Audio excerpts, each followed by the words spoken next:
Kenishchan says wow a raid.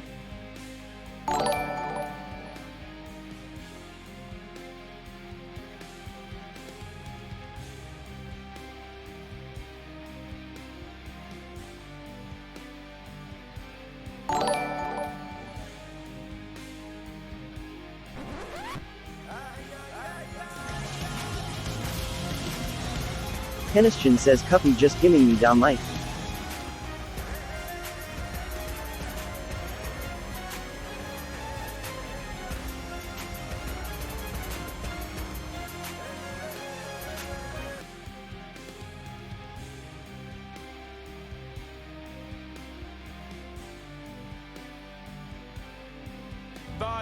Anon by Apparition says Cryma 3U Phonut Cryma 3U Phonut Mu Cryma 3U Phonut Cryma 3U Phonut Alien. INVASTION Cryma 3U Phonut Cryma 3U Phonut Cryma 3U Phonut Mu Cryma 3U Phonut Cryma 3U Phonut Alien. INVASTION Cryma 3U Phonut. Cryma.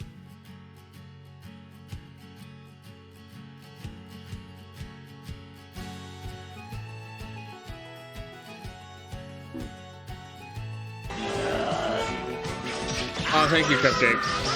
Okay, now that's fixed. You phone it? Yeah? Oh, Shinderu. Nani? I can't pronounce that word. Oh, thank you. Thanks, Amy.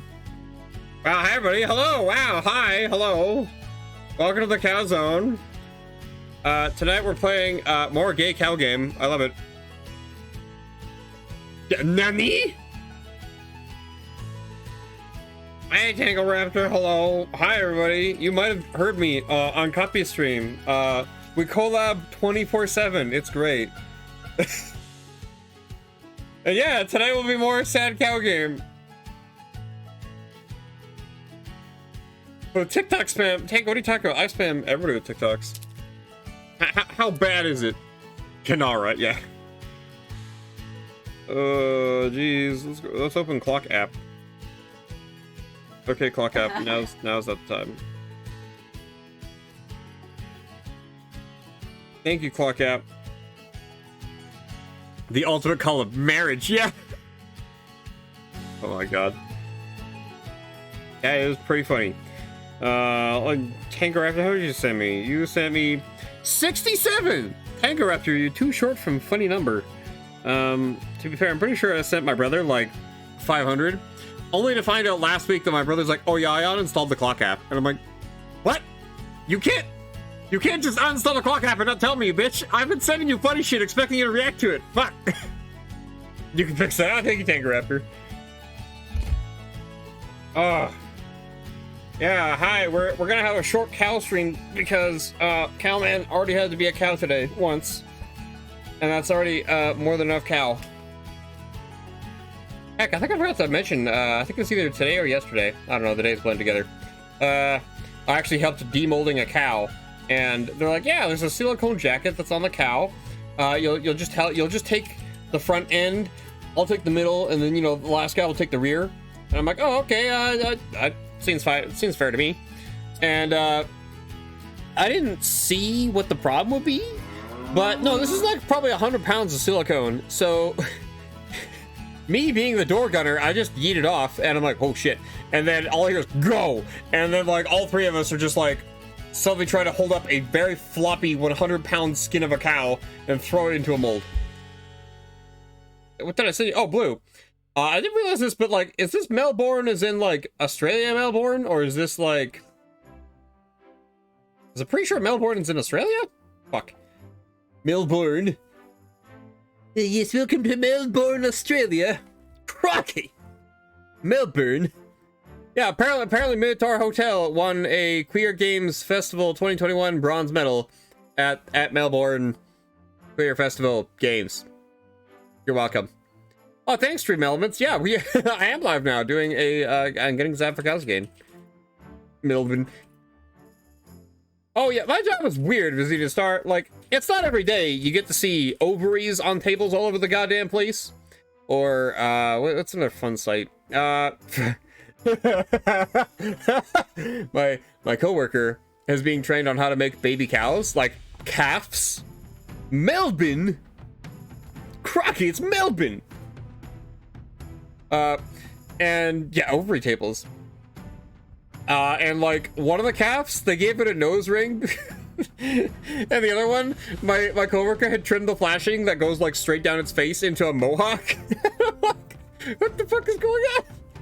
And I'm like laughing because I can just barely see the thumbs up. And then like the boss walks by and starts talking right beside these. Like, one of the cows has got a nose ring and the other one's got a mohawk. And my coworker's like, I hope she just doesn't say anything about that. Oh, thank you. Oh yeah, thanks for the follow. Extraterrestrial, Dragon Fruit, and just now, Ox Kitsune Streaming XO. Thank you. Like it's something like necessary that nobody thinks about until they do it. Yeah. No, it's just weird. Honestly, the parts that really get me going and just make me like laugh uncontrollably are the latex intestines. Because, you know, cows and horses, they got intestines for days. They got like 5 million like miles of intestines. And like, they're just big balloon animals that are just like big balloon shapes that are everywhere.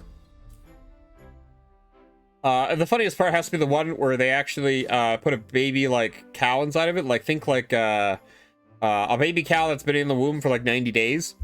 They stick one of those in there, and you gotta like reach in, I guess, through the cow's asshole to figure out where it is and squeeze it, make sure it's okay. Gonna need to head up for. Oh, thanks for coming by though. Here, let me at least try to boot up the game here. I guess there should be a streamer. Oh, hey, Soul Jam, hello. Long time no see. I may or may not have been talking to Soul Jam this entire time. Oh fuck.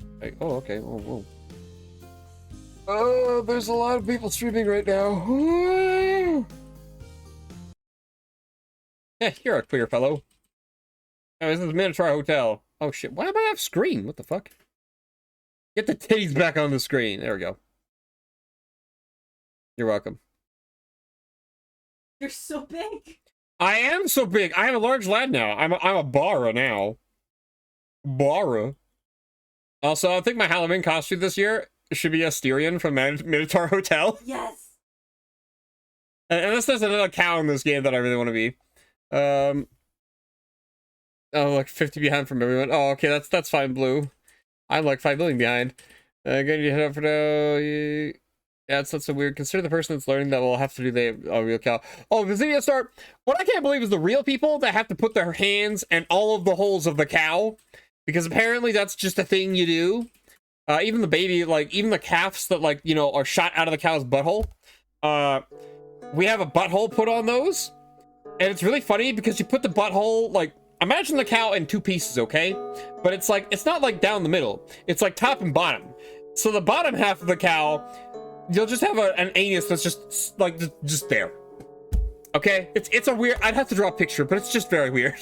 Why did you have to say all of those words? You're welcome. We have fun here. Hey, Ken, I gotta lurk and make a schedule thing so people know when things will be happening on the stream this weekend and when people know to join stuff. Oh, thanks, Copy. You're the best. Oh, man, shout out this CryMeACupcake person. They're pretty poggers.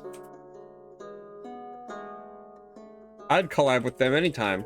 Well, on Discovery Channel isn't interesting. Open Hero, yeah. I mean, my favorite part is I assemble the dog heads, and it's just the head of the dog, nothing else. And, like, there's a meat layer that just looks terrifying the entire way through, because it's just, like, a dog minus the skin. 90% of the way through. Discovery Channel show, okay. Oh, thanks for the shout-out, Blue Arctos. Check out CryMeACupcake, any pronouns. CryMeACupcake was last streaming Slime Rancher. Slime Rancher 2, is that a question mark, question mark? I'm not even know about the first one yet. Wow. I didn't even know there was a sequel to that game either. It came out today. Oh, it came out today. Oh, fuck. Okay.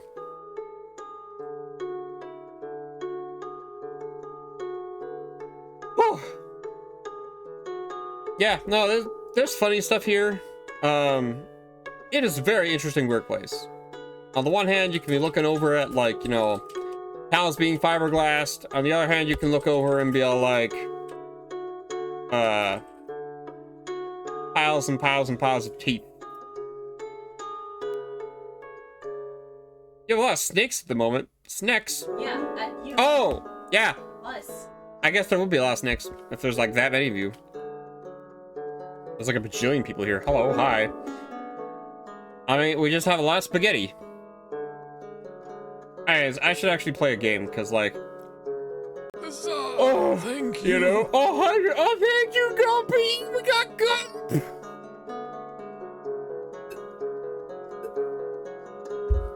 Oh.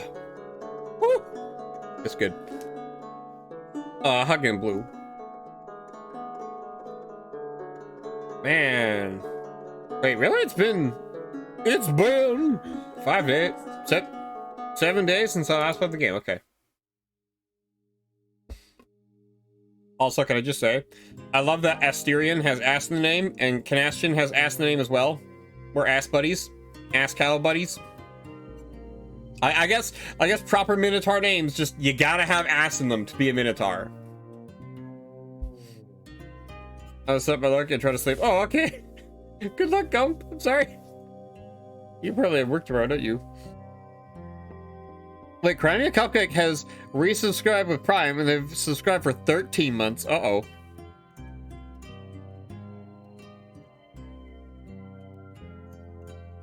Snake hugs with no arms. A bold choice. Wow. Hi, Toxic Honeycomb. How's it going? You know... Oh, thanks for seeing that, Chapel Man. I'm just gonna say, I'll have to go to 7-Eleven and grab more of these spicy chips. Oh, man. Ooh, it smells spicy. But for the 24-hour stream, I'm wondering how many cans of chips I'll go through, because it's every, like, $5 makes me eat a chip. And we have a lot of tiers, okay? That's gonna be a lot of chip. My tummy's gonna have a real bad day. I'm gonna be, like, chugging Tums and whatnot. Anyways, here's your spicy chip. RPG_Rooster says cow face. Cow face. 150 chips? Really, Apple Happy? Just that many?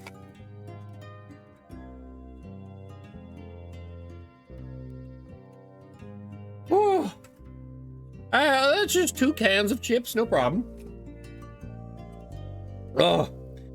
Whew. Don't mix alcohol with that. Yeah, that won't happen at all. Also, thanks for clipping that, Guppy.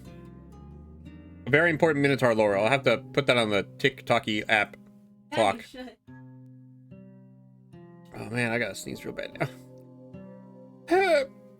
Sorry, I really did a number on Blue last time? Oh, his spicy chips, yeah. Whew. 750 is the body pillow stretch goal, so that's why I'm basing the $150 off of. Yeah, no, that makes sense. I'm basing off that 2 grams equals 1 chip, and chip. I'm sorry. Mini chip in container. Yeah, that's like 2 cans. Yeah, each can contains about 75 chips. Oh yeah, and I didn't give him a shot after. Oh, Blue might remember that. Blue might give me back that. This is foreshadowing, guys. Blue might come back for me just for that.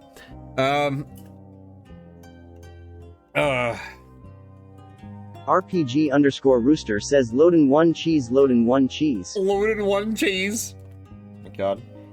Anyways, after Asterion served you breakfast, you decided to stay in your quarters for the morning. Yeah, that sounds like me. Things that were alien to you are now beginning to become familiar. Oh, thank you. No, that's right on my face hole. All right. Thank you for that for the hip hats there, Visidia. The hotel that bends to your will, the Minotaur sworn to serve you, treacherous snake monsters, and the Texan Griffin that is now running a strip club under your roof. That damn Texan Griffin. You can't control the hand, that's fair. Is this the hand? A new hand touches the cow. Oh shit, oh. No, that's cowboy hat, fuck. I tried. Where'd my hand? Where'd my hand go? I don't know where hand is. Which one of you fuckers is hand? I have no idea which one is hand. I am sorry, I'd move it if I could. I've signed over its notification. Oh dear. Oh, okay, I can't call you Viz. Okay, cool. Anyways, back to strip club. You're slowly getting used to both your new circumstances and this new routine, waking up, having breakfast with Asterion, inspecting the rooms, seeing the small changes in the hotel's condition and layout every day, having a drink and a talk at the end of the day. Aww. Okay, sleep. Oh, okay, good night, Gump. We love you too. I get up to 3K of us sometimes rough. Oh god. You probably could RPG booster. There's plenty of time.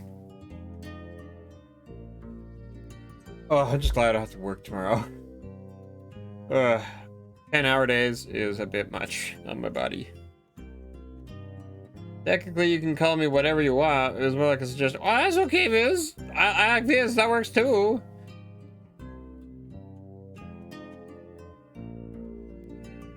Oh, blue will be fine. Oh, okay. I'll be taking with you. Oh, thanks, Gump. I was gonna take a shot with you guys.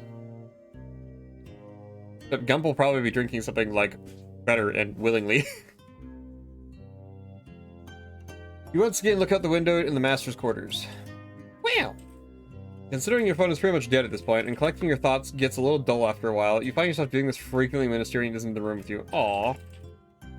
With new guests coming in, dull moments like this are going to become less frequent, but for now, you can enjoy this moment of mediation in the warmth of your efforts bearing fruit. Ah, yes. Bearing Asterion's fruit. Gotcha. You haven't slept for... Oh, wow. What? Blue, why haven't you slept? Why? Did you just do a 24-hour stream and I missed it? Because if you did, I'm sorry. See a figure in the distance. You try to make out the details, but it is far away, and the shimmer produced by the heat on the road makes it very difficult to see anything but a dark blue spot walking through the desert. Oh, it's Grandpa! I mean, Uncle Iro. My sleep got ruined. Oh no, oh. Yeah, Blue, go take a nap.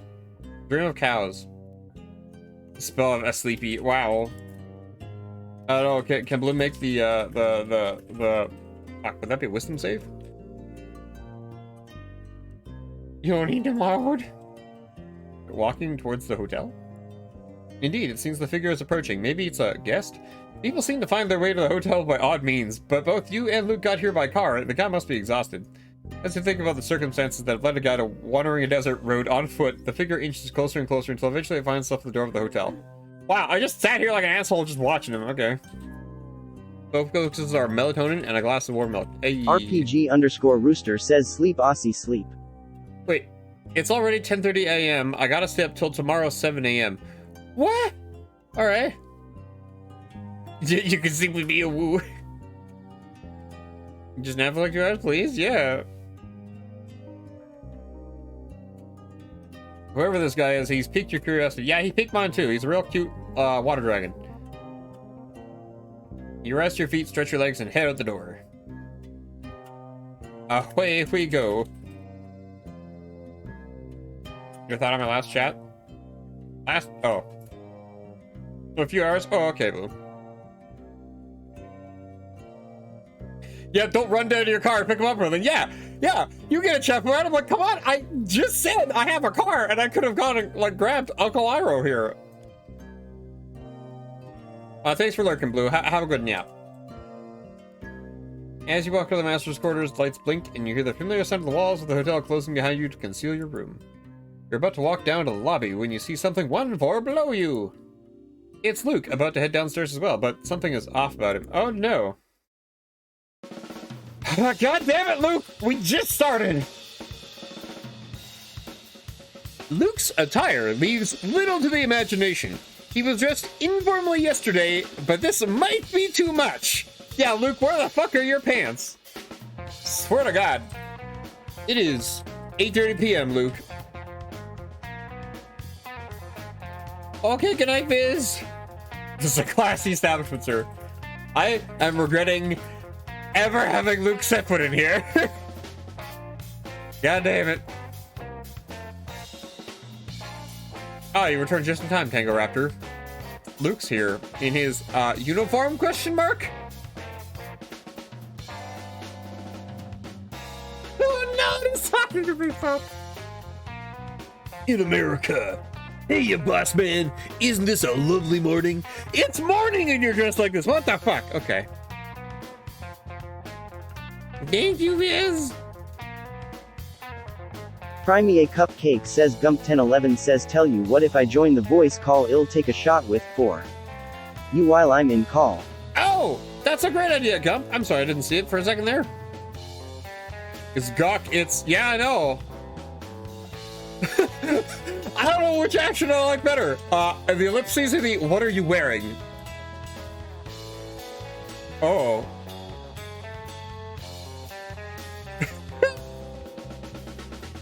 Honestly, I'm gonna go with the nuts, because I'm, what? You decide not to comment on Luke's strange choice of wardrobe. Eyes up here, chimp, but you're free to stare if you want. In America. I figured if I'm gonna run this fine establishment downstairs, I should look the part, right?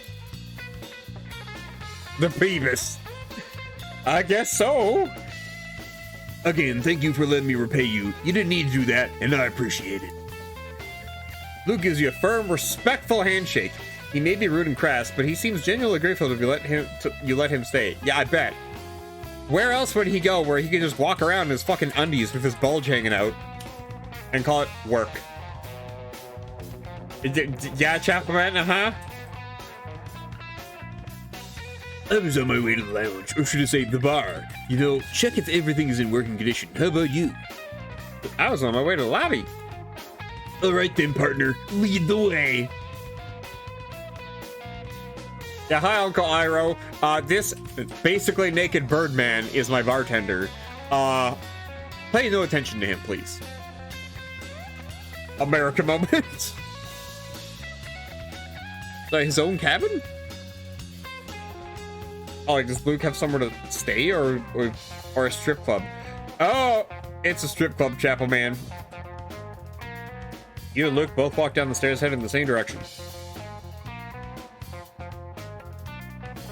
Oh, Styrian. I hope that you have an enjoyable stay with us. I forgot to practice my Uncle Iroh voice. Shit. Quick, search up some Uncle Iroh on YouTube.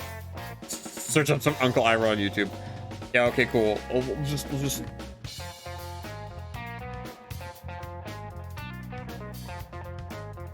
Uncle Iroh Lo-Fi? Excuse me? That. Hang on a second.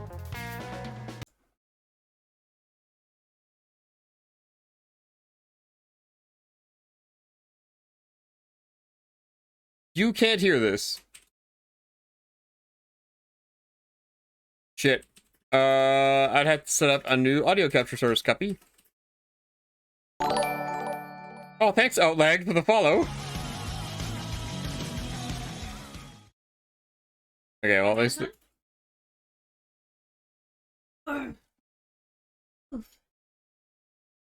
Yeah, we don't need Uncle Iroh Lo-Fi. Sorry, I'm looking at the screen thinking one of these things is not like the... Yeah! I wonder what's different. Oh, I just realized you're wearing your tank top. Hi, I am. I was trying to be as borrowed as possible. You look very cute, hun. Oh, thank you. Compilation. Look up compilation.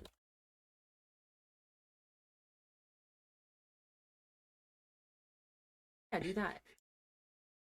Uncle Iroh and his... Oh yeah, do that. Watch some YouTube. Some YouTubes.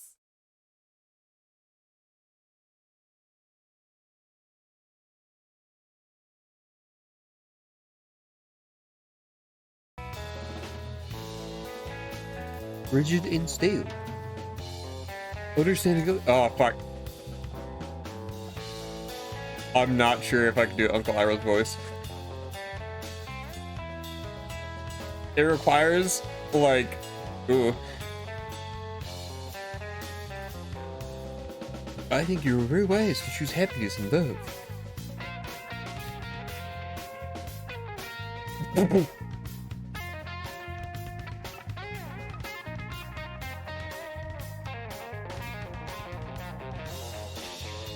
You could be easily knocked over. Oh my god.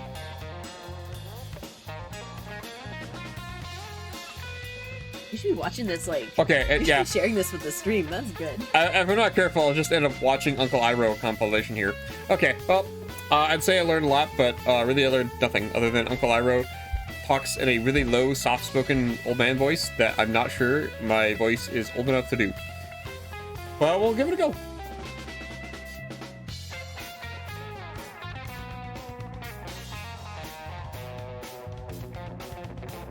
You and Luke make it all the way to a reception, standing there Styrian and what seems to be a blue dragon dressed in traditional Japanese clothing. I love him! He's so cute. Why are y'all acting surprised at me? Oh, it's Luke. The dragon eyes Luke up and down and seems displeased. No shit! I tried to go for older George Takei for Coda, but failed very badly. Oh! No Chapman Man? Well, that also makes sense. That was a fair choice. I can't think of that voice either right now, but that is a fair choice. Some deep instinctual part of you sees the look on the new guest's face, catches on to what's about to happen, and screams at you to intervene. But like watching a train crash in slow motion, all you can do is stand there as Luke perks up and grins.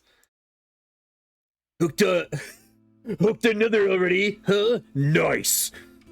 Very nice. Looks like sushi's on the menu tonight.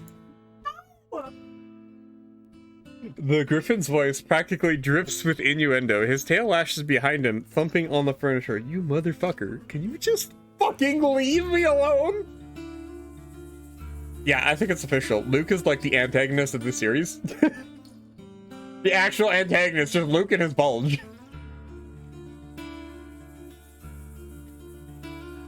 Yeah, oh, okay. That... Uncle Iroh's voice better? Okay. Asterion clears his throat, rushing between the dragon and Luke, if only to draw attention to himself with a lumbering movement. Mr. Coda, may I introduce Mr. Luke, the proprietor of the hotel lounge, and of course the master and owner of our establishment, Master Canastion. Another one for Luke's harem. Oh my god. I'm serious, this is conflict of starting a new game just to remove Luke. If I could, I would, okay? He gestures to you, and Mr. Coda looks you up and down, appreciating your every feature. Aww! Thanks.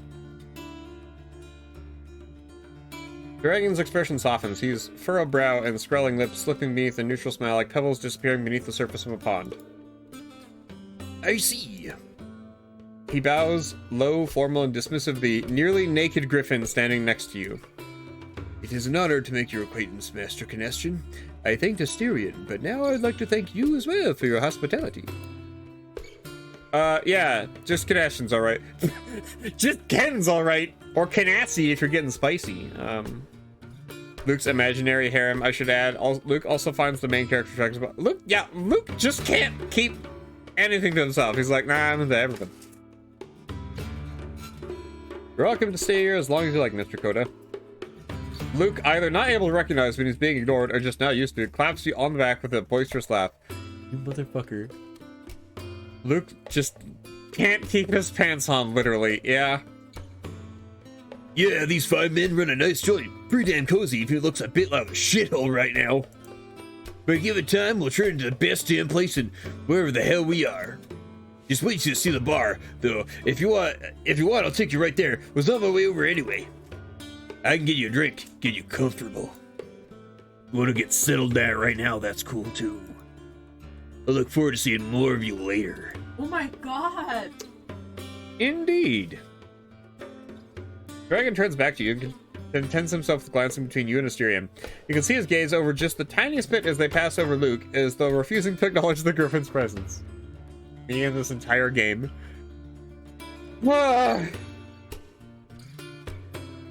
When I'm done playing this game, I have to do a supercut of all the times and just like, Luke, shut the fuck up.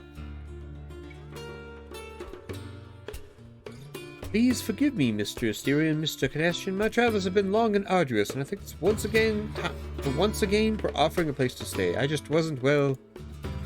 When I heard about your hotel, I wasn't expecting it to be this sort of establishment. What sort of... Oh. Oh. Both you and Asterion look over to Luke and realize how the dragon could have gotten that impression. What? There's something on my face? Please forgive us, Mr. Coda. As I said, we have just recently opened, and a few details, such as staff dress code, are still being ironed out. Dress code? Oh! Once more, the griffin bursts into raucous laughter. He has to lean against you to avoid being bowled over by the spasms of his mirth. Motherfucker. No, you got the wrong idea. This is proper joy, don't worry, but hey, sort of joy is complete without a little entertainment. He tips Coda another sloppy, flirtatious wink, which only makes the dragon shudder with another scowl. Then the griffin rights himself and holds out a hand to the new guest. Oh my fucking god. All I can think, that's why my hands are wet. No other reason. Yeah, that's why my hands are wet. No other reason. Burn. Sorry if I come on strong, I'm only fooling. Most of the time. If you want me to shut up, just tell me. And hey, I'm serious about that drink, no funny business though. I'm a dumb fuck, but I can tell when a guy ain't interested. I don't know, Luke. It took you a while. Come on, relax, Blue Boy. Put your feet up and get yourself comfortable. I mean, you're already in your bathrobe. You're already halfway there, right? I know, he is the worst. Every word of Luke speaks just makes you the furrow of the dragon's brow deeper and over his flashing, infuriated eyes. I will pass, thank you very much. Hey, I said I'm sorry. No need to keep your panties in a twist. Sorry is not enough to make up for that crass, lecherous display of yours. If you allow me to speak my mind, Mr. Luke, you are making me consider turning around and going right back out into the desert. You are a rude, shameless, and disrespectful cur. The sort of display you've just put on would drive anyone with a sense of decency away, and I struggle to grasp why the owner of this establishment allows you to parade around and shame him like this. The dragon then rounds on you and Asterion. While his expression eases, you can still see the anger boiling inside. Whew. And if you will allow me to speak my mind as well, the fact that you allow someone like that any sort of hospitality around here conveys a terrible image about your management of this hotel as a whole. Before either you or the Minotaur can say anything in response, Luke storms over and shoves a clawed finger into the dragon's chest. The griffin's wings flare behind him as he glares at Coda. Oh boy, these two characters are diametrically opposed to each other. Awesome. How much you want to bet they're gonna fuck later? Please no.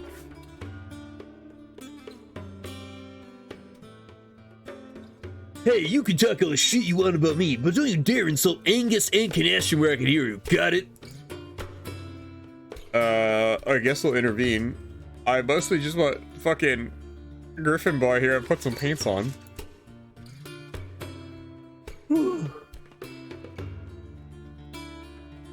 Coda bats Luke's hand away with a growl and opens his mouth to retort, but before he can, you push yourself in between the Griffin and the dragon. Yeah, Asterion, thanks. That's enough out of both of you.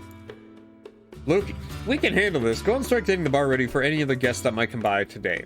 And Mr. Coda, I sincerely apologize that this is the first impression you get of our hotel. If you really want to leave, neither Asterion nor I will try to stop you, but we really want to make it up to you. I don't think they will, because it's too obvious they have that frenemies energy. Yeah. If you want one of us to show you to your room, we can get you settled in platonically. This is a place for travelers, not what it looks like. If you give us a chance, we'll show you that we have the best hospitality around. Fight, fight, fight, kiss, kiss, kiss. Whoa, hi.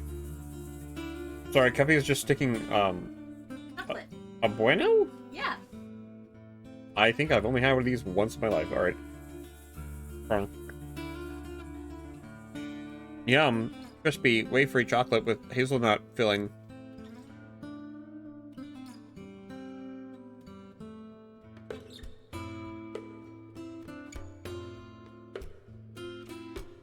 Alright. Very well, Mr. Asterion. Sorry. I got something stuck in my teeth. Very well, Mr. Asterion has been nothing but courteous and helpful so far, and I'm willing to give you a chance to demonstrate what kind of host you are, Mr. Kaneshon. However, I can find my own way to my room. Thank you very much. The dragon brushes himself off, then gives you the sulking griffin standing nearby one more glance. His lips curl as though he's... Oh, no!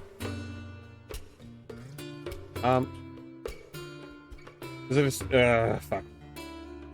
The dragon brushes himself off, then gives the sulking griffin standing nearby one more glance. His lips curl as though he's looking at something absolutely disgusting. Wow, Luke, how does it feel? Whew. Anything to get as far away as I can from that. With that and one final huff, Coda turns on his heel and stalks down the hallway towards the rooms on the first floor. Uncle Iroh said all the words that you were feeling. Yeah, Uncle Iroh is just upset as I am about Luke, apparently. Yeah, you stay the fuck away from my bar, asshole. You just got yourself banned for life. The griffin turns back to you and Asterion, smoothing down his ruffled feathers while continuing to simmer. Can you believe that guy? Try to make him feel welcome. That's what he thinks we that's the thanks we get. This man is written so American, it's not even funny. Probably should have just thrown him out on his ass, boss man. You weren't helping.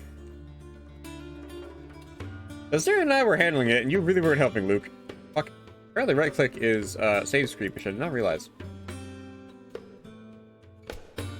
He's right about one thing. You do come off as pretty crass, and when you're dressing up like that, well, can you blame the guy for mistaking this place for a brothel or something? We'll talk about your uniform and attitude later. For now, go cool your head. He's so far beyond stereotypically American, it's funny. I know, RPG Juicer, it's great. In America. This bird is so easy to hate. But yeah, the griffin lets out a squawk of annoyance. Whatever, I'm going to the bar. I don't care how early it is. I need a fucking drink after that bullshit. Is this from right now? Yeah? Okay, I'm gonna just grab you more drink. Oh, okay.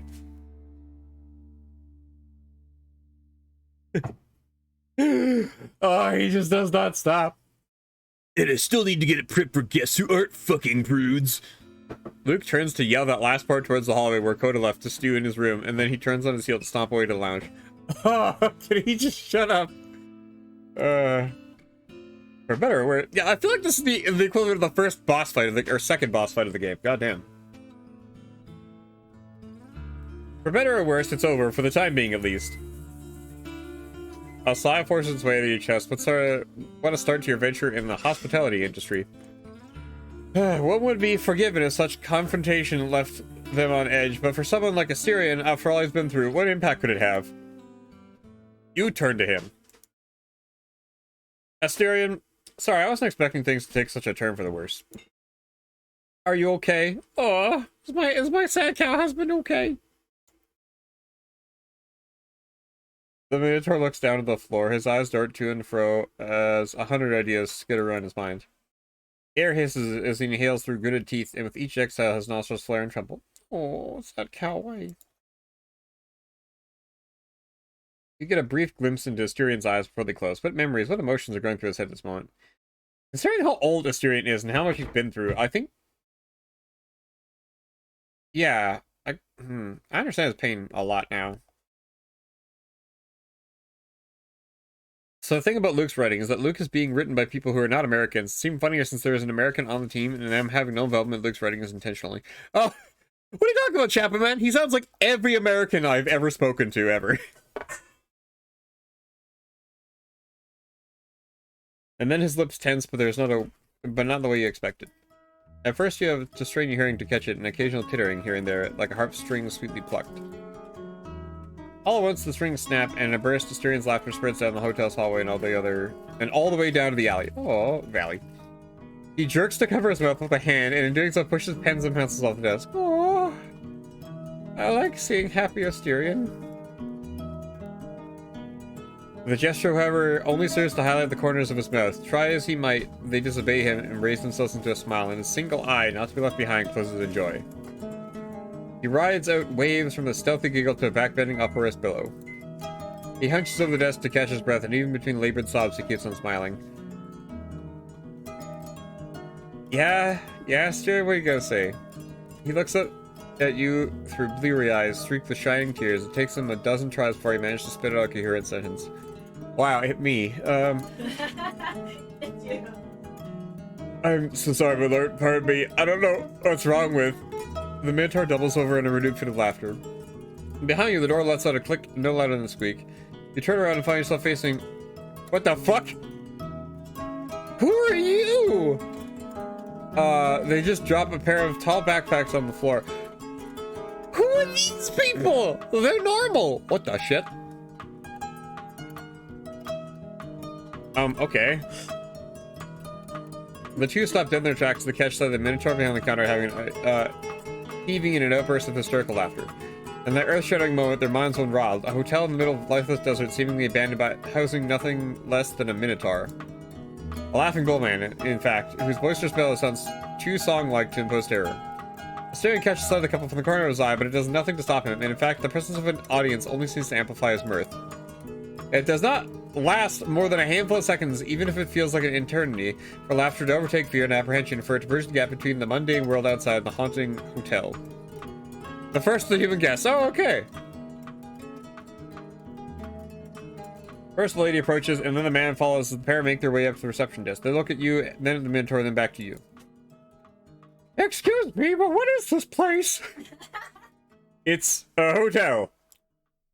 Her large, sharp eyes lock onto the incapacitated Minotaur as he finally regains the semblance of composure. Yes, but what's up with him? Asterion is supporting himself against the wall, breathing slow and deep to steady himself as the aftershocks of laughter rock through him. It's a very special day for him. He hasn't had guests in quite a while, and right before you arrived, we had quite a commotion.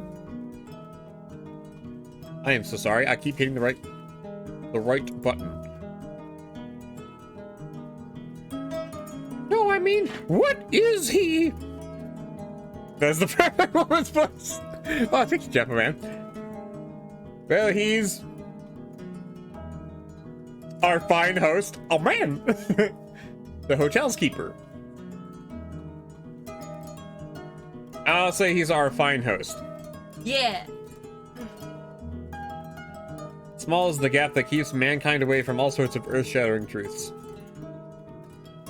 All humans, when given the opportunity to glimpse the secret, can choose to turn back and return whence they came. Forget what was beyond that sliver no wider than a door's breadth. Yeah, I don't think I'd do that. And you'd jump forward and you would never leave. Yeah.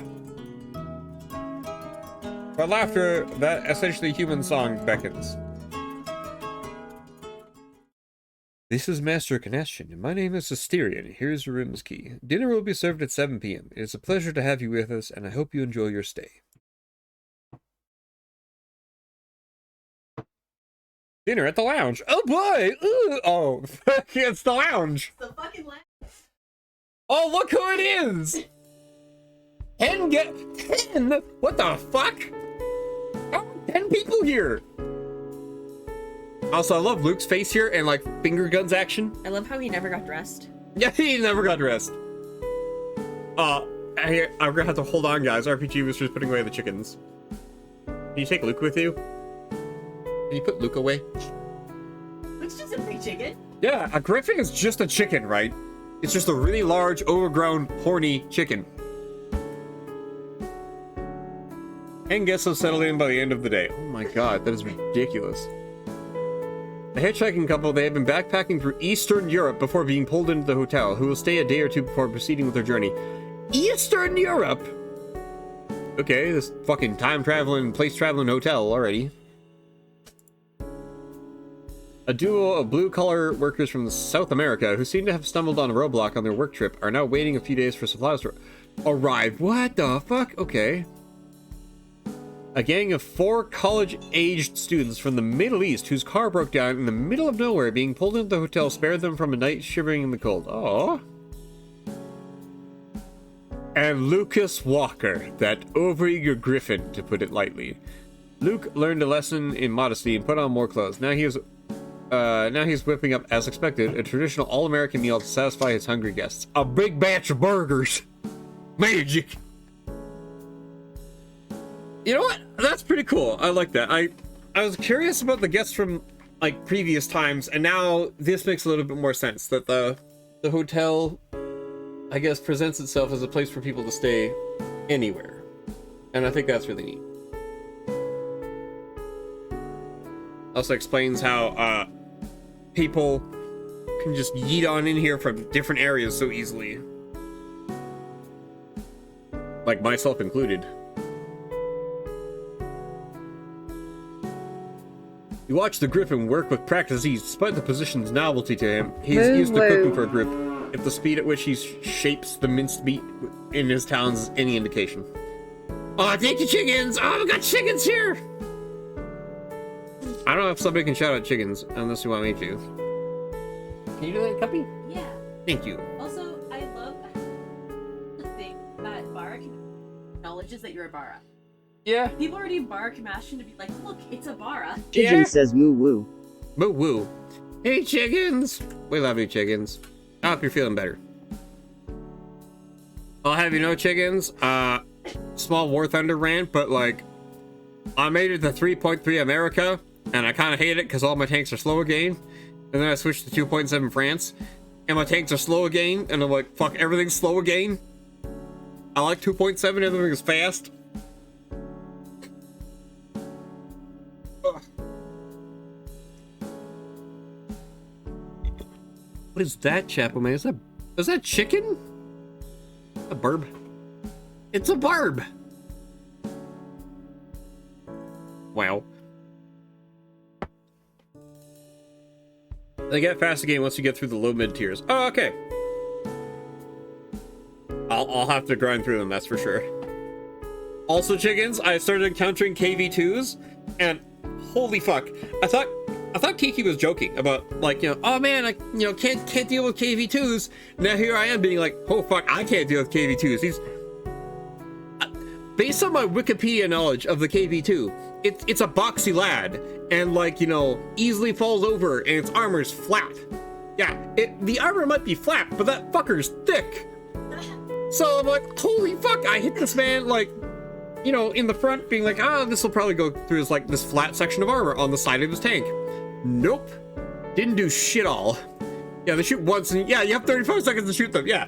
Literally what happened, chickens, as I started driving around, like, a city block to try and, like, deal with him, and I drove all the way around to behind him, and in 35 seconds, he had successfully, like, you know, turned all the way around, which I'm realizing now I could have just driven by him, it would have mattered. Anyways, I had a Crusader friend who just drove past the KV2, despite me pinging it on the map and shooting it a bunch. Apparently that Crusader friend was like, doo-doo-doo-doo-doo, and didn't fucking pay attention at all, so by the time we both rounded that corner, instead of shooting at the Crusader, he shot me and killed me immediately. And then Crusader friend was like, oh, what's this, a tank? And proceeds to just shoot at him forever. Ugh, this is terrible. I was so mad, because I'm like, I was prepping for the kill, and this Crusader motherfucker just like, fails, whiffs. I was so mad. Anyways, back to Minotaur game, and chickens, you missed fucking Birdman here walking around with his cock out is great. His gawk. Yeah. In no time at all, he's amassed a huge pile of patties, whose sizzling soon suffices to lounge with the scent of brown and beef. The armor might be flat. Oh my god. Bagok. Oh, thank you. Oh wow, thanks. Thanks, Cuppy. And boss sure can work a grill. Brown and beef. He's a stare. Oh, Styrian's probably gonna be a little upset. Even so, he seems to have made quite the quantity. Each guest could eat 2 or 3 burgers apiece, and there would still be half a dozen left over. Wow. Yeah, that thong. Putting each burger. Chickens, what the fuck? What? Chickens, what I did something? All right, fine. I'll just eat this and have a great time. Maybe I'll get lucky. It'll be one of the less sour ones. Yeah, uh-huh. This one looks like an extended testicle. Okay. That was expensive. Ah!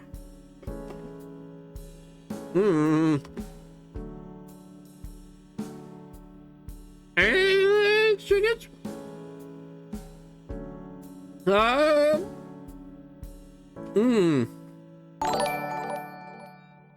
Oh, chickens are probably gone.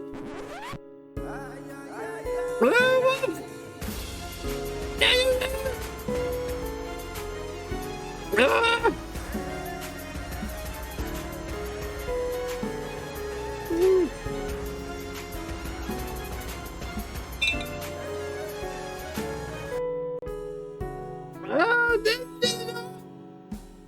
I'm sorry, I'm dying.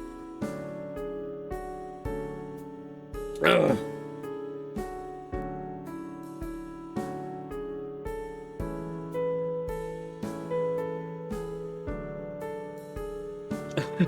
Hap has chosen to keep supporting the cow man. I'll need to fix that one of these days. Luke cooks like an American. Unsurprisingly. Chickens, I'm trying to eat this candy, but it's actively attacking me. My right eye is now crying. Can we give Asterion a sour candy? I'd like to see his reaction to it. Yeah, probably just the same as me.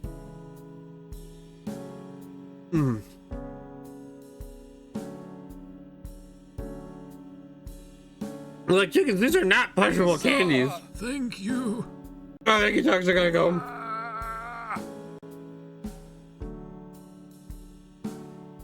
Oh boy, the first posture check of the day. Alright, buckle up, everybody. It could get intense.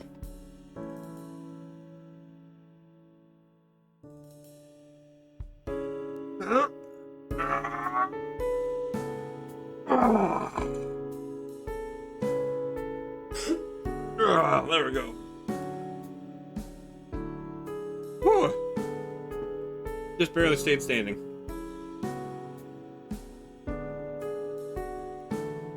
Because you know it's a good posture check when you wake up on the floor. Which I'm kind of worried that might happen during Toy Fire stream. That'd be funny.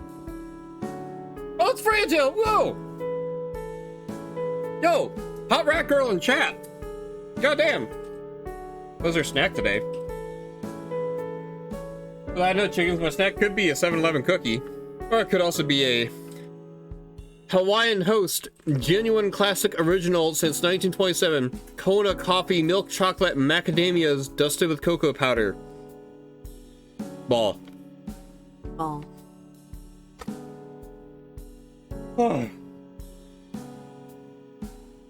Also, I really want to make Freyatail a Magic the Gathering deck now. That's all about rat girls and motorcycles. The urge is there, trust me. Heck.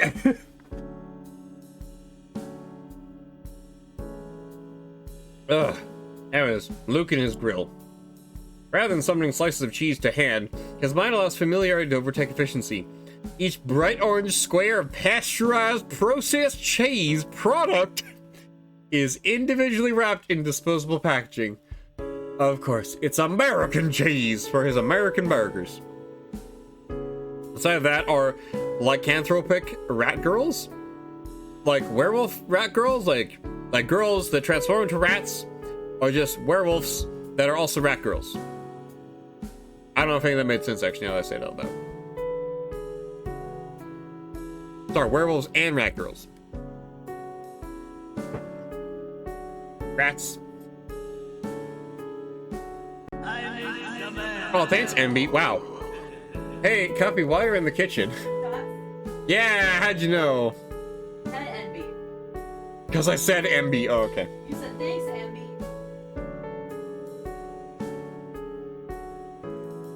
Happy New just from MB. Thanks, MB. Shots we do. That's up to you, Cuppy. After chat, yummy. Okay, everybody. Yummy or gross shot.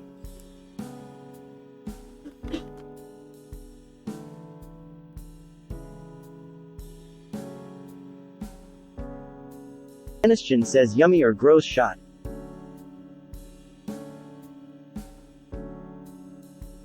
By the time he's got all the burgers covered, he's standing in a pile of plastic that crunches underfoot like crisp autumnal leaves. Things just keep snowballing out of control from there. For sauce, he mixes mayonnaise and tomato ketchup, followed by a healthy dollop of nacho Anon cheese by and apparition says make that shit nasty. Envy says make it nasty, but Chicken says needs to be yummy. Or we're tied 50-50. Okay, you know what? I'll make it yummy, and then because Huh? I'll make it yummy because one of the stretch goals for tomorrow / the next day Oh. is make Ken a drink out of whatever is in the fridge. Yeah. Also, he's making a sauce from mayonnaise and tomato ketchup with a healthy dollop of nacho cheese and a freshly ground and a layer of freshly ground tortilla crumbs. That's interesting. We actually have the majority of those ingredients here, or at least at the 7-Eleven. You have a blender / juicer? I think we do technically have a blender, MB. We just haven't used it in like 5 million We're years. not going that far because I don't want to have to clean out the blender. Okay.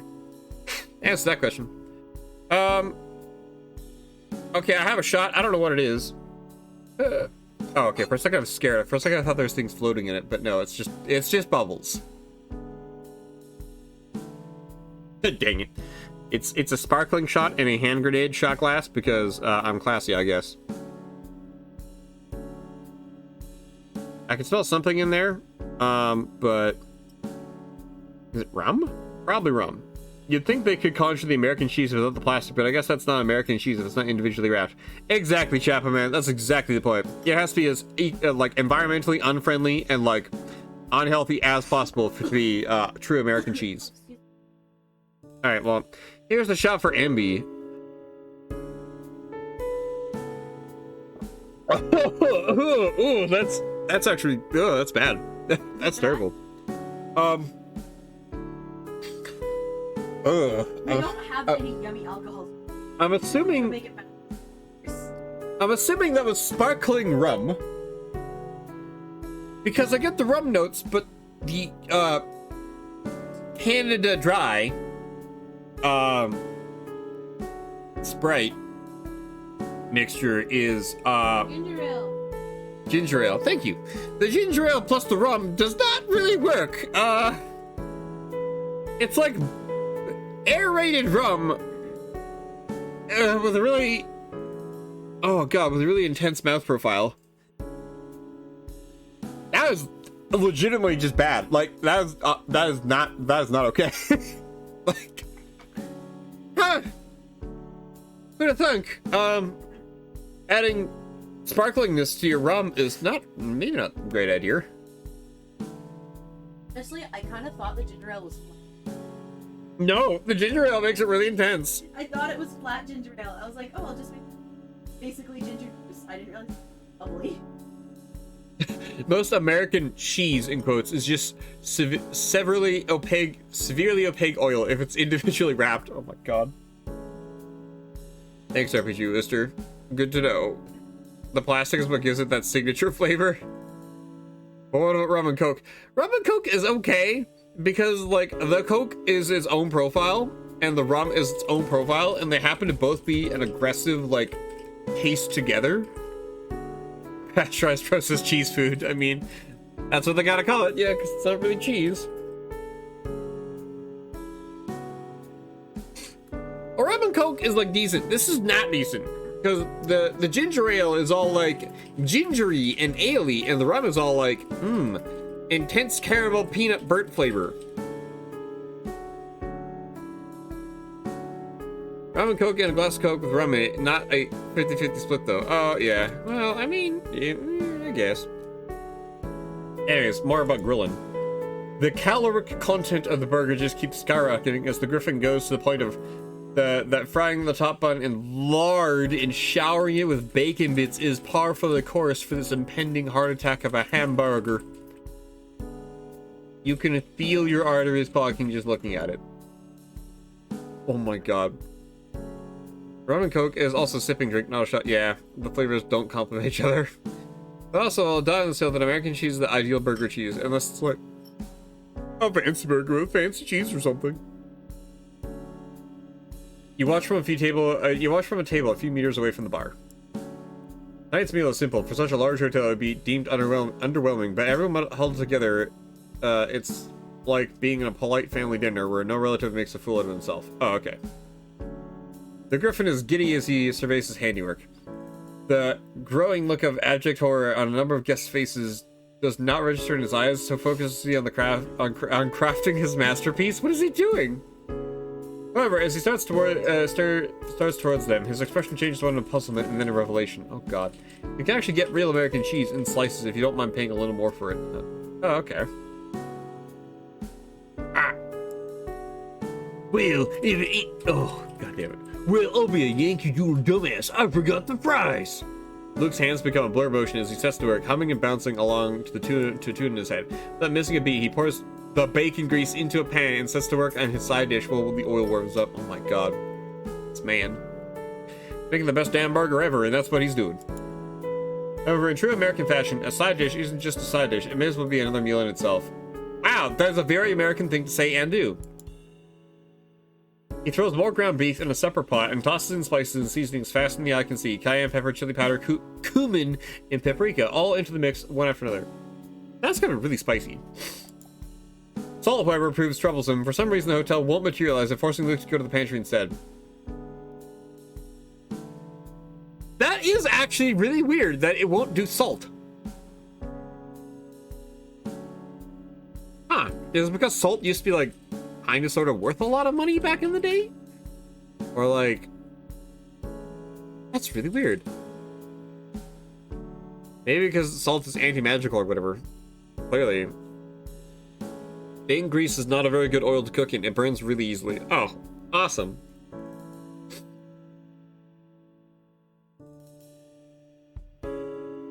Once the meat is brown, he reaches for some veggies, and for a brief moment, you allow yourself to hope that their inherent nutritional value will somehow balance out whatever he's about to do to them. You almost feel the need to salute that lone brave onion, the brigade of bell peppers and beans, and the cavalry of chipotles and other chili peppers that join the scrambled beef before they're drowned in a sea of tomato paste. Spices were a current, and maybe that magic thing you just said. Oh, okay. While the chili simmers... Oh, he's making chili cheese fries! Oh, I get you now. While the chili simmers, Luke juliennes potatoes and dunks them in the boiling oil with a satisfying sizzle, then amasses them into a pile of golden brown, crispy fries. God damn it. Dividing the heap into a few large baskets, the Griffin ladles the chili in, then sprinkles a generous helping of shredded cheese, sour cream, and a chopped green onion on top. I want this. Luke, I hate everything about you, but damn, the boy can work a grill. As he flounces his way towards the guests, still dancing to an erratic, inaudible beat, you can only think your lucky stars that he opted not to saunter out wearing his signature thong. Oh yes, CryMeACupcake. If you cooked in bacon grease, it'll come out so delicious. Yeah. So good.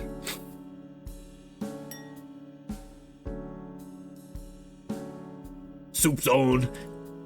Once the food has been delivered, Luke eases into the background, content with the job well done. His face takes on a look of childlike innocence as he leans on the counter and watches the client. Oh shit.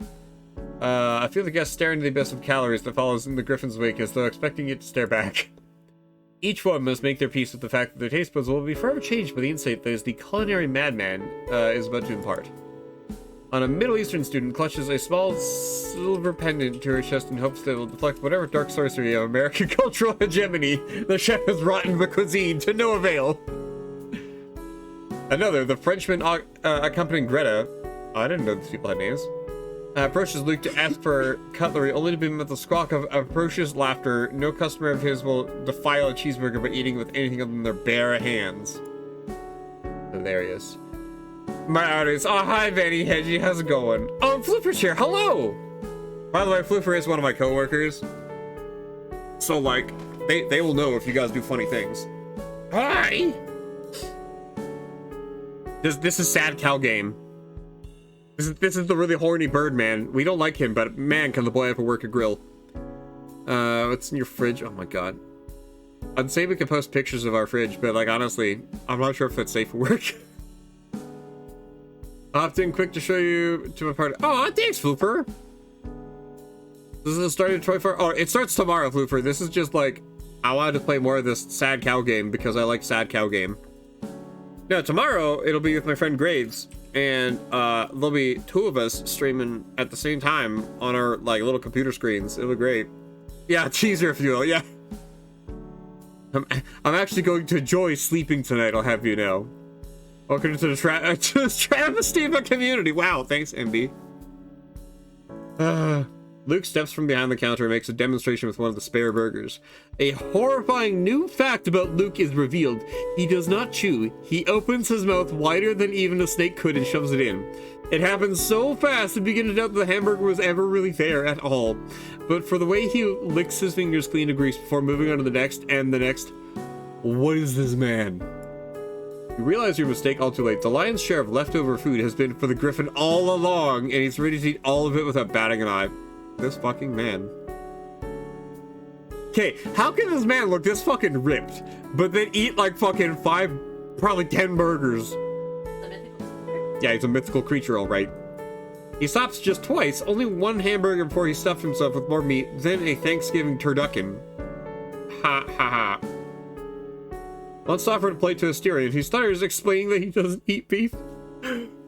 He's fucking offering a burger to my cowman. Luke doesn't chew, he swallows. Ha! Ha! Ha! That is so funny! Damn, Benny, that is so good!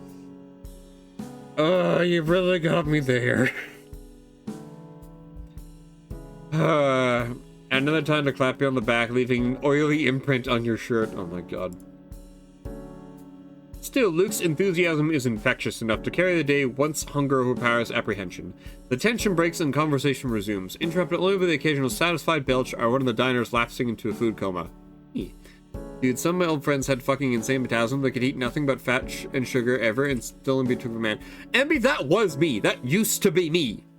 And then I like went to university and my body's like, nah, fuck you. Yeah, that's me. But believe it or not, there are pictures where like I'm a skinny twig man and like I'm holding Cuppy's hand or whatever. And nowadays I'm like, yeah, I'm a large lad now in comparison. Not like super large. Flipper knows this, but like I am not a skinny little beanpole no more. I'm sorry, non-binary twink is a bad word. Excuse me. I want that man. I want to be a little non-binary twink. Wow, MB. You want to be a skeleton? Oh, okay, you two know each other. Okay, cool. Some of the guests sit at the bar, close enough to each other to shout over the music blasting from the speakers. Others sit at the large round table, shouting conversation with each other. Laughter skitters around, whispers and chit-chat hum and drown out the kitchen's noise. They exchange stories of their travels and how they found themselves here in the first place, but every few minutes you hear whispers about the Minotaur, the dragon, and the griffin. What are we talking about? Only I can see them. Some guests were more apprehensive than others when they arrived. Seeing a Minotaur as a receptionist was a shock, but Astir revealed a charisma and levity that captured the curiosity. Wait, so they couldn't see them too? Okay. I didn't, Wait, so this entire time that Luke has been making burgers, they're like, damn, that bird sure can work a grill. Yeah, remember when the people came in and they're like, it's a Minotaur. Yeah, but I thought I was all like, no, he's just the guy, the man. And they were like, oh, okay, and then they forgot. No, apparently they did not forget. They were just like, oh, that's weird. And then kept going. All right. At a glance, he knew how to best address each guest, and some required reassurance. Others did not think twice before stepping in and asking for room. At times, he even joked around about how some bullish appearance to break the ice. Hilarious. The charms don't work there. Oh! Okay. I thought, Chapman, that because I was the owner, I got to see. Oh. Wait. But that means it's always been like. Oh. Okay. This is. Alright. This is a lot more information. Alright. In turn, the guests' indiscreet glances and hushed whispers didn't even make Asterion flinch. It was as if he did not notice them at all. But now, over dinner, the guests talk amongst themselves. It does not cross their mind how peculiar it is that they all speak the same language in this hotel in the middle of nowhere. Oh, yeah, because that's another thing. Though a number of them approach to offer you a word of thanks, the guests' high spirits are compliment enough. A testament to your hard work in refurbishing the hotel with Asterion. And yet, from just out of sight, you hear the clanging of washing dishes. So far, the Minotaur has spent the entire dinner hidden away in the kitchen. Oh, pee-pee. You still remember his laughter from this morning. Asterion hasn't been this lively before. Meeting the guests was a joyful occasion, and leaving the cold room by far. You can't abide him hiding away in the back rooms while everyone's having fun. Oh, it's the kitchen! Holy shit, it's like a kitchen now. And so you make your way to the kitchen. Since Asterion has been cooking your meals for the last few days, you had no reason to return to the kitchen since you first arrived at the hotel. Tonight, you find it looks nothing like what you first encountered. Oh yeah, there's some blood stains and, like, bullet holes. Asterion can hypothesize about people's fast accepting about mythical much later. Oh, okay.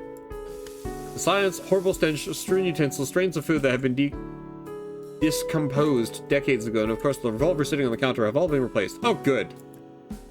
Now, clean stainless steel equipment, the sounds of Luke washing dishes, and the scent of delicious food he had cooked filled the room. Yo, Freya doing art? Okay, fine, have fun, Freya. Thanks for stopping by. Freya Tail is like one of my favorite rat girl friends. Rat girl that is a friend. You said you have more girlfriends? I know, right? But yeah, we love Freya Tail here. She's great. Freya Tail also does really cool pixel art and stuff, so like, definitely check out Freya Tail, just saying. She's real cool. Must be the Hearth's handiwork, you think to yourself, but would the Hearth alone have brought all these people together? Can the poly Twitch icon? Wow, thanks, Envy.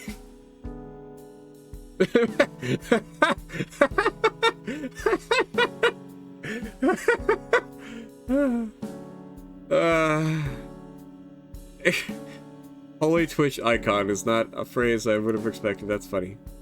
Ah, thank you for... Damn, Freya's got some cool emotes, guys. Damn. Oh my god.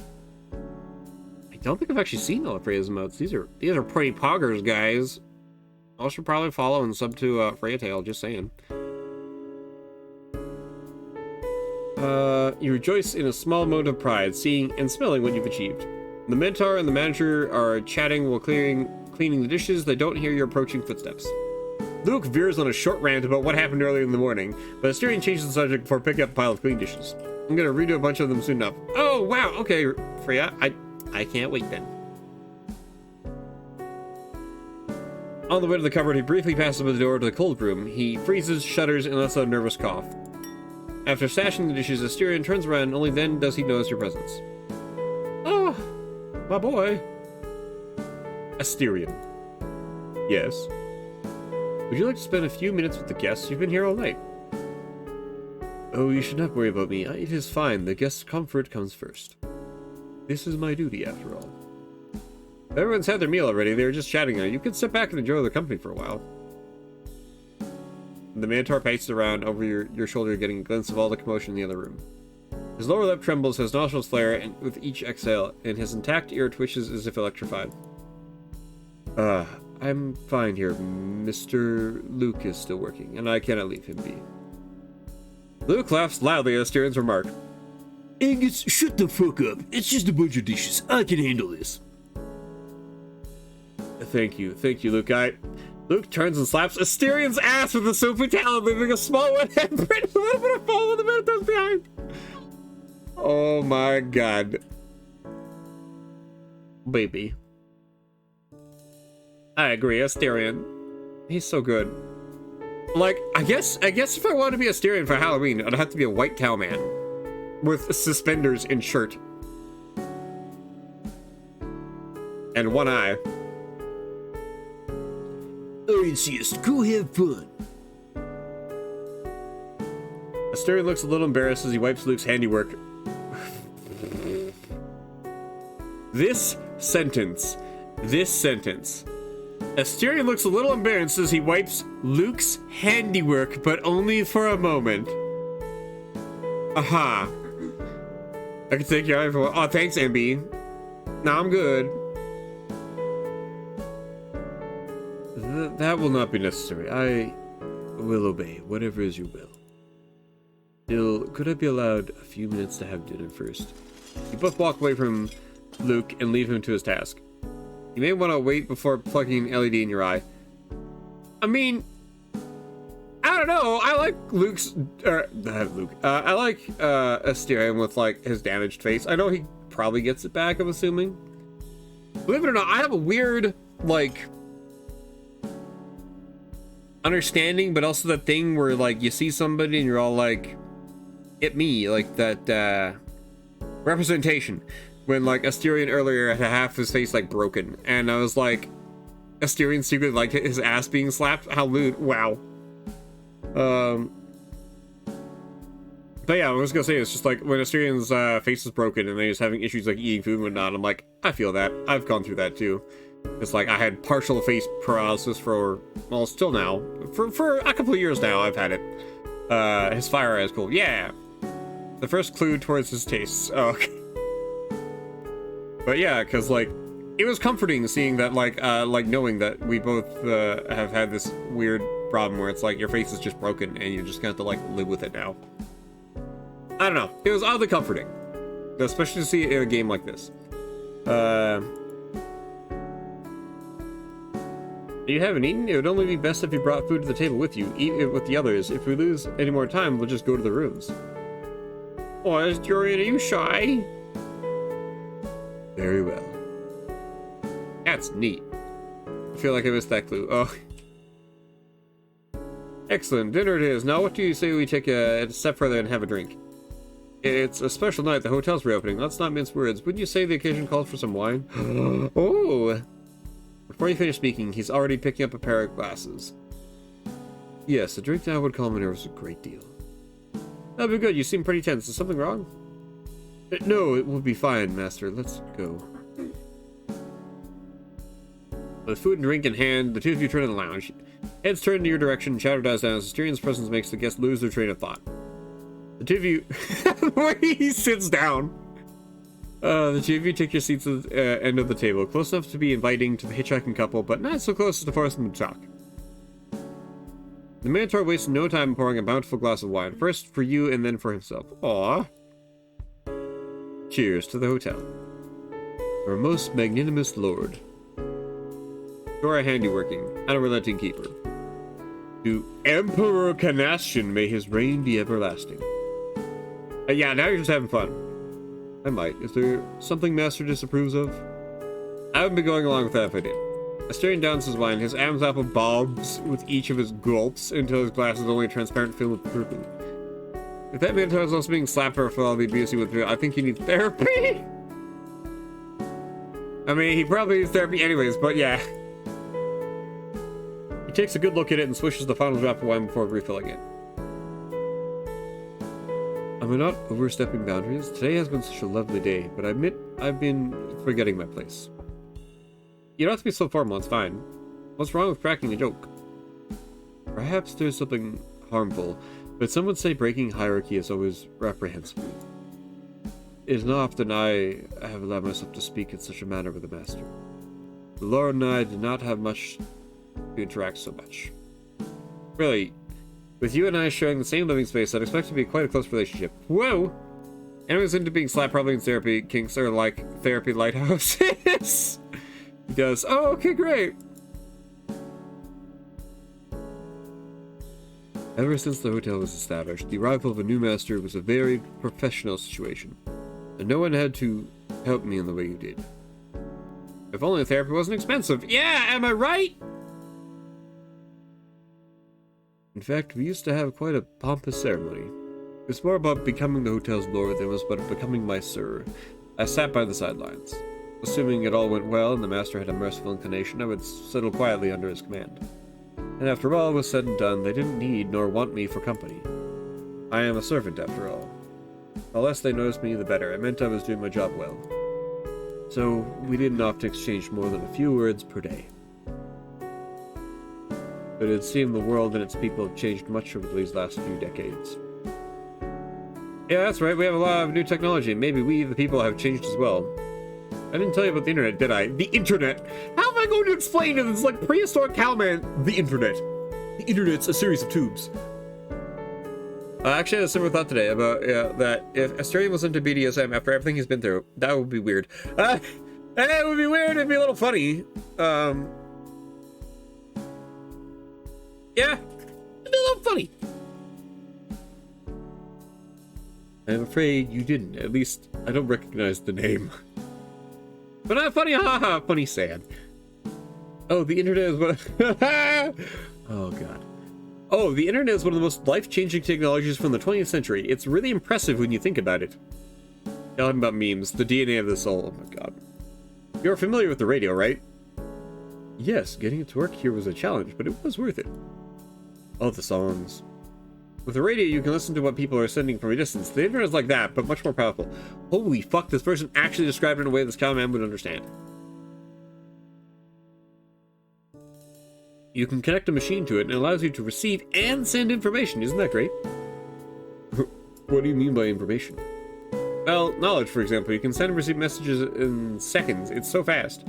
It takes weeks for a letter to arrive at its destination, but with the internet, it takes seconds. But you can do so much else. You can get books, see images, listen to songs, even watch movies in seconds. You had to wait for books to arrive at the hotel, right?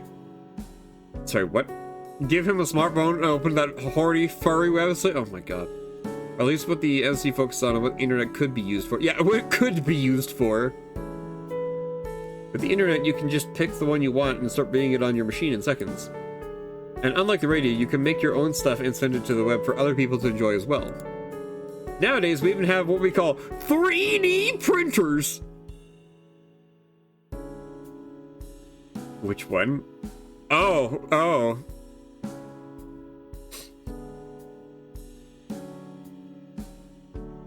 You can say, find the information for a bracelet and print it out with your machine.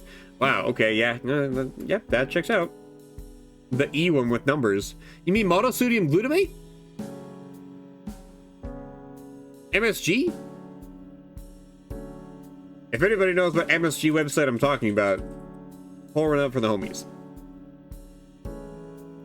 The internet has also changed the way people interact with each other. Since you can send messages, photos, and videos instantly with friends, family, and acquaintances, being apart from people is not so much of a limiting factor anymore.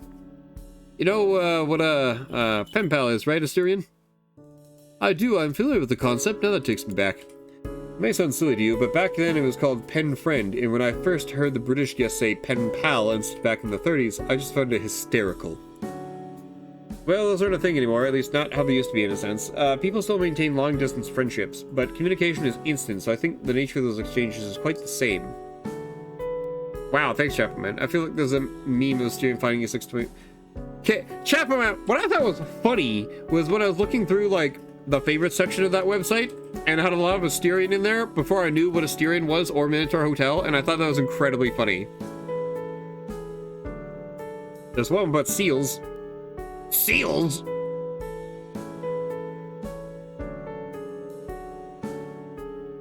Did you have a pen friend yourself?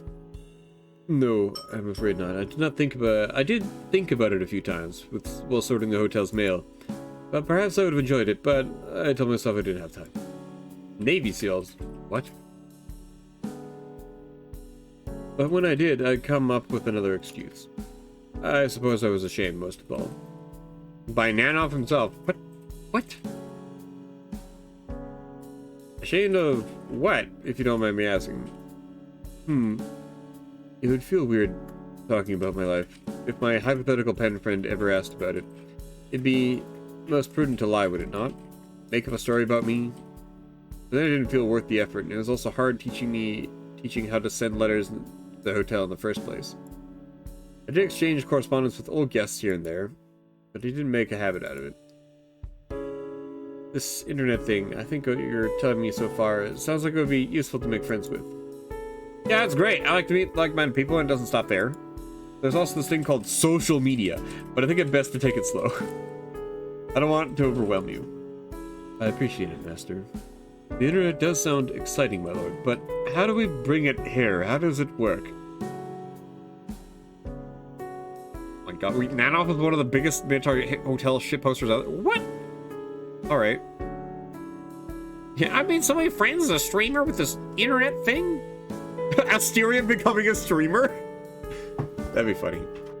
I'd watch that. No? The cow must be protected from the kind of people who watch furry stream. Oh my god. How's your drink, by the way, hon? You really Oh, the drink is good. I have touched it a few times. I try to only drink when people hydrate me, so like, if I'm dying, it's your guys' fault. I've met so many assholes that I like hanging out with. Yeah, Asterion being a VTuber. It'd be very funny having Asterion be a VTuber, okay? Thank you. Oh, thanks, Toxic Gotta Go. Oh, 3 drinks. Thank you. I love this tea, iced tea, water tea. Thank you, Cuppy. CryMeACupcake is very good, yes. Ugh. Okay, there we go, Toxic Gotta Go. I'm hydrated. Good question. You mentioned the hotel used to get radio signals, right? How was that accomplished back then? If you can get a radio signal here, then sure they can find a way to connect to the internet. Oh yeah, I guess it would be, well, I mean, radio signals are kind of localized, and you just have to have a radio near them. Whereas I feel like if we want to have the internet here, we'd have to like have a fucking satellite dish or some shit. Maybe we can make a satellite dish. We need one of Elon Musk's, what are they called? Musk dishes? What the fuck is it called again? We need one of those. The Muskernet. Oh, the Muskernet. Yeah, we need the Muskernet. That actually sounds like a... Oh, that. It was, challenging, although straightforward affair. We repurposed an old piece of equipment. It's an old thing dating back to when the realm was created. The masters used it to communicate with the outside world. A what? What was it? Before radio, it was used to send and receive letters, and before that, as a dock of sorts. We have repurposed it for a number of tasks over the centuries. That's interesting. What's the machine like? How does it work? It's not like a machine. It's more of a thing the gods left behind. Perhaps not realizing how extensively it could be repurposed. It's a freaking Hyrulean tablet. It's Legend a of fucking Zelda. Legend of Zorda thing. Legend is Zorda. Legend of Zorda. This internet is anything like the radio, then I'm hopeful it could be done. It's a few feet from you, the Middle Eastern lads burst out in laughter. One of them shrinks back ashamed, but it assumed there's some sort of in-joke among them. Not far off. Oh, okay. You hear the sound of glass shattering near the bar. No one seems to react to it, but it looks... Fuck! It looks to see another round of laughter from the guests! The South American worker sitting next to the bar stare incredulous as the griffin sweeps the shards of glass with his bare feet, completely unfazed, into the corner and away from wherever the guests might walk past. The thing being used as a dock sounds interesting to see how that worked. What is the thing? As Luke walks back behind the bar to hope grab an actual broom and clean the mess, he winks and gives both men finger guns before disappearing into the kitchen. Finger guns, go! Both you and Asterion can feel it amidst the bustle that fills the lounge, that mixture of heavy melancholy and light fluttering hope swelling in your chests. Only now do you realize how silent the hotel has been so far. Oh yeah. You know, good question. You're not gonna spoil it. Well, I guess we'll find out. No footsteps breaking the hallways of monotony, no voices to bring new thoughts skittering to one's mind. The hotel's stagnant air made both of you lethargic. Okay, Luke, a bit less now. He cooks good and has so much chill around guests who aren't hot Balba men. Oh, Bara men. Oh, that makes more sense. And tonight, after 80 years of silence, the beast is vanquished. You look to Asterion, your newfound partner in crime, and his eye brims with the same emotion. Aw, pee-pee. The voices, the raucous laughter, and broken glass. The occasional look cast over at the Minotaur and you, it is like a liberation. You slouch in your seat, drifting down the current of self-satisfaction while Asterion downs another glass of wine. Perhaps your smile makes you approachable. For the next 10 minutes, 2 guests make their way over to ask a few questions and thank you for the hospitality. The same cannot be said for Asterion. As joyful as he may be, no one spares him a word, although you do catch a number of sideways glances aimed in his general direction. How has nobody taken a picture of Asterion, or is everybody's phone dead? You try to integrate the Minotaur into the conversation, but you're met with the same walls time and time again. First, Asterion no longer displays the eloquence from earlier, and second, the guests cannot contain their stuttering around him. You scoot closer to the Minotaur when attention turns away from the both. Woo woo. Bruh, if I met IRL Minotaur, I want to be befriended with somebody. Yeah, like what the hell? Oh, thank you, chickens. Like, come on, if you see this hot piece of beef here, you're gonna be like, whoa, hello, excuse me, sir. Hi, #1 fan here. Well, to be fair, I just really want to boot Mysterian's nose. Because, like, TikTok has picked up that I'm a cow man and keeps sending me cow videos. And also at work, we make cows. Cows have really big noses. They're real big, cute noses. You'd want to marry him? Aww. He is a pretty cute husbando. Sorry, is this too much for you? If you don't want to stay, it's fine. Oh no, I'm enjoying it here. Really, I am. Everyone's so lively. I missed this. It is just that so many voices at once. It's a tad confusing. It's easy when I'm talking with you, but it's been a long while since I've been around so many people. I'm sorry. Don't be sorry. None of this is your fault. Do you want to leave? The Minotaur swirls the wine in his cup, more as a discretion than in any attempt to draw out its aroma. Power belongs to another character. Oh my god, Vinny. God. Alright, fine. I guess we'll have to wait and see how many other characters we got here. He downs it, leans back in his chair, and enjoys the spreading warmth from chest to extremities. No. I just need a while to get used to it. Astarion gazes at his wine glass, its tinted purple from the last remaining drops. The Minotaur lets out a cough, clearing his throat from the burning sensation. When he looks back, he needs a second to focus on you. He moves in with a languid deliberation, delighting on how tipsy he's getting. Aw, beepy. The Minotaur's relaxation, however, raises a tense silence. His eyes, drowsy as they may be, betray an intense purpose. Uh-huh. What is Astarion thinking? The two of you remain in silence, alone in your thoughts, but not lonely. His ears flicker once, twice. They strain to drown out everything else. The laughter, the chatter of the dragging chairs, the clinking of cutlery, and focus on you. On your breathing and whatever words you might say next. He appraises your every feature, but latches onto your eyes. Aww.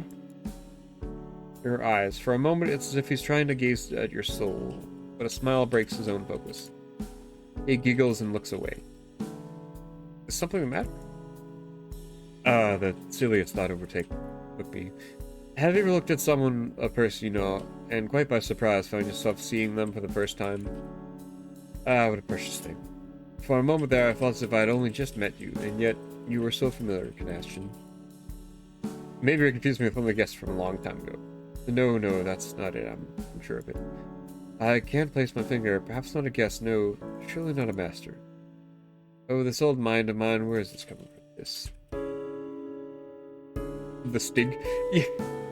Hello, Fortnite gamers. Wow, hi.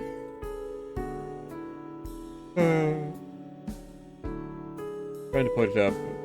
What is it that you're making? I thought it could be your eyes, but no, it's not the way you look. But now I just... Have you ever felt as if you had hummingbirds sticking to the back of your skull? Aw, is a staring like me? Maybe. I love him. That's what I was feeling. And now, I'm just looking back, thinking of a friend here and there. You can't even decipher that? Oh, okay. Your PC setup is almost done. It working again?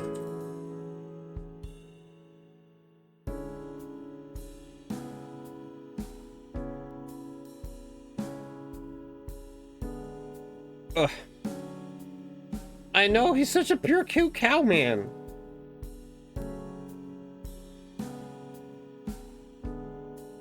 Isn't it sweet to taste old memories? I'm sorry, I don't know where I'm going with this. Who is this? But remembering all my old friends, it feels as if they're here again. It's just you and me, but I feel maybe I should be thankful for... Oh, it's just never been built. It's a fresh, brand new build. First one ever done. Oh, nice! I hope everything all works, Hiwa. Oh god. I have like PTSD from that time I put together a computer, only for it to like not work, and I'm like, what?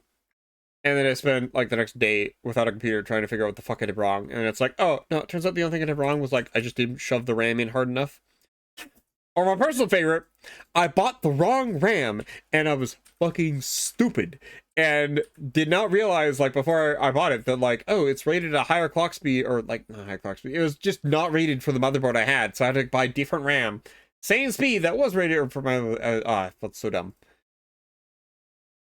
You showed it to chickens. Does it have RGB stuff all over it?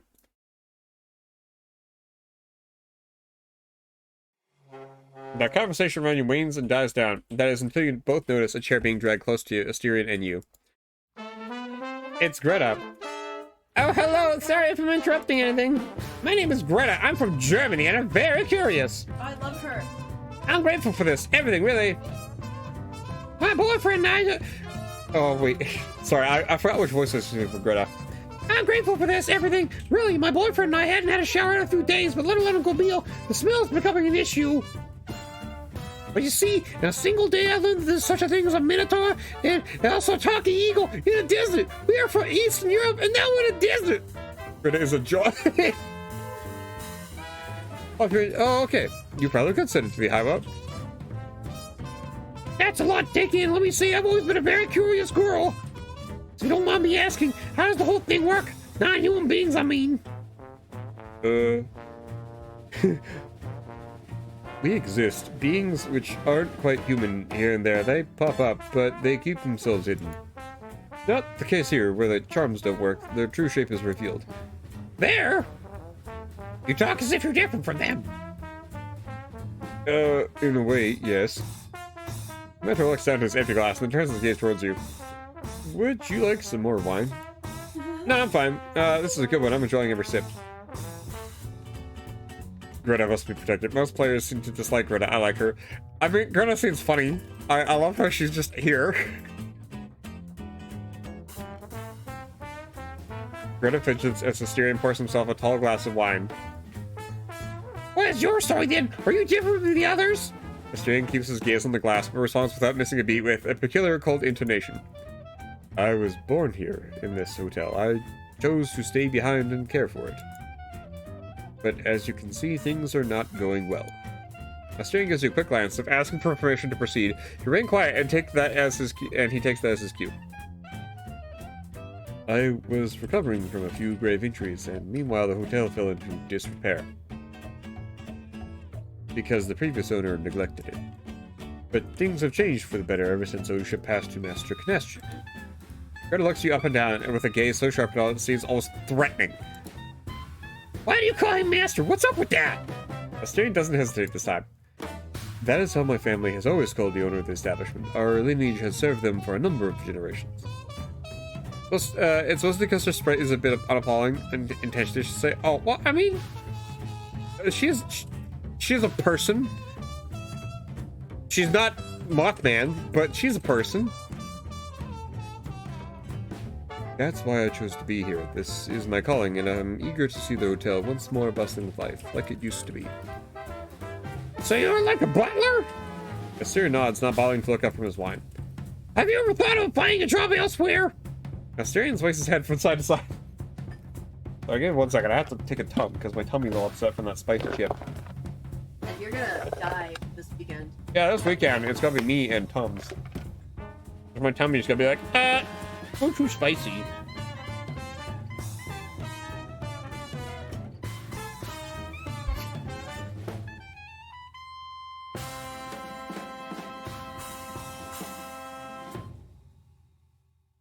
Ugh.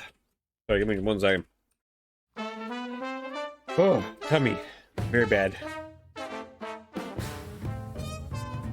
Whoa! Okay, that's really cool, Hiwa. Hiwa's fucking mouse pad, keyboard, and mouse all match. And their PC is just a little cube. And a pile of parts. I love the power cube. Greta and Ishmael, the guy she's with, looked much different when the game was released. It was updated because people complained. Oh, okay.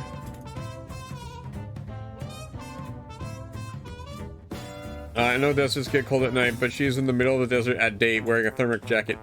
Maybe she's just got real bad circulation.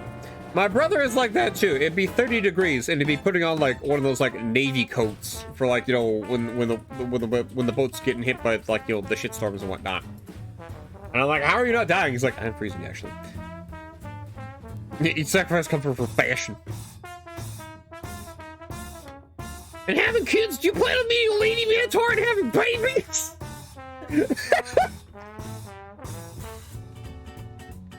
I don't expect Greta to walk over to me and be like, how does your pee-pee work?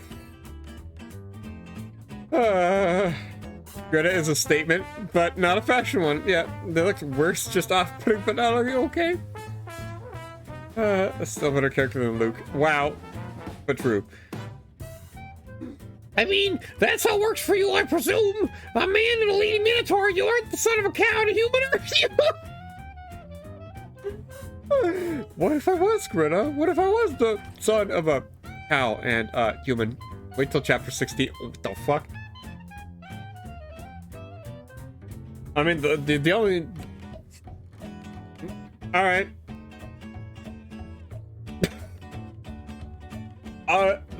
Yeah, Styrian? My parents were Minotaurs. Oh, that's good to hear. How squeaky would the alternative be, yes? Now, about the other question. What about having kids yourself? Little baby moles must be so cute.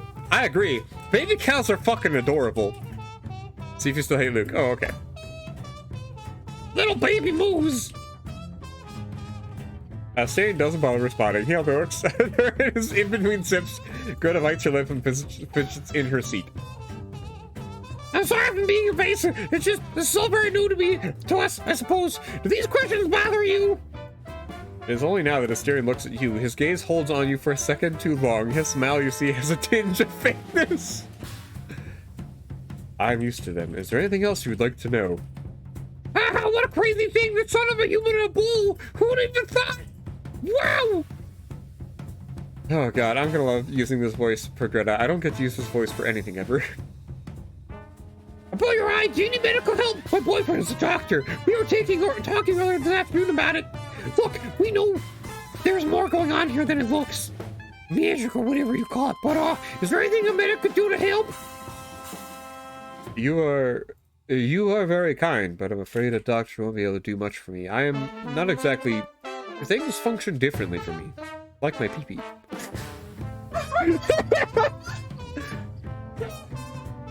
Was that good, Cuppy?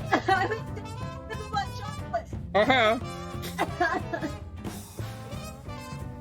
Yeah, the desk gets too small to put the tower up on the desk. I get a 50-inch desk running. Oh, wow, okay. But you don't have to worry. Well, I won't be long before I'm healed again. Oh, see, grow your eye back? That's incredible, you know. It'd be great to study how you do that. Surely modern medicine would stand the game from. I'm sorry, I guess that was too far. Pardon the curiosity, but where are you from? I'm from East Berlin. I grew up not too far from there where the wall stood, but I was born a few years after it fell. My boyfriend is from Dijon, France, from the place where all the colorful mustards come from.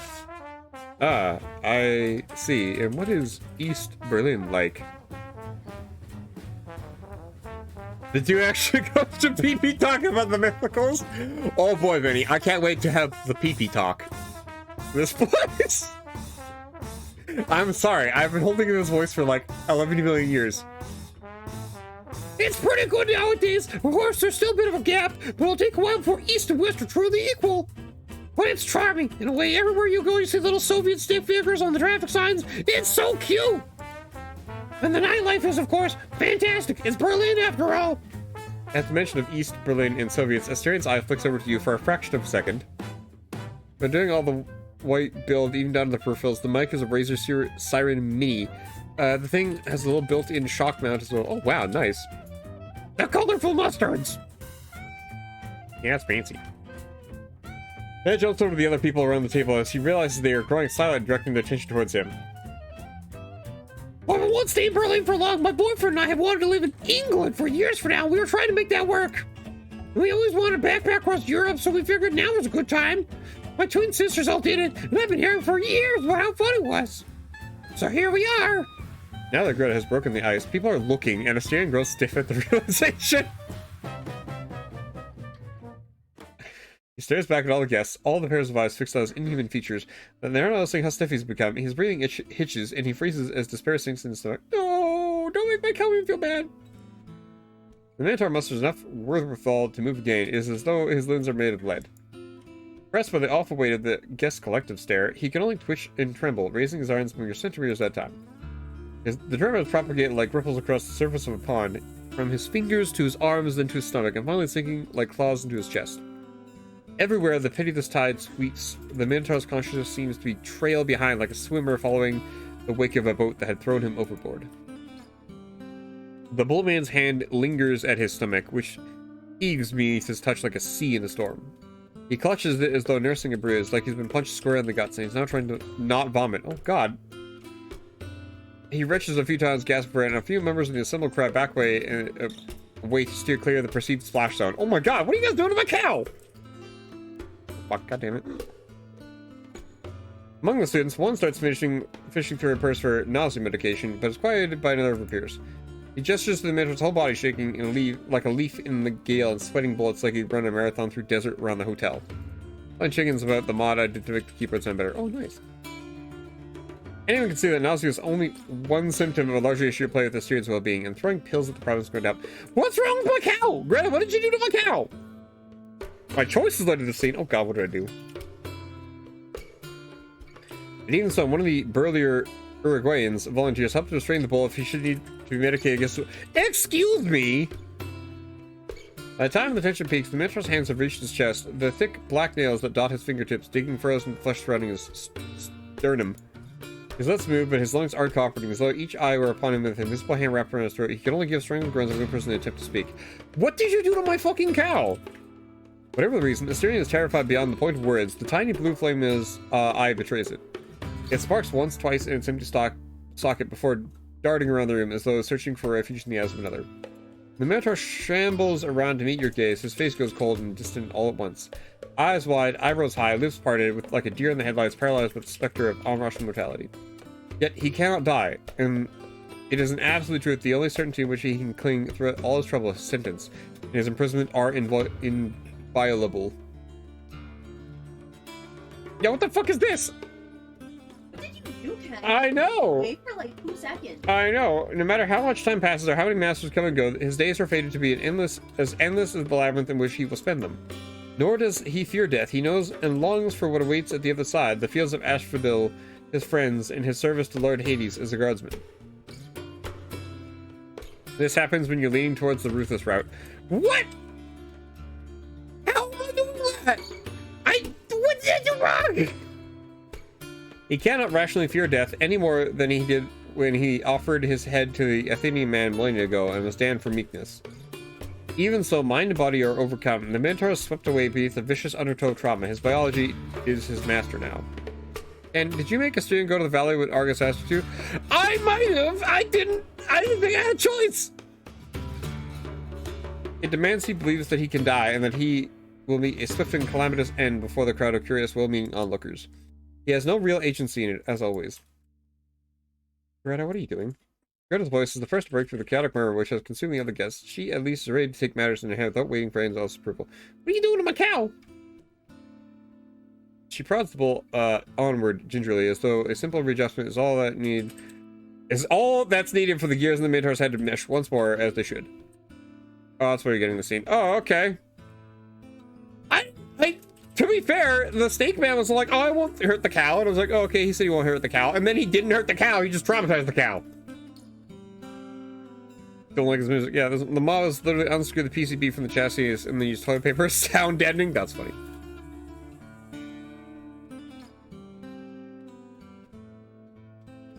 For a moment, Ishmael even rises to his feet to hover behind her, looking half ready to come to her defense if things should turn sour. But by his shifting eyes, it's plain to see that he really just wants to sneak away until the situation calms down. Emotional damage. Oh my god, what did I do to my cow? What did you do to your cow? I told him to go and do a thing, because the game was like, you can do the thing or you can't do anything. And I was like, oh, okay, well, looks like I don't really have a choice. So I guess I'll have to have him do the thing. I didn't realize I had a choice. Are you okay? The words fall on deaf ears, like a knot of steel wool against the dirty dish. Greta's attempt to reach out only seems to intensify the merciless grating against the inner surfaces of the Minotaur's skull. Oh god! The past receives him, and the memory replays again and again. The room spins like a reel on the film projector of Asterian's soul. Now he is the stone, the ripple that distorts the placid surface, making the scene swim as the past crushes down upon the present. Oh my god. I broke my cow. You did! He drowns in the whirlpool of his thoughts, and as if he's there again, on the most momentous night of his most recent century of life. The players are all there, the master, a comely young lady, and a faceless mob, old thoughts for service, unbidden. It was not like this when the devil that was set loose in Master Clement. It had always been there, as much as it had been in any lost soul that the hotel had hosted in these days.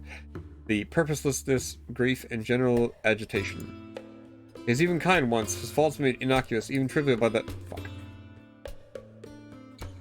the backdrop of human suffering in which he lived. As the one-eyed man is king among the blind, so too was Clement among the shell-shocked, war-weary refugees and veterans of the First and Second World War. He wasn't all there, but he was functional enough that he didn't need to be, so long as his brother was around. Oh my god. Look at this. You took perfect good cow and gave him trauma. Fucking, oh my god! Hi, Funfetti fan! Hi, Graves, how's it going? Cheese flavored, oh fuck, do I even have any cheese flavored twists? Have a potato chip instead, I guess. So I have normal potato chips now. Thanks, Dr. Gunnicombe.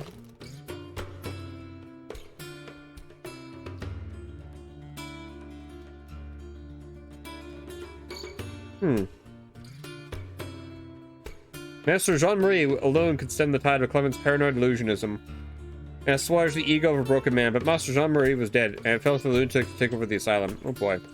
Hey Ken, you aren't gonna believe this, so I start my underdog part. Instead of going fine until I get to Usnatha, and I meet up with the person's soul friend or whatever the name was, and he bugs too. Well, gives me the quest to free his sister, but he's bugged. Oh, okay. RPG_Rooster Soldier says mailing the all the update bugs. to Windows apparently borked Twitch until I cleared out all the caching. Oh my god. My browser and logins. Oh. Oh no, RPG Rooster, you have to remember your passwords now. Rude.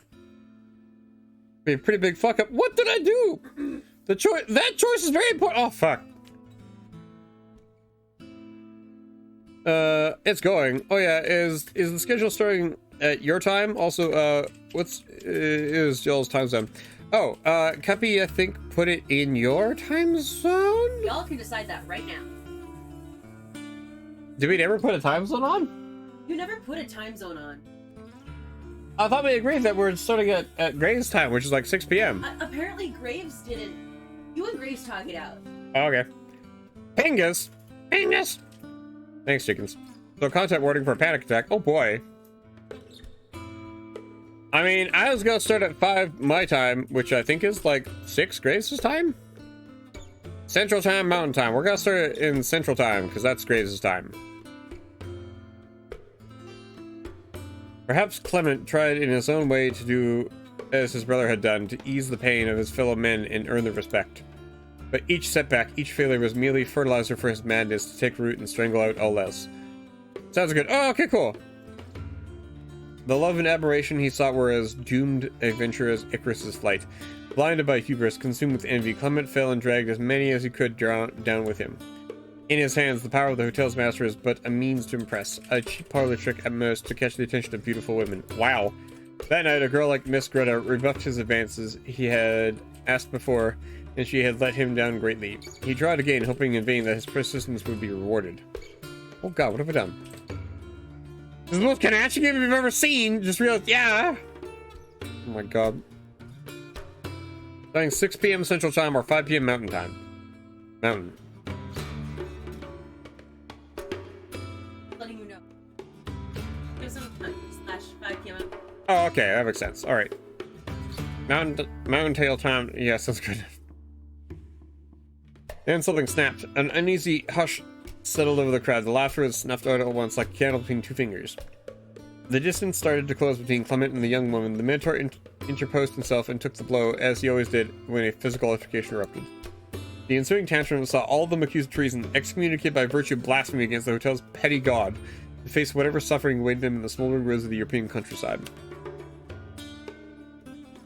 All except for Asterion.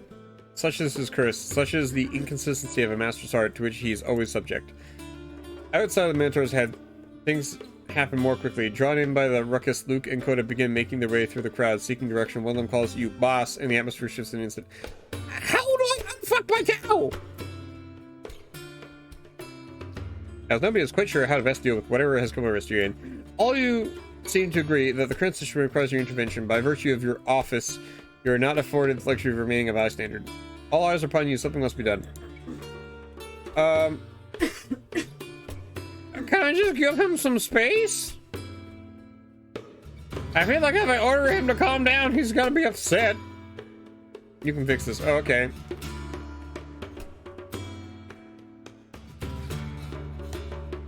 Because I feel like yeah, the chicken's apparently a fucking cowman is having a panic attack because, like, he has PTSD or something. And earlier I made a bad decision.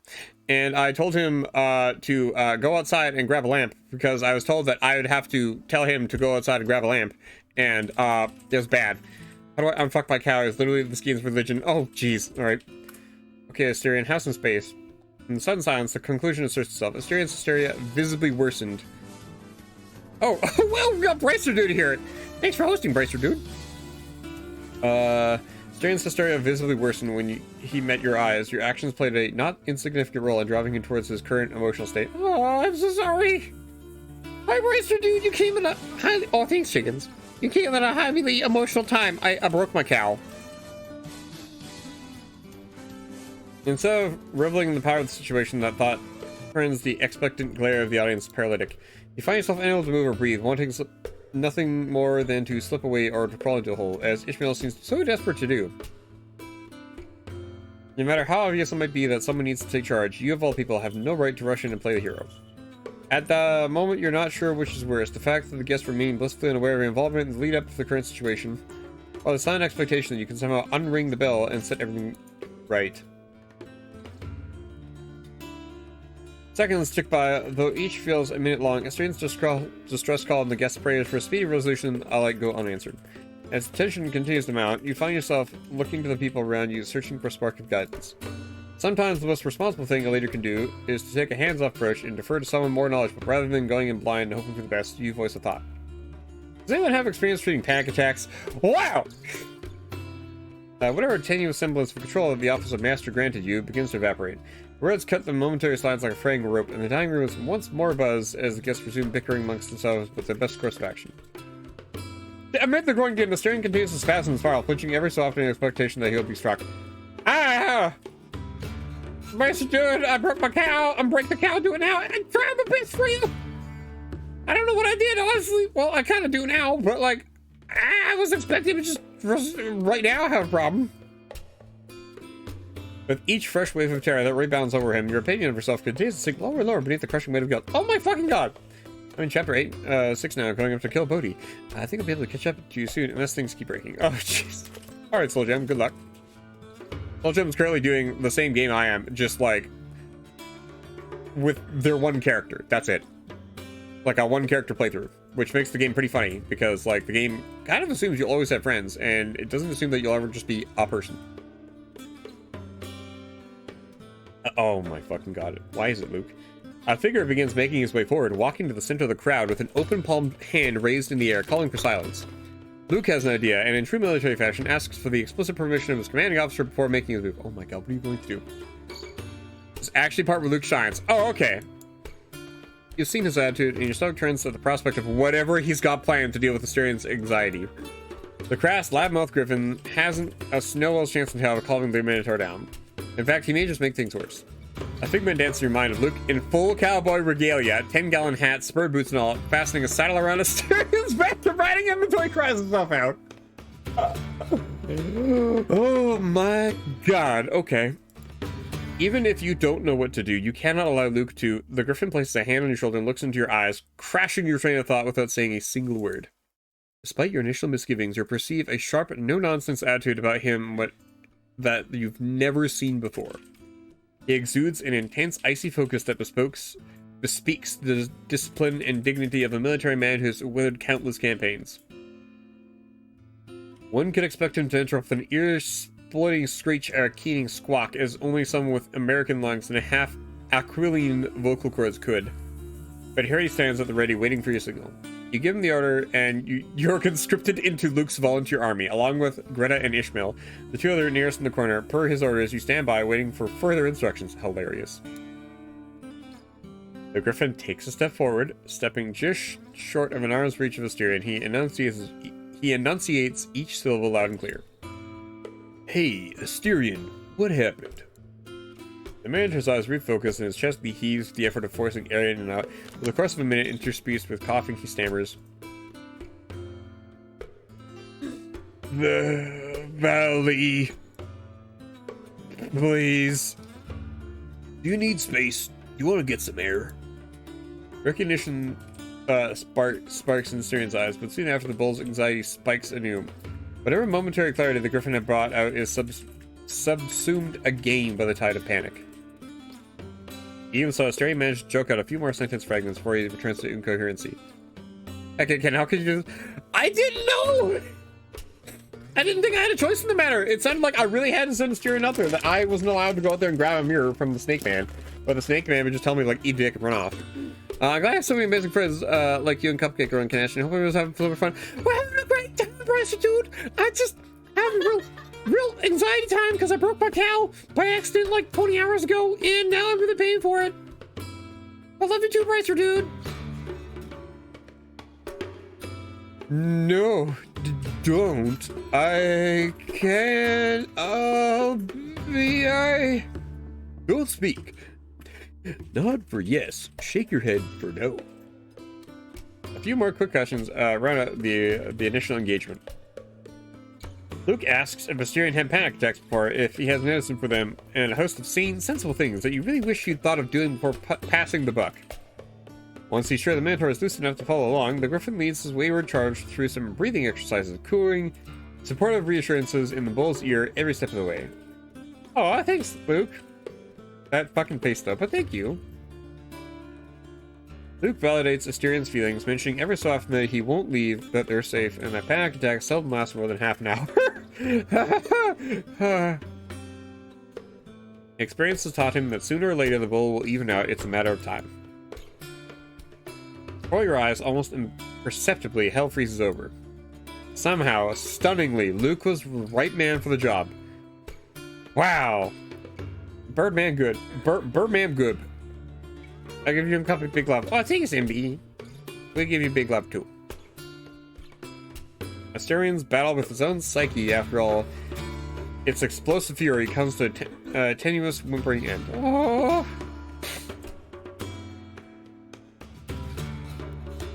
The tide of fear ebbs away, revealing the soul of the man behind the bestial shell.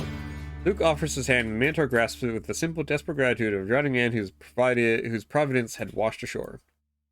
Though it feels so much longer to be all involved, a quick glance at the clock confirms it was only about 20 minutes.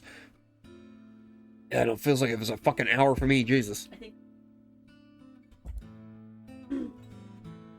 Whew. The guests begin to disperse, seating themselves and resuming quiet conversation. As Luke puts Asterion's hand in yours, he gives his first and last order before relinquishing his command.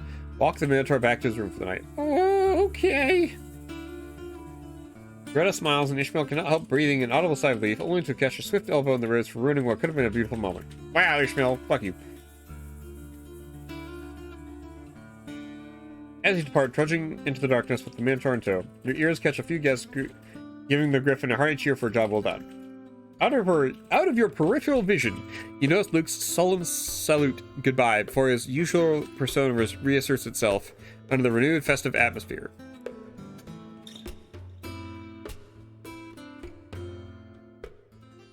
Hades, the ferryman. Oh, okay. We're back here again. Yeah, wow, Luke, I can't believe you actually did something good. And you were just like a constant man whore. Like, what? Yeah, he did it. Yeah, Luke, I'm a little bit more impressed in your ability to cook food and cure a panic attack in cow. It was like the end of a summer's day. A day's rain back at the Palace of Gnosis. Rivulets falling into the patio stone floor, droplets pouring from the trees down to the saffron bushes. The pitter-patter of fat droplets and children's feet as the Minotaur sat by the tall red pillars thinking, not making a noise. Military training, man, he knows PTSD. Oh, okay, that makes sense. thinking as his father told him to, as he did now. He had walked a dozen steps downhill before he lost balance and fell to his knees. Now he sat collecting himself. The Minotaur looked up at the stony ceiling hundreds of feet above him, raining down the same fat droplets of water on his muzzle. He can cook, yeah, he can cook good enough. That's better than me. His neck hurt as if searing iron wire had burnt it. His tongue and throat were locked frozen by a lump on his neck. The Styrian thought well as he plucked and then cradled an asphodel flower in his hands. He was surrounded by them in this meadow overlooking a labyrinth land of rivers. His body ached. But how soft the flower's petals are against one's hands, its white and pink were like a splash of life in this darkened land. How long did he stay here in the asphodel field? He lost track of time, but he remembers the moment he rose when he caught himself humming. I don't understand, so that's good enough for me. Oh, okay. A nameless, graceless tune coming from deep within him. A cold drop fell on the palm of his hand. The Minotaur was awoken from his trance. Prince Asterion, adopted son of King Minos of Crete, rose and looked down towards the rivers, and there he was, the man waiting by the shore. This time, he stomped downhill, letting the slope guide him in leaps and bounds. He could not laugh. The lump in his throat made sure of that. But displayed on his muzzle was a smile. The slope ended. He let momentum carry him to the shore, to the skeletal man in his humble boat. Never before had Asterion seen such a sordid creature. His beard, drier than hay and caked with foul filth, went down to the muddy shore. Anyone who will have food waiting for you when you get home is a keeper. Yeah. His feet, half sunk in the mud, had overgrown yellow nails that were more like fangs than what any human should have. Oh god, gross. A coarse cloak covered his upper half of his face, but as he shifted on his feet, Asterion caught a glimpse of the old man's eyes. They burned. The man was hollowed like a furnace and reeked of bitter smoke. Foul was the god of the river shore, and common was it for nobles and highborn to shy away from him. Judging by Asterian's smile, however, one would guess he beheld a holy envoy covered in fine garments and fragrant with the scent of flowers. Anyone who will just because he's horny doesn't mean he isn't husband material. I mean, I guess that's fair. Asterian's hooves sunk in the muddy soil of the river as the old god's gaze crawled over the hybrid. Sensing movement, half a dozen crabs, which had hidden in the mud, skittled away from the two of them. It's Charon? Charon? We're gonna go with Charon. What a peculiar sight. Not a man, not a beast, much less an immortal. Neither a mournful youth nor a pacified elder. A smiling newly dead, one leaping downhill like a nymph. Now, let me collect my payment. With his left hand, the foul-smelling elder supported the Minotaur's neck and massaged the lump within it with a bony thumb. With his other hand, he reached into Asterian's mouth and plucked the obstructions from his throat, like a child would pluck a flower. It was a gold coin, so freshly minted it shone like an ember.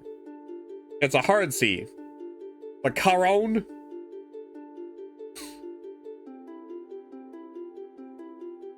Chiron? It's more like Chiron. Must have had a good friend, young hybrid. This will do well. Now, tell me, what is your lineage, hybrid son? Like chiropractor. Chiron? Interesting. I'm learning things, thank you. Words flowed from his lips like honey. The Minotaur's heart pranced like a newborn fowl, and his face regained some of his color. I am the son of earth and foamy sea, but my race is starry, heavenly. My name is Asterion.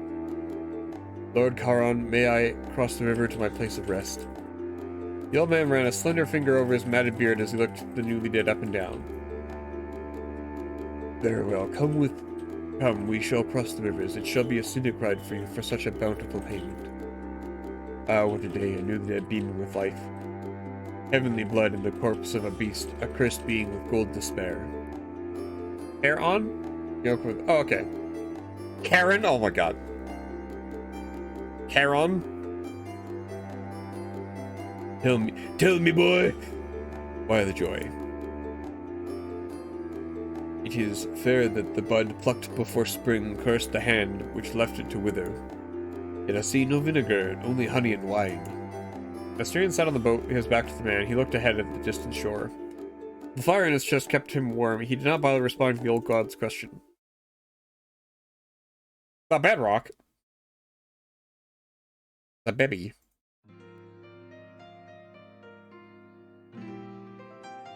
The following morning, you find Asterion back to his duties despite his panic attack the previous night. Any attempts at talking about it are met with a tight-lipped, mournful silence. I'm sorry, Hellman. Can I just give you a hug at least? Goddamn. After breakfast, you remind him of the whole internet situation. Yes. I remember now. You wish then for me to take you to the place that I told you about. I'm sorry, I've slipped too far in my chair. Ah. Very well. Is the master ready? May we proceed? Yeah, let's go. Asterion walks to the door leading to the stairway, but stops.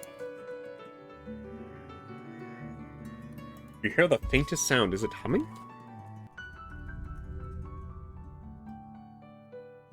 Then the door clicks, and what you see outside is nothing like the inviting light from the stairway. What do? What did I do? The tunnel stretches ahead of you, sloping down. Its walls are raw, bare stone. Asterion walks in as if he was nothing out of the ordinary. And what just happened? He gives you only a brief glance, inviting you to follow.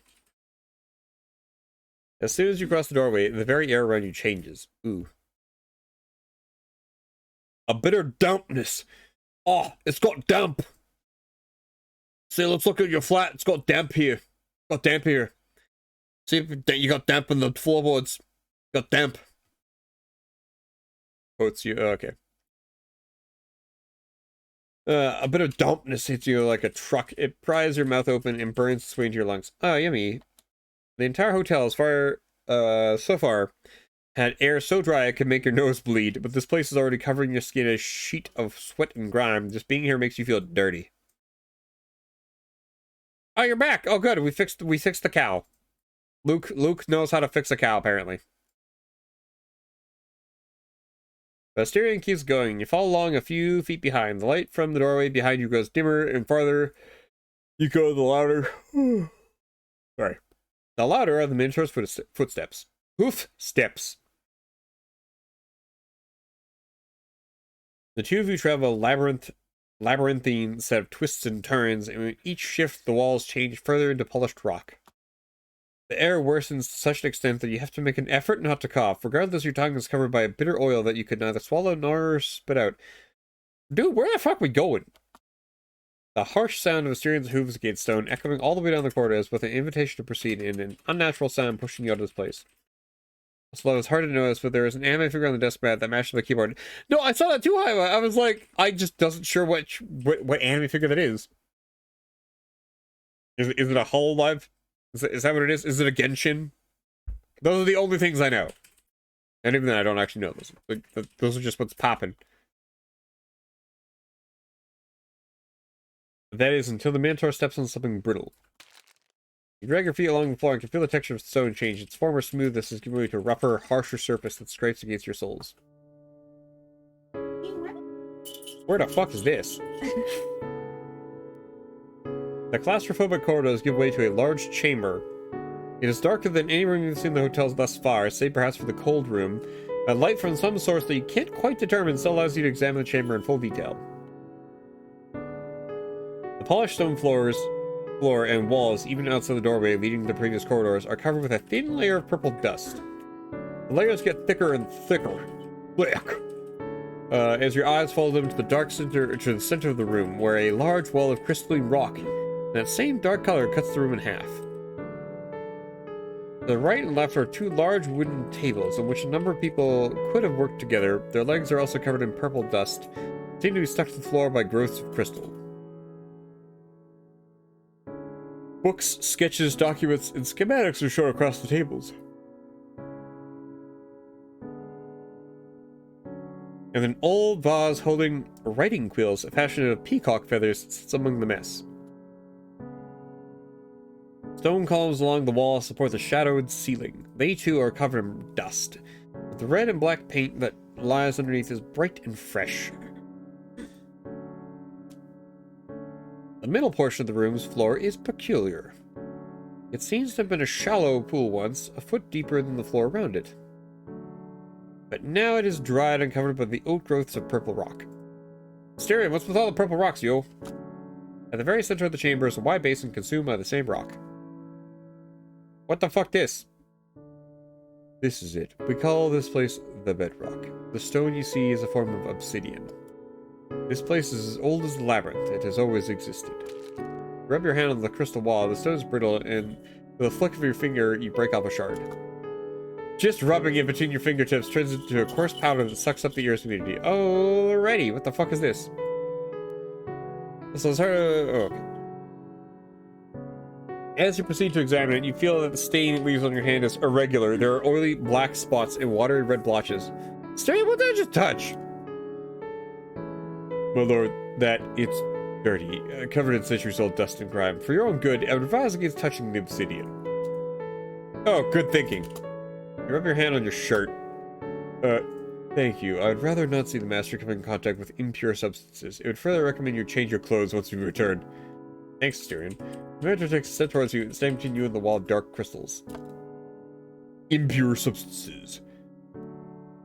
May we proceed? The basin at the center of the room. That's what we use for the radio. This is the equipment that broadcasts radio signals? Does this thing even work on HDMI, sir? Cat 5? Wi-Fi? Am I gonna get Wi-Fi here? Because that would be funny. I suppose that's the way to put it. A more appropriate description is that it is the realm's link to the outside world. Oh, okay. Take a look at the basin. It's hard to know for sure since it's covered in dark stone, but it's almost as if there's no bottom to it. The Whiffy. The Whiffy! The character from some anime called 86. Her name is... That's Vladilena Milze. Whoa, excuse me? I need to relook at this. Oh, I feel stupid that I didn't notice that.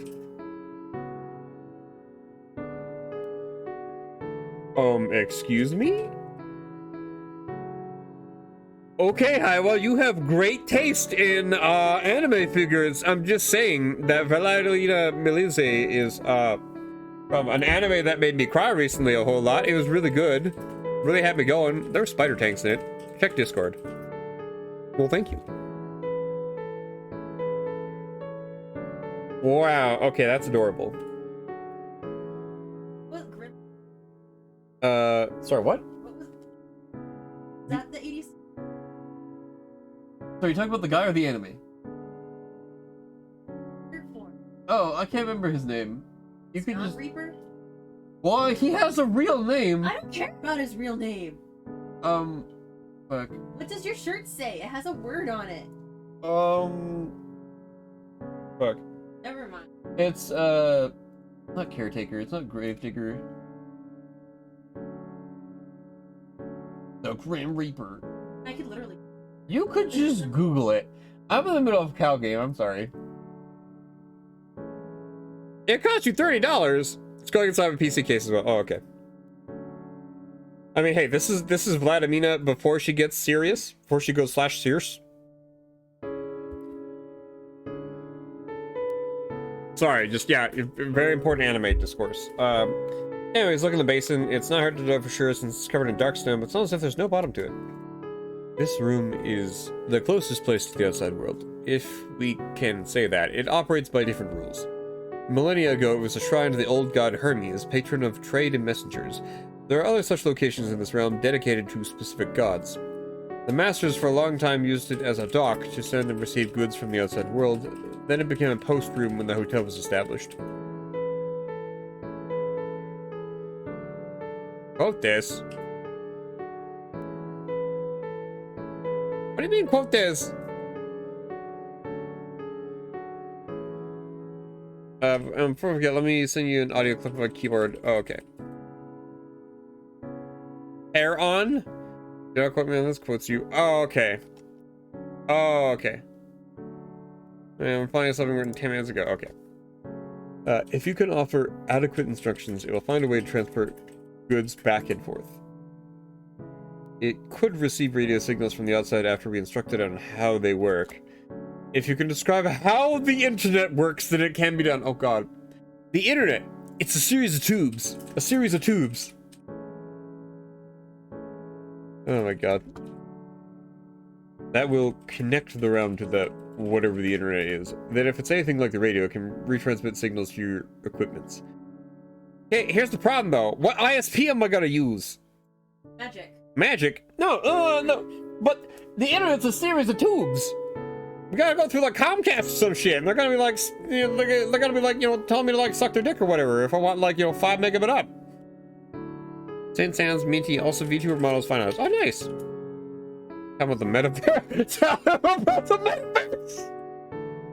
Yeah, hey Asterion, Mark Zuckerberg created this thing called the metaverse. It looks like it was created by like, you know, some kid 20 years ago, because it looks terrible. But it's so you and your friends can hang out in the metaverse and like go to Little Paris and take photos with like the Zuck. Suck. Starlink in hell, yeah. Asterion on Second Life. Oh, that'd be so funny. Powman looking for a good time.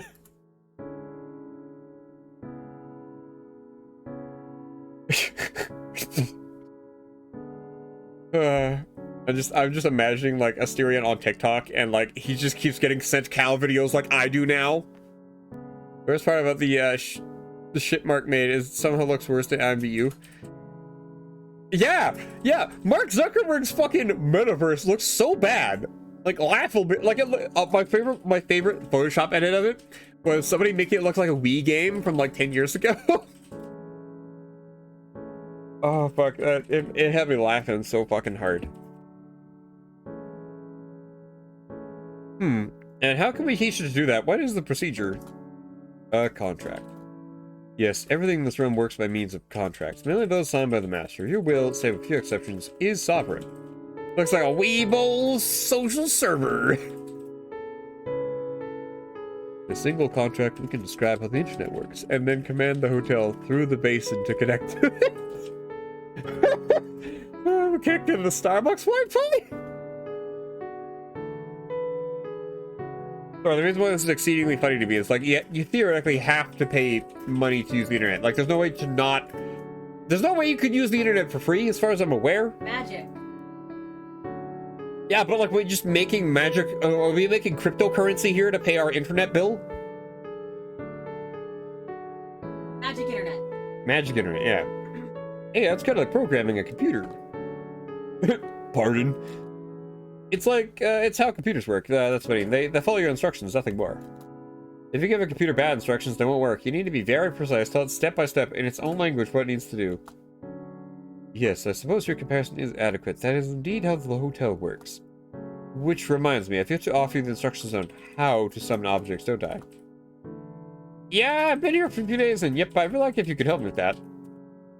And you just send me the original inspiration for a VTuber model, which is just based on my old VR chat.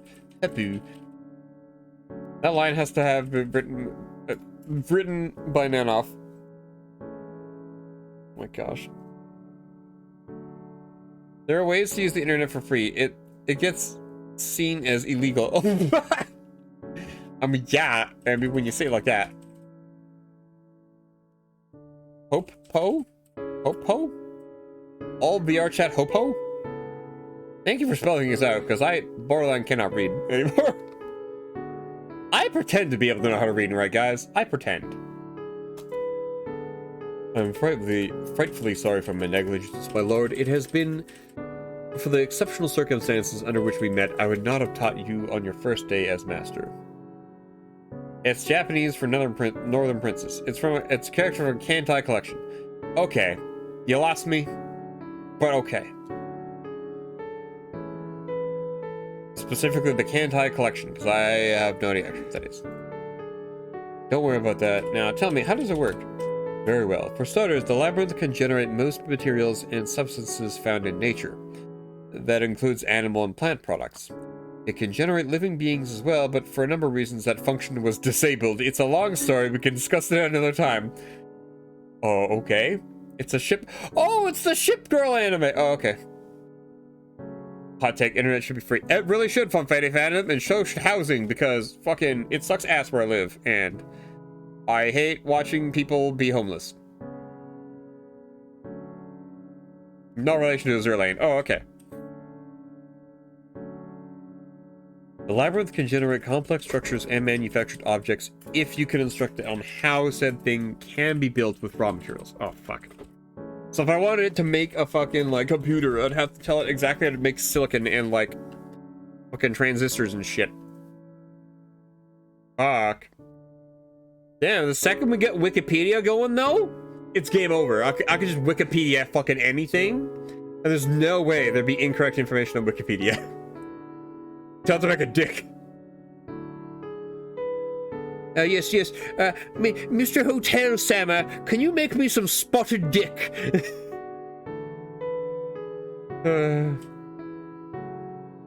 You're right, and you should say king. Yeah.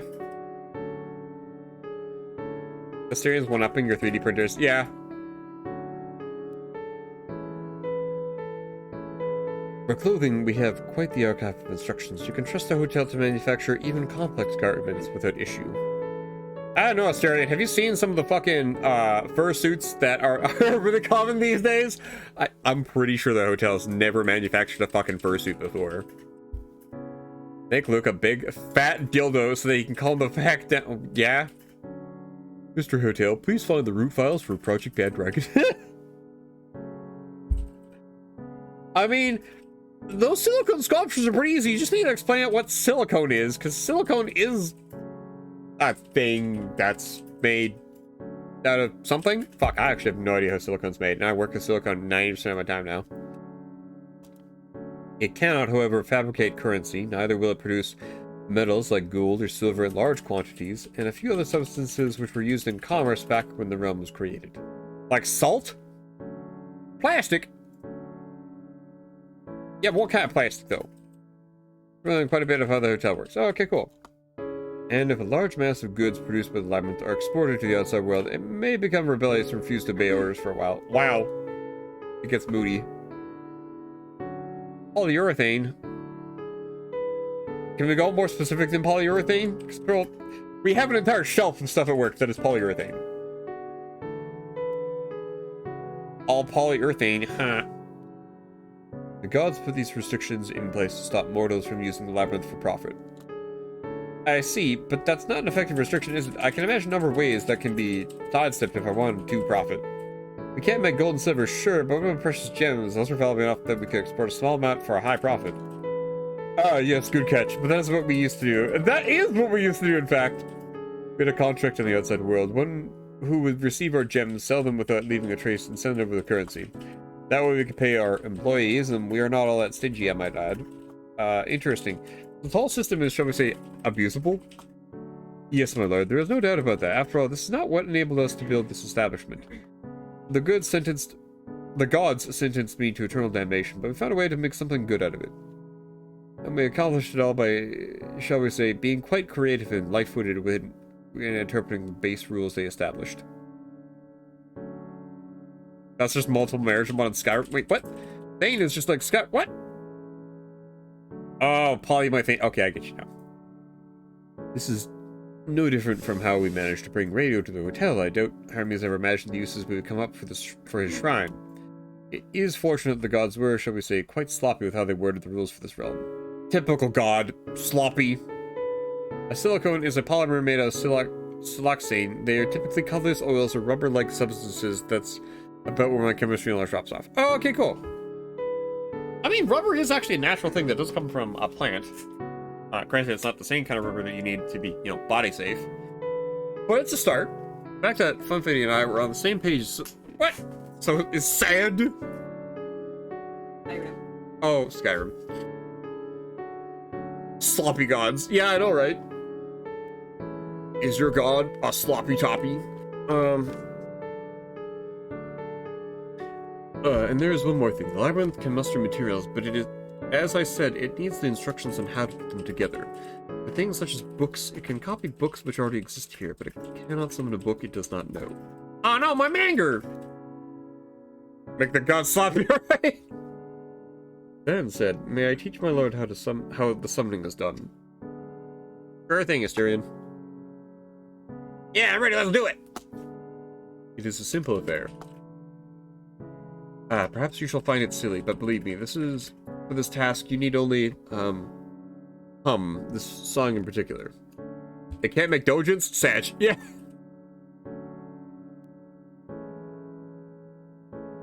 I'm on the same page. I was like, aw. Make their... So it can't make their legs weak and their handwriting shake. God.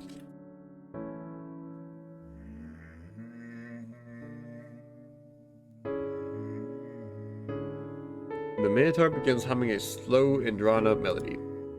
Asterian's humming at times quivers, lingers, stretches itself. The song itself is simple, easy to learn, and quite unlike what you'd hear from modern musicians.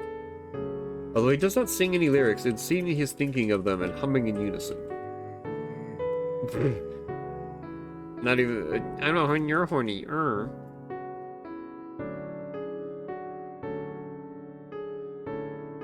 After repeating the song 2 more times, he stops. We need to call out to the labyrinth. Inform it we are making a demand. We required an unequivocal gesture. Over the centuries, the masters have employed a number of actions for this, such as snapping their fingers or tapping their feet. But my lord can imagine how problematic it is when they would unwittingly give commands to the hotel. So for a few centuries now, we've adopted the song as the gesture. The master need only hum it. With time, you'll even be able to do it without anyone noticing. I like how I'm sitting at my desk with no PC, just on my phone, watching it. Oh! Don't get there someday. If I'm around, I can hum it for you as well. That works just for me. That works just the same. I hummed it in your stead when you tried summoning clothes for you. And now, state what it is you desire. I desire the internet, the World Wide Web, the Wi-Fi, a series of tubes.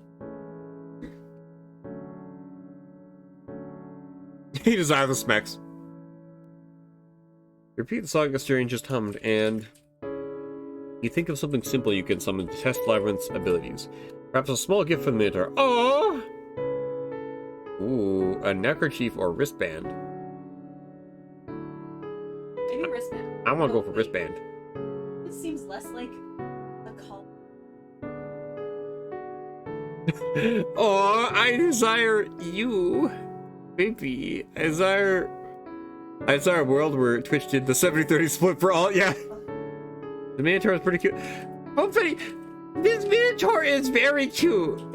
I actually quite liked him before he got all chunky as well, because he used to be a little skinny, like, skeleton of a Minotaur, and then, like, he got chunky.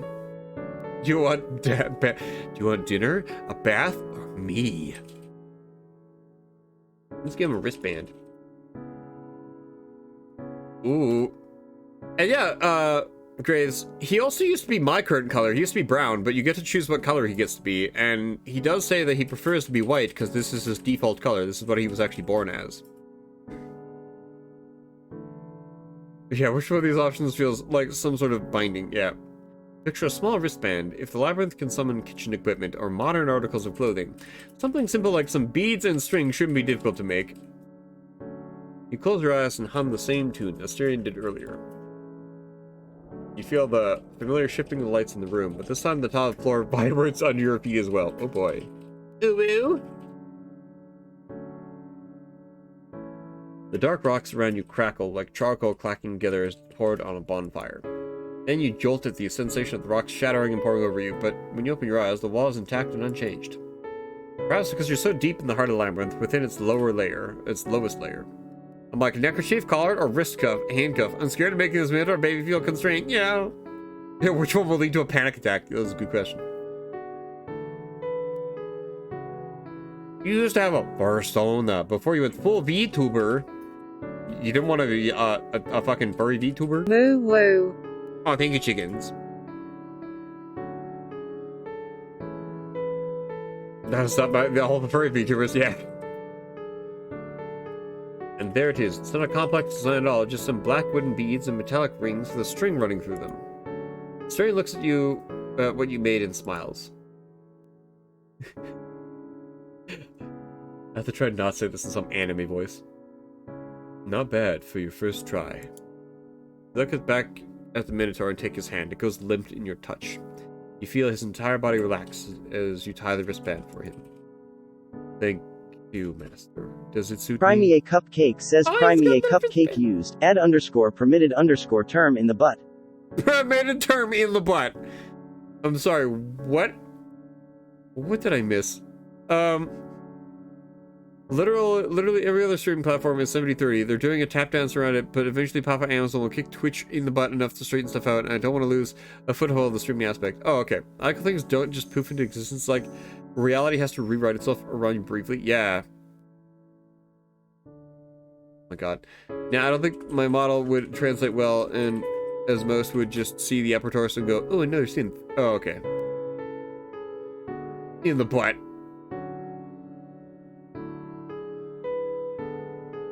Wait, why did you add in the butt? What didn't have in the butt?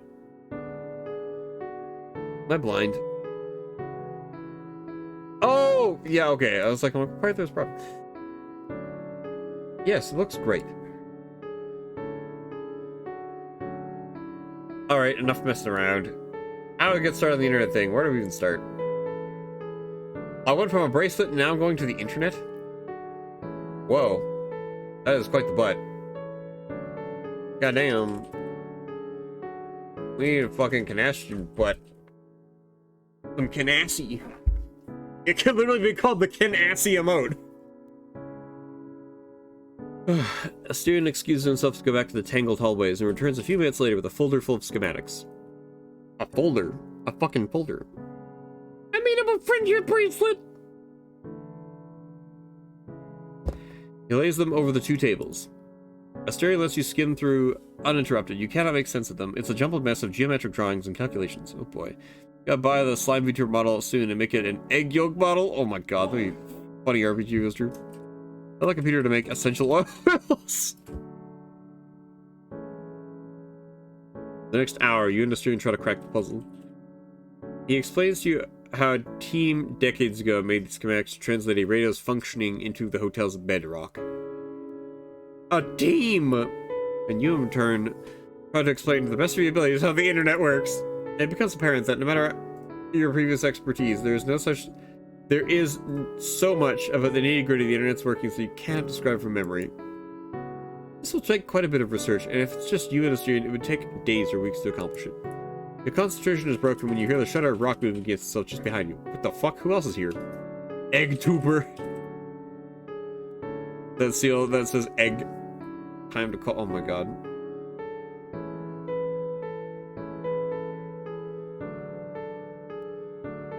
Turn around, but nothing has changed, but it's the same dark, humid room. Is something the matter? I could have sworn I heard something move behind me. I'm afraid I heard nothing, my lord. Perhaps you're just getting tired. I don't know, Asterion. Are you lying? Are you lying to me? Are you lying? That may be the case, but would you mind if we took a little break? Yes, about that. Would Master be willing to hear out an impertinent suggestion from the servant? Okay. Sure, go on. You see, it is somewhat late in the morning and new guests might arrive soon. If both of us were to stay here to work on this, then who will greet them in the lobby? The process of drafting the contract requires a great deal of specific knowledge, so I should stay here to do it. Could we perhaps recruit Luke to assist me? Luke! Okay. Will you man the reception? That sounds reasonable. Yeah, I need an actual camera first. I'm working with new tower, my monitor, and no spare phone for face tracking, but I'll get it worked out with the year. Oh, okay, that makes sense. What, I read that Duke Nuka's voice? Not sure he knows a lot about the internet, but he might be able to give you a hand to a certain extent. Oh, yeah, I guess Luke would kind of know about the internet. I don't know, guys. Imagine what Luke's phone would be. It would just be, like, the Grindr app and, like, nothing else.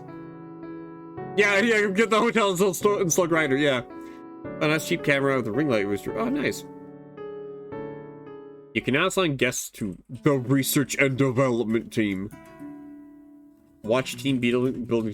I'll watch the tutorial. What the fuck do I do? At the start of every in-game day, you'll be given the chance to assign some of your guests to a team performing tasks to improve the hotel. Oh, cool! I'll get to do things! Time to call IT. Duke Nukem after blowing up a server room. Yeah. The R&D team will research technological projects to expand the hotel's capabilities or work out new contracts that modify the rules of the hotel. To assign a guest to a team in the guest management screen, click / tap on their icon and select the appropriate option 2. Oh, okay. Interesting. Similarly, you can dismiss a guest already assigned to a team by clicking and tapping their icon on the team and selecting the dismiss option. Every guest has stats, tech, and contracts. The higher the stat is, the more guests can contribute towards completing a project of each type. Every session, your team's stat total will be spent working towards a reward, such as completing a tech project or crafting a contract. Each reward has a stat requirement that must be met for you to obtain it. If the team can't reach the total, don't worry. Your progress towards obtaining a reward will carry over on to future missions. Okay. Okay. Oh man, story time. Last night after a concert, I stopped at 7-Eleven with my brother. There was some homeless guy outside, so my brother offered to buy them coffees from the 7-Eleven and stayed outside and chat with them. I guess I thought it was chill because they traded me a cheap ring light as thanks for the coffee. I have no idea where they got a ring light, but now I have a ring light. What? Alright. Yeah, where'd it go? Hang on. Put it. You gotta show me your persona. Okay.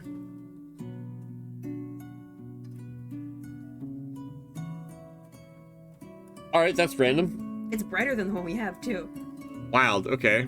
Yeah, because the guy, one of them had like a backpack with all his stuff in it, and this was in it too, and he like pulled stuff out, and then he couldn't get back stuff in, and he's like, hey, I don't have any use for this ring light. Would you like the ring light as thanks for the coffee?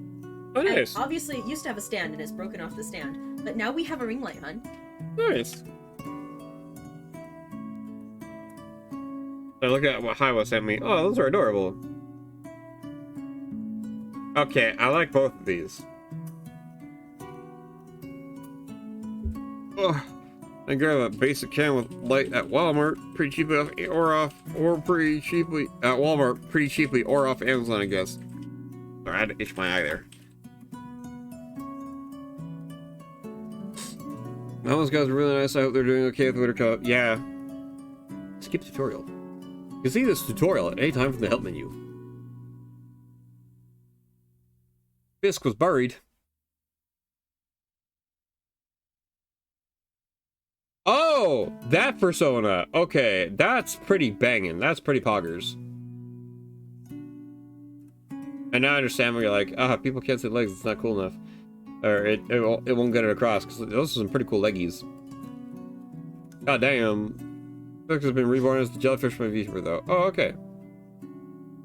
Nice. That's really cool, though. God damn. Ugh. So I'm just remembering, Kobold Salem, has a model with leggies, and Kobold Salem just shows off the leggies because there's a command that you can do for Kobold where, like, you can make him do, like, a little tap dance, so his model will actually flip 180 degrees, so you can see his feet and he'll tap dance in the air. Or whatever. R&D team. Click on a guest to see his stats and reassign him. You can also drag and drop the guest, hover over a stat to see what it does. Luke, contract 1, tech 2. Coda, contract 2, tech 1. Asterion, contract 2, tech 0. Oh, okay, wow, okay, so our most tech-inclined person is fucking Luke. Unsurprisingly. Coda is unavailable. Alright, Luke, we'll send you to R&D. R&D! Changes the rules of the hotel and does technological projects. Cool. Wait, do I have to sign both of you? And then finish? Finish! Confirm selection, yeah! Very well, my lord. I shall realize your will post-haste. I shall summon Luke for his help. Your guest stats can be seen in the guest screen in the menu. You can inspect your current team members in the team screen as well. You can also inspect these in the ledger in the top right corner of the screen. Okay. Yeah, fun fact about the Sona, he's based heavily off of Forerunners from Halo down to the fact that his tail works like a Promethean light rifle that works more like a railgun. The species has inherent magnetism instead of fire like most blueprints. That's really cool, Hiwa VT. Damn.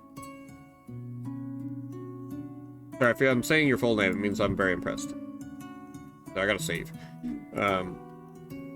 With that, you head out. Just as you were leaving, you heard a game. The sound of rock running gets itself right behind you, behind your grasp. Wait, what? One Fight Phantom?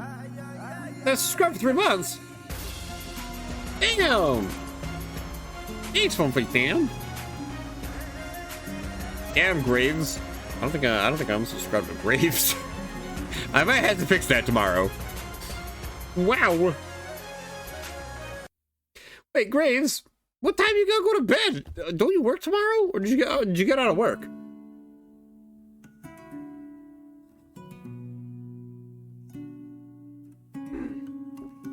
Yeah, wowee. The original species that, but please someone draw more. I can't draw, but I want to see more wyverns in the community. Oh, that'd be great. It's just about time for new guests to arrive. Back at the reception, you put on your best smile and wait. Things are slower today. During the morning, only 3 new guests arrive, all singles. As the day progresses, however, you do notice some commotion as people move about. Uh-huh. At lunchtime, you find only a few sandwiches sitting on the lounge's counter. A number of guests are missing. Greta, her boyfriend, and the South American men. Plus, guys, me every time someone's like, cool dragon. Oh, it guts me. Oh. Okay, I understand that. And so, well, work hasn't actually called me in for a while, so I think I'll be... What do you mean they haven't called you in for a while? Are you okay for Funny Phantom? Graves? Oh, thank you, Chickens. Oh, damn, I love how Chickens has this, like, laying down emote where it's just Chickens sideways with the 3 pieces. You can also mix and match the pieces. It's kind of funny. Wait a minute. Oh, damn it. No, Chickens isn't live, so I can't modify an emote right now. I can have 2 tails touching tips. It'd be very funny to me. What the fuck is... Okay, that's cool. Tentar. Wow, okay. You're off till Sunday? Oh, okay. Don't remember. Oh, okay, Graves. So I made it like 100 years ago. Fucking love it, though. It's just very cute, okay? We love chickens a lot here. Wait, is that Asa? Oh my god. Okay, that's fucking great. Okay, I need the similar thing that we got Asa going on here, except that monster fucker flag that came out. I think that'd be just that's the perfect crossover for me. And you can just have like a fucking normal ass cow. It'll be great. Anyway, sorry. Greta and her boyfriend and the South American men. You gotta come back. There we go. As you're having your lunch, you see what could soon become a usual sight at the hotel. Coda coming into the bar with a displeased expression, looking around for a moment, and if Luke is nowhere in sight, taking some food from the counter. Oh, baby. Coda has a very uneasy attitude with the whole ordeal. He tries to maintain composure, bowing to a few guests if they're in the way, but his disdainful glare shows he doesn't want to be there. I'm sorry, Coda. Are you okay? Oh, why is he gonna leave? He takes a few sandwiches and walks back towards the reception. Please, can I help him? You can see this becoming a somewhat sad routine. Yeah, what the fuck? RPG_Rooster says yes. Now I have the 3K, so the first time I log into your 24-hour stream we can celebrate with shots. Oh god, oh thanks RPG Rooster. Well, thanks for their, for getting them points and getting ready to celebrate RPG Rooster. Prepare yourself for an uneventful afternoon, but when you return to the reception, something feels off. There's a subtle noise from behind the counter. You walk towards it and peek behind, only to find... Excuse me, but who are you and what do you think you're doing? Oh. Sorry, I was just looking for a quiet place. My name is Ishmael.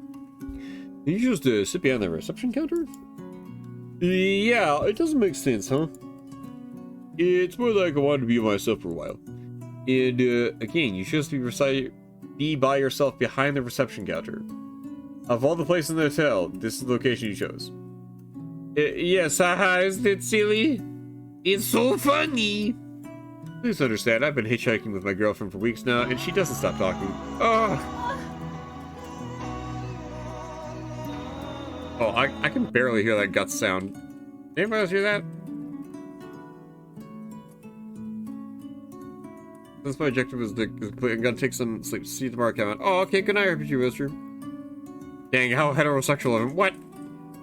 No, there's no way I'm letting you do them alone either. Oh, thanks, Funny Phantom, for joining me on that. Does that mean you're also gonna join me for, like, sit-ups or push-ups, Funny Phantom? We gotta get Graves all, like, buff. All strong.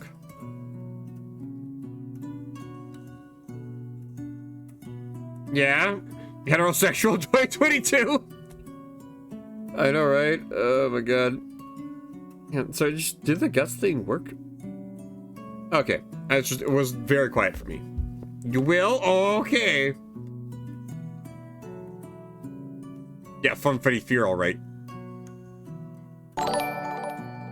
Oh, Cupid loves. Hello. Hi. Welcome to the cow zone. Ah, there's a lot of snakes on there. Fun, funny getting abs.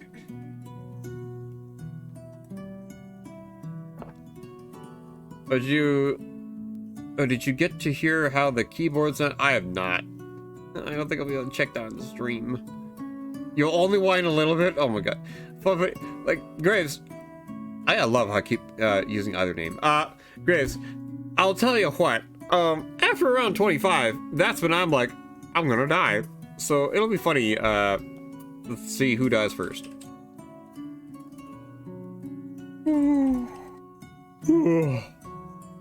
Please understand, I've been hitchhiking with my girlfriend for weeks now, and she doesn't stop talking.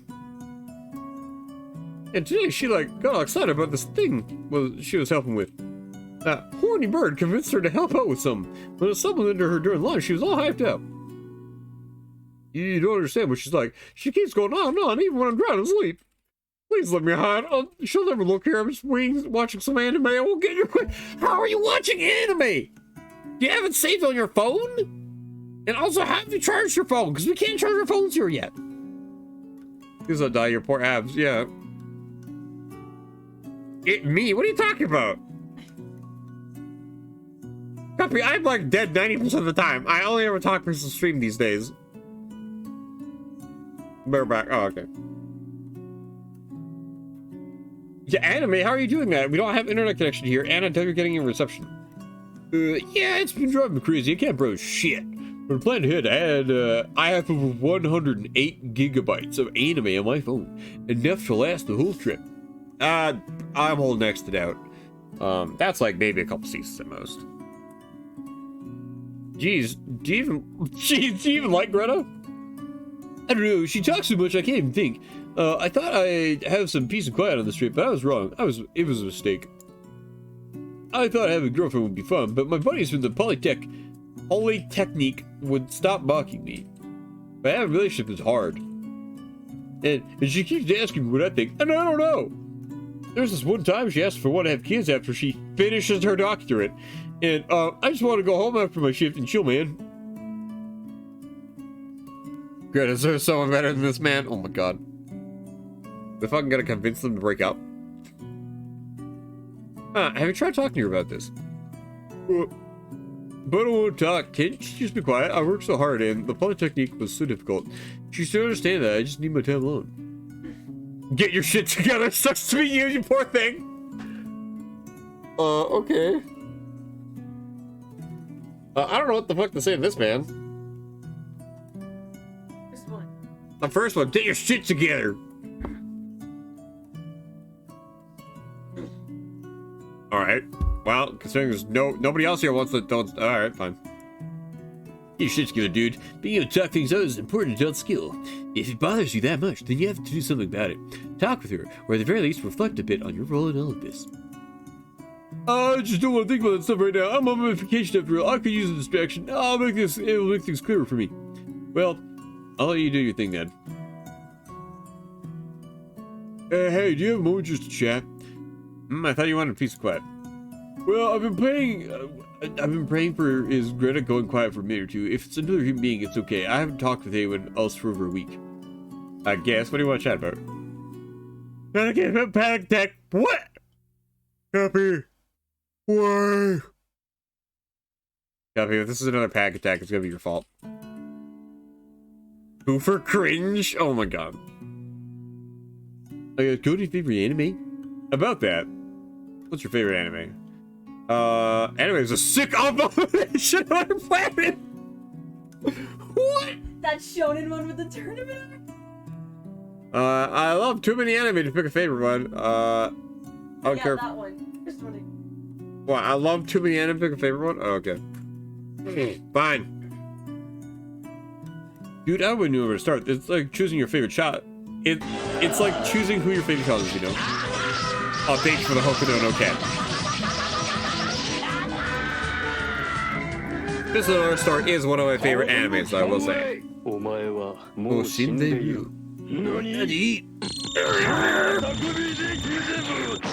Something in Japanese. I'm exploding. Ishiro smiles, having found a kindred spirit even in this place. Oh, no, my dude, I have a clear payment. Tell you, you've watched Suseru no Nanako. I know it's a kind of vanilla choice, but I love it. I keep thinking about it every night before I fall asleep.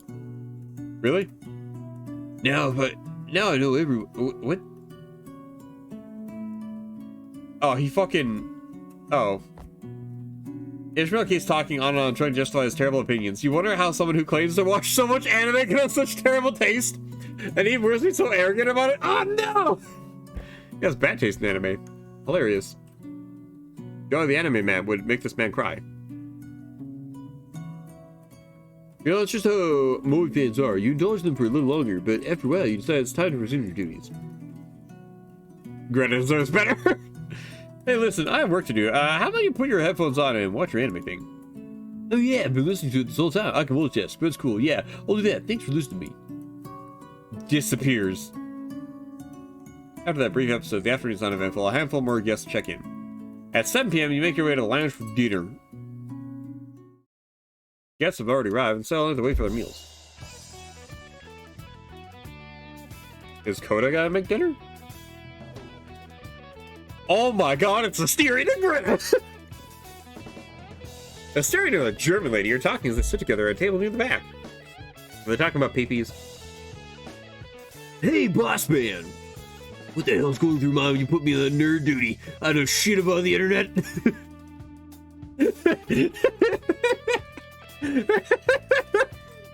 I don't know shit about the internet works.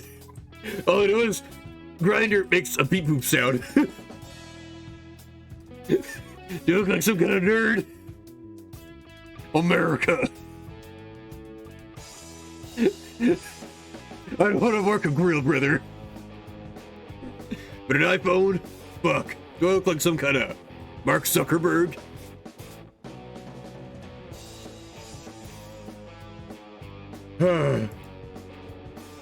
Nor do not a real mumbo jumbo Angus wrote down. He asked me to review his papers and look, how do you expect me to know what a TCP protocol is? I love how he had to pronounce this TCP protocol. Holy shit, alright. America. Hell, if I had reception on my phone, I could search it online. That's the whole point, huh? Look, things weren't going well. We spent a whole hour in that crap room, me twiddling my thumbs while Asterion tried to explain how all this works to me. But then we had an idea. The chubby German girl, she's an engineer, right? So we knocked on her door and roped her in. We ended up bringing the 2 Uruguayans too. Turns out they work with some internet provider, laying down pipes or some shit. Alright. Okay. This is not what I expected for this to work.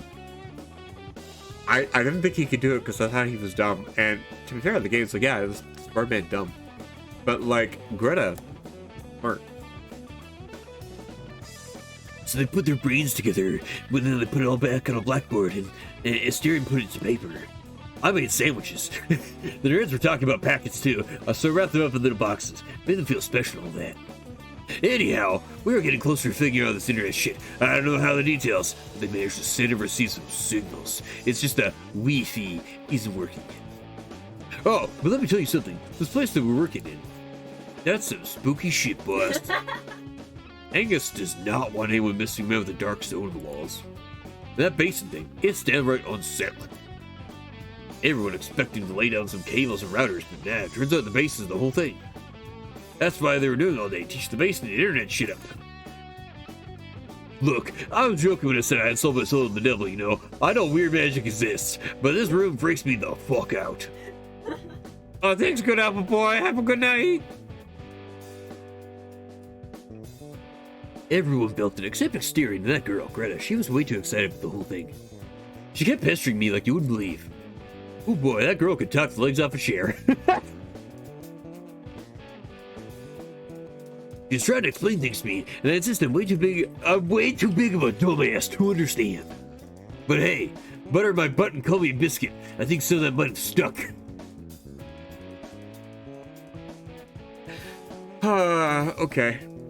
Justice for Greta. Luke's tech stat went up by 1. Oh, yay.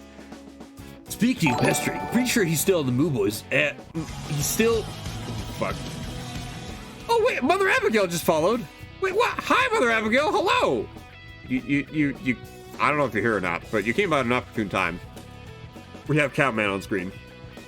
And Bird. Hi! I feel honored to have Mother Abigail here. That's like our other mommy at this point. Speaking of pestering, pretty sure she's still on the Moo Boys' ass about it. Anyhow, that's more important. Now, excuse me, I have to cook. Yeah! Mother Abigail's live streaming. Back to Fortniting. Oh my god. Yeah, I love how the one time I like randomly like tuned into Mother Abigail and like straight up playing Fortnite, and I'm like, that's okay. This is the last thing I expected you to be playing. Like Mother Abigail, I was expecting you to be playing like, you know, a game that's like spoopy, scary skeletons or something, some kind of monster fuckery shit. But no, it's Fortnite, and I'm just not sure how to process that information. Yeah, she's a really cool artist. Go check her out, please. Actually, yeah, chickens, you'd like Mother Abigail. She's a real big lady. Got me into it. Oh, okay, that's fair.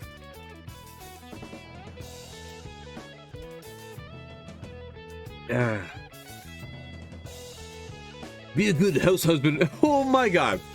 Be a good house husband for all of you handsome, strapping men, you know. Tonight we'll have burgers again. I'll have you know, however, that tonight I got a clock out early. I already worked my ass off today cheering him up, and I might have a special appointment to help one of our fine Uruguayans lay some pipes. Are you fucking... Alright. Wait. Alright. So that Uruguayan is, I guess, a man of taste or something. Because for reference, everybody here looks like how they normally look. They're not disguised as humans. That Uruguayan man is like, I want to fuck a bird. And, alright. Yeah, man of culture. Get fucking it. Yeah, all I can say is this is going some places. I'm awestruck because my mind is opening the possibilities of what's going to go on here, and I'm like, I feel like I have to pull Asterion aside and be like, Asterion, oh, you gotta get ready for work, so I just want to come say hello. Oh, okay. Oh, okay, have a good work day, Mother Abigail. Bye. Sorry, I'm just like, I'm imagining in the past where it's like, if there's other mythical creatures here and human beings can just see them, the human beings being like, whoa, I'd tap that. Or I'd get tapped with that.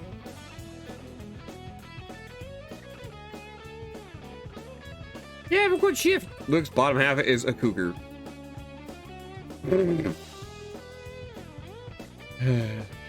Chapman, you say that, and I just imagine them like, yeah, no, Luke is definitely the kind of person that would be a cougar. But all right, a cougar. Bye, Luke. Have fun laying pipe. Yeah, towards Asterion and Greta. Absolutely fantastic! What you have here could revolutionize, well, everything! You could just make matter out of thin air and spread thermodynamics as we know it. We could solve the energy crisis and end scarcity itself forever. This place could change the future of the planet.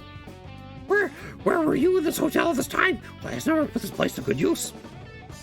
Miss Greta, please contain yourself. The hotel remained abandoned for decades. There was nothing I could do. Still, my family has pushed towards this for quite a while now to put this realm to good use, but the previous owners didn't think to put in the effort. At most, they would approve a handful of book shipments every year. This is just absurd. Just imagine how much we could solve the scarcity of resources. Well, there was a good reason not to interfere often with the outside world. This has been the hotel's protocol for centuries now. Well, before World War II, there was an incident. Back then, the master was one Jean-Marie, and we had a brother named Clement. Clement spent years lobbying to have the hotel supply raw materials to Germany. To Master Jean-Marie's chagrin, I fucking bet. Materials such as textiles, iron ore, quicklime. Oh, that's not good. Yes. Can you imagine what sort of contraption Germany might have crafted with those materials? Well, I'm glad we played our small but important role in avoiding that altogether. Oh yes, oh god.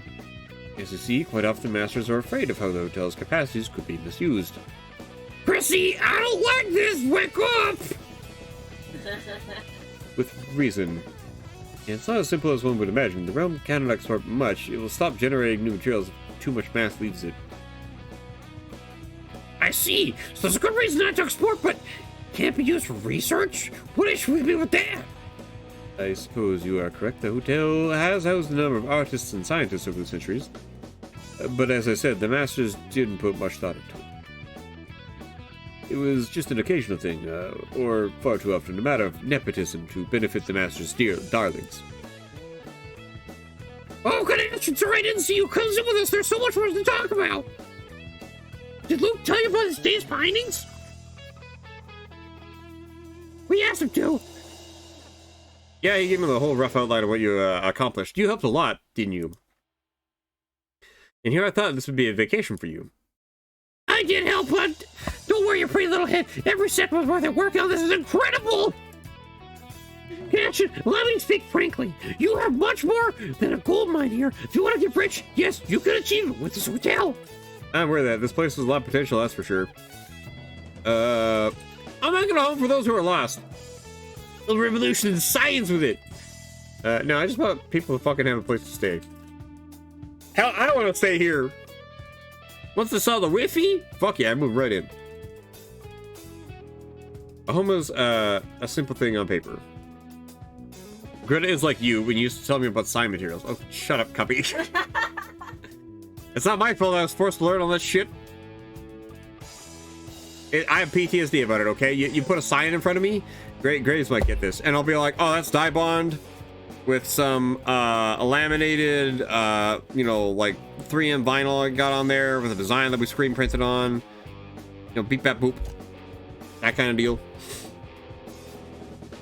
I'll be like, that's high-tack vinyl. That's a reverse print decal. I kind of wish I had some of those for my gas mask, so that way I could have a health bar on the inside of my gas mask.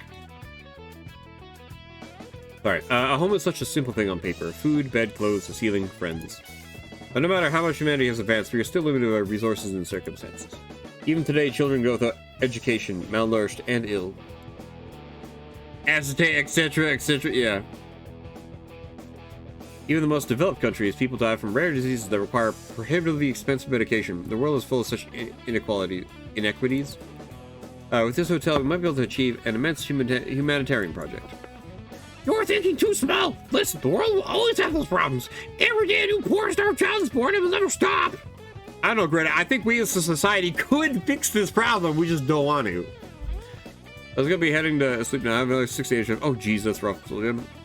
I'll just be leaving Lurk, and I went straight to Sultanate Center, a good stopping point, and then tomorrow we'll see what else we break. Oh, okay. Well, good night, Kendall. Good night, Soul Jam. The more you have, the more the last crap. Meanwhile, if you use this place for research, you'll advance humanity itself. Yeah, fuck you, Greta. Greta, what the fuck?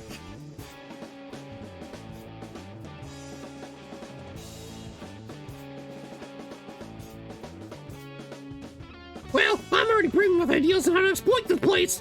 We rely on gigantic submarine cables to communicate across continents when we could just relay it all over this hotel, for instance. Yeah, let's make the hotel into a fucking server room. Greta is a woman in STEM. Yeah. There are so many substances for research which are prohibitively expensive to acquire, and here you can just generate whatever you want. Please, Connection, you must think about the progress of mankind. Assyrian has already convinced me that exporting goods may not be the wisest decision. Yes, but research allows science to harness this power. Do not give in to stifling platitudes of a power connection. Humanity has carved its way out of primal, brutal nature with our wits alone. No, actually, you dumbass. The only reason we have fucking society today is because two cavemen went unga bunga and then shook hands. Literally, we did not get out of where we were until we went unga bunga. Let's shake hands and try to build a house together. Because surprise, it's really fucking hard to survive by yourself, because as a human being, you fucking fall apart all the goddamn time. You always need somebody to care and look after you. Like, what the fuck? Greta, you're getting in the way of being gay.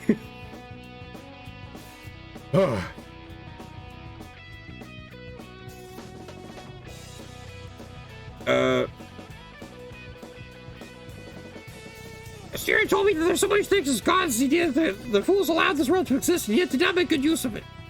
Right up to the gods who would still be throwing stones at wild oxen. It is humanity that created art and, with the aid of science, allowed decent living standards. Actually, Greta, we had decent living standards before science. Not great, but like, I'm saying, Greta, indigenous peoples around the world were doing pretty fine until a bunch of white people appeared. If anything, they were living better than when a bunch of white people appeared. I'm just saying. Please, you must not leave this realm unused. Look, I know what you're thinking. You're telling yourself that I'm German correct. My country did such terrible things. I keep that in mind. The concentration camps, horrific atrocities are such a common sight across history. What Germany did, but look at what happened in Hiroshima and Nagasaki. Think of Japan's Unit 731. Humanity is quite familiar with horror we are, but it does not mean we should stop trying to achieve goodness. That's 100% Elon Musk. Greta, we were just saying you were cool. Yeah, Greta, what the fuck? Can you just stop talking? You're making yourself worse with every word that comes out of your mouth. I expected her next word to be like Mark Zuckerberg or Elon Musk or like what's the what's the other one? Who's always complaining about shit. Fuck.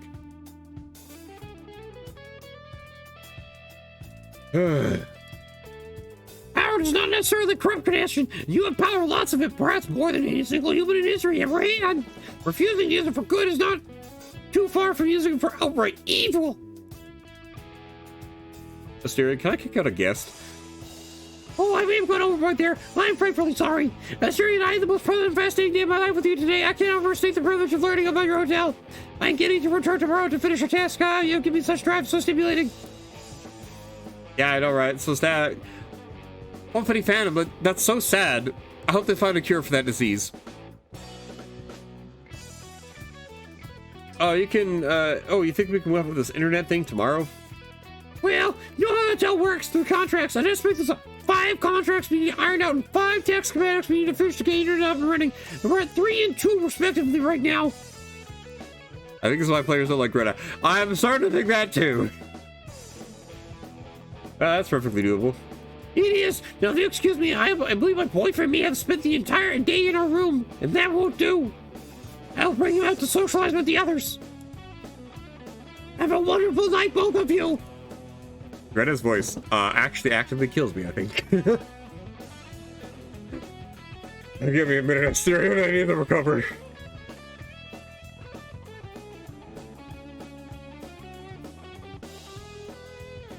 Oh my god. Oh. So yeah, that's a great time. Great person. Was not expecting all those words to come out of Greta's mouth. I was perfectly fine with her just being an engineer. You know?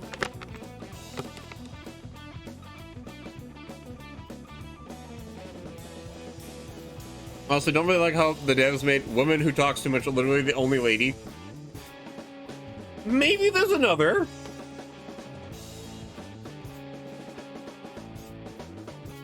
We don't know that yet. I think what she says is valid, but she's very overbearing. Yeah. I agree. But I gotta stretch my leg because I've been sitting awkwardly for too long.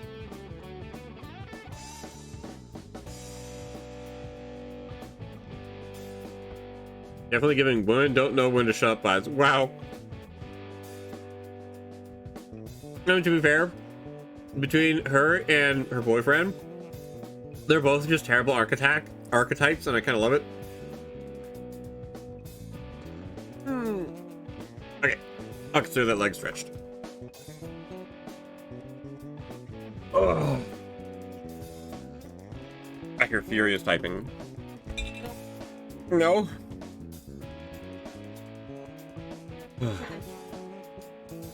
Master, what did Miss Greta mean by concentration camps, and what happened to Hiroshima and Nagasaki?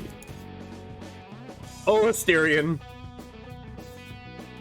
How about we talk about all that another time? It's a complicated subject. Sure, whatever you want, Master. Oh shit. I don't think we see another on-screen woman until much later, and she talks a lot. Oh my god, okay.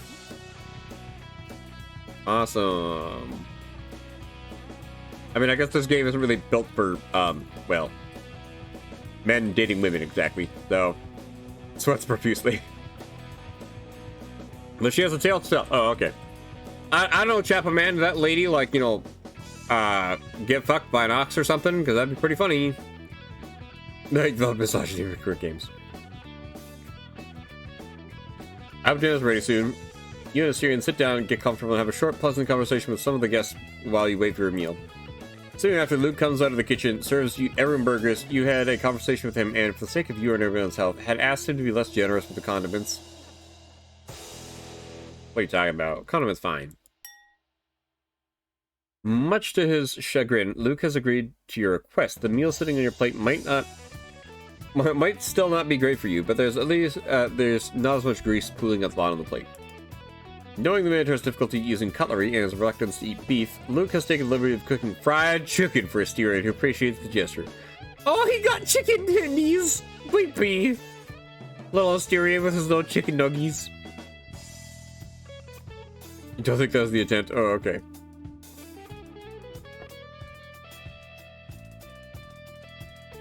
Until it is, he takes a bite, and the Griffin's 5 herbs and spices mix would be more, but the hotel had difficulty spawning some of them due to a number on his mouth. Oh no! You mean to tell me Asterian's white? He doesn't know what spices are? Well, actually, I feel like... No, I feel like he should know what spices are, but yeah, anyways. Make a mental note to have another talk with Luke while Asterion swings a bottle of soda, the one non-alcoholic drink Luke is serving today, in a matter of seconds. Asterion had politely turned down the beverage before, but will now take what he can to get in these circumstances.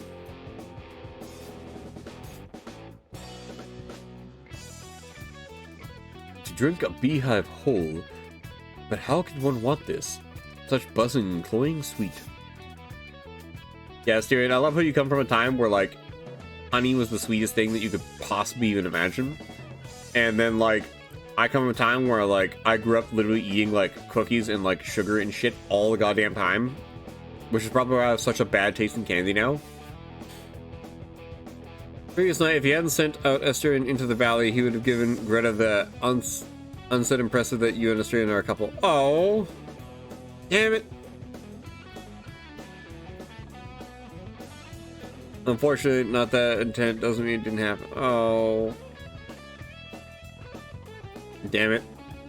I'm really forgetting something about the valley. I'm so sorry, Asterion.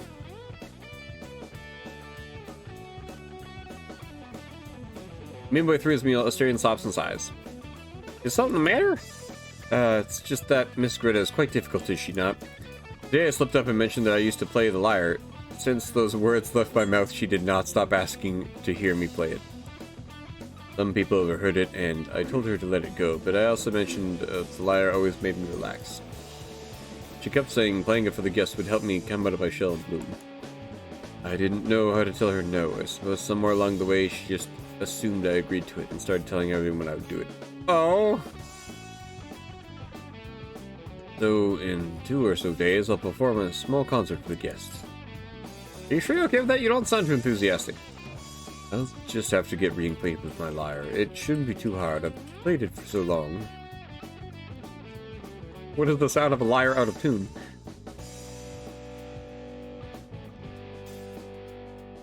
After your meal, the two of you climb the grand staircase and return to the master's quarters. Along the way, you have a small discussion about the day's events. Yeah, fucking a lot of shit happened today. Goddamn. Asterion is rather unhappy about having to take people into the bedrock of the hotel, but acknowledges that it's a necessary evil to give everyone else a better experience. Luke's presence down there was very comforting, despite him not being much help with the task at hand. Alice talks about Greta. You both agree that despite being more than grateful for her help, she is a very intense person. Asteria mentions she'll be leaving in a couple of days to continue her journey, but that still gives you plenty of time to complete your internet project. In turn, you should tell him about your run-in with Ishmael in the afternoon, but you have to take a break to explain what anime is. I'd love to know how to try to explain anime to a cowman. Oh, it turns into a rather long digression, but Asterion is happy to hear more. You wonder whether you should show him some of your favorite shows once you get your wife over. I better. Quick, name a show that has a Minotaur in it. That's right, the Dragon Goes House Hunting. Other than the Dragon Goes House Hunting, though, I can't think of another show off the top of my head, though, that has a Minotaur in it. At least one that isn't just some boob cowgirl. Of course, I've noticed that a lot of games made by men for men, queer or not, have a lot of accidental misogyny in them. You probably wouldn't notice if you didn't have to deal with that kind of stuff IRL. Oh, okay.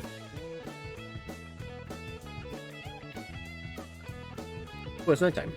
You reach the master's quarters, and after a bout, Asterion heads to his room, exhausted after a long day. You do the same. Hopefully tomorrow you'll solve this internet issue once for all. Oh, I can't sleep with the cowman yet. Okay, fine.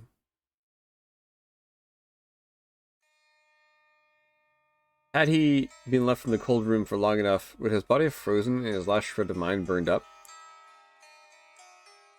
It had crossed his mind often. Was it possible to ever turn into stone? For 80 years he had thought, what if the next master was Clement's son, or perhaps a long-lost and forgotten bastard of Jean Marie's? What if he had the dark features of Joseph from 2,000 years ago, or perhaps looked like the Athenian man yet further into his past? Would another redeemer ever come? Asterion had built countless scenarios, crafted with an artisan's passions, made all more vivid by the darkness and silence that surrounded him. But that's all behind him. Even if his bedroom is more claustrophobic than the cold room, tonight the Minotaur lays on his bed, so small for his frame. The sheets covering him make a labyrinth of valleys and peaks, shaking and bunching up around his body. In his sleep, he curls his fingers, shifting the cloth into a new spiral of snakes. Oh, baby. Whoa! He wakes up. Like a jolt of lightning, his mind is thrown back into existence, and he's conscious before he's even aware of it. What a night. It is as if he hadn't slept at all. No placid lovemaking with the bed and pillow, existing here in the bed of snakes. Eyes wide open, it's his discomfort of the most mundane variety. It is then that he just says it out loud. Will I ever turn to stone? His mind still in the reverie between dream and wakefulness, he is assaulted by the momentous clarity. An idea pulls him out of the bed. For 80 years he had been kept apart from a certain friend, one which he dreaded to see once more. But now it's so clear, so simple. What had kept them apart for so long when they were so close? Still in darkness, the Minotaur gets up and opens his drawer.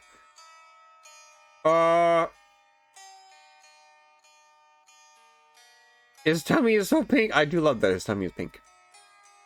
You could choose his arm wear? Fuck yeah, you put on the wristband. I fucking love the moose shirt. Friendship bracelet, yeah. Like how you could choose to just have a steering around nothing, but apparently he will complain.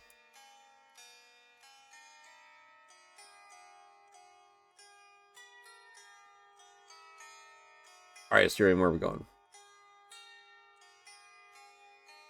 Once he is dressed, he looks behind the rest of his garments and finds his lyre. Old friend indeed. His hand meets its surface like a firm handshake. The strings hum as the Minotaur pulls the whole thing from its coffin. Well, you live. Shine. Together they sneak out, two brothers giddy in their rebellion. I could have had him sneak out in his underwear, that would have been funnier. The Minotaur doesn't dare raise his hooves for fear of waking up the master or any of the guests as he makes his way down. Except for the stairs, he skates his hooves over the marble, making a soft whistling sound. He skates them? Okay. From the skylight over the stairs, the moonlight rains down onto the Minotaur. Where there are witness to see his descent, a blue devil covering him and the instrument cradled in his chest. Oh, sorry, a blue veil. I don't know where that. There'd be no doubt of his royal lineage.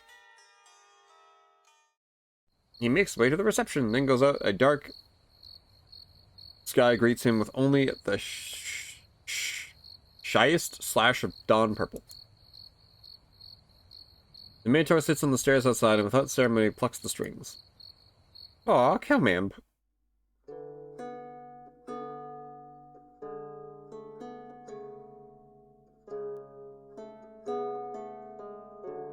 Like two lovers kept apart for too long.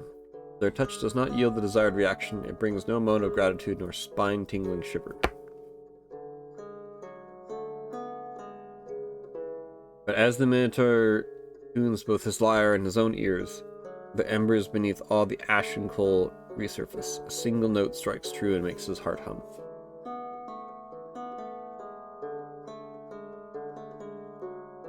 That's just the first string. He continues with the tuning.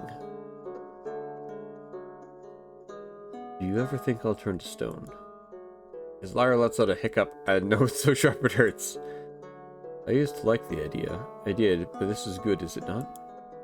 The gods left us no choice. We are here forever, but were this our everlasting destiny, I would choose to exist. Overnight, a sweet dampness settled on the asphalt below, and now it creeps up to the Minotaur and sends shivers down his spine. Back and notices how many times he had his bedroom door been left unlocked overnight, allowing him to rise before the break of dawn to witness the palace coming to life. How many times he had done this very same thing in this hotel. One ought not hold on too hard to these precious moments. The more one grasps time, the quicker it escapes. Wow! That, ooh. If Asterion had learned any lesson from his imprisonment, it was to let it all pass by and hold only a single grain of sand. Just enough to make a pearl out of it. An everlasting memory. Nothing more is necessary. Footsteps creep from behind. The Minotaur does not look back, but his ear flicks in response. Oh, look who it is! Ah, Master Asterion, good morning. Please forgive me for intruding. No apology is necessary, Master Kodai. Did you have a pleasant night? Yes, I did. Though the room was still a little musty, the bed was much more comfortable than I've laid in for quite some time. I had a very restful sleep, thank you. I'm glad you found your comfort in our lodgings. Very much so, and I wanted to apologize for what happened yesterday. I shamed myself as your master Kanashin's guest with my assumption. It's alright. Kanashin and I can see where you got that impression, but I assure you we're dealing with things. It's water under the bridge, yes? Yes, that sounds good to me. Aw, thank you, chickens! The conversation dies down. Asterian's focus returns back to his playing. Each pluck of the strings breaks the silence that is followed with gentle grace, lingering in the cool twilight air until its center replaces it. Asterion doesn't realize at first that, like the notes humming off the lyre strings... Ah, chickens! Huzzah! Thank you! Oh, hi, thank you. Oh, we're doing the big stretch.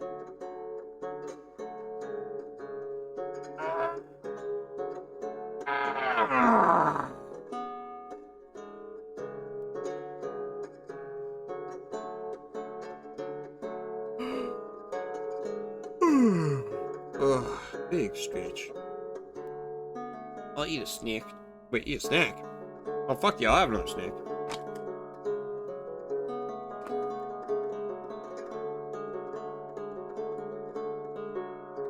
Okay, Cuppy's distracted. I'm eating a snack. You want a snack? Take a snack. Oh. These balls are. Yeah, those balls are pretty big. They are. Here, I gotta hydrate chickens. Look at the ball to nut ratio of this. Yeah, the ball to nut ratio is pretty big. Mmm.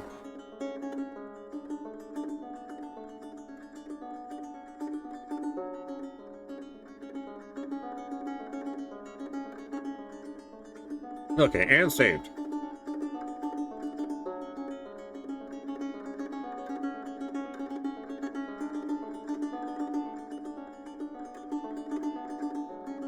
Gets trolled? What are you talking about? The nuts or the chickens?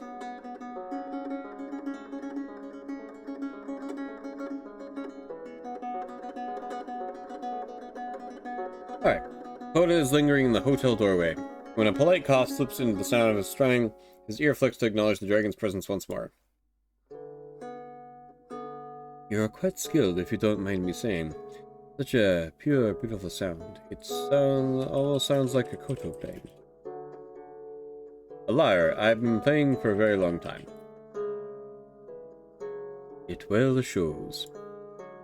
Heat gathers in the Minotaur's cheeks as the praise draws a shy smile out of him.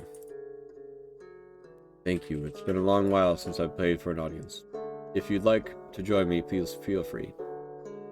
The dragon and the Minotaur got a bone. Excuse me. They're just having some music together.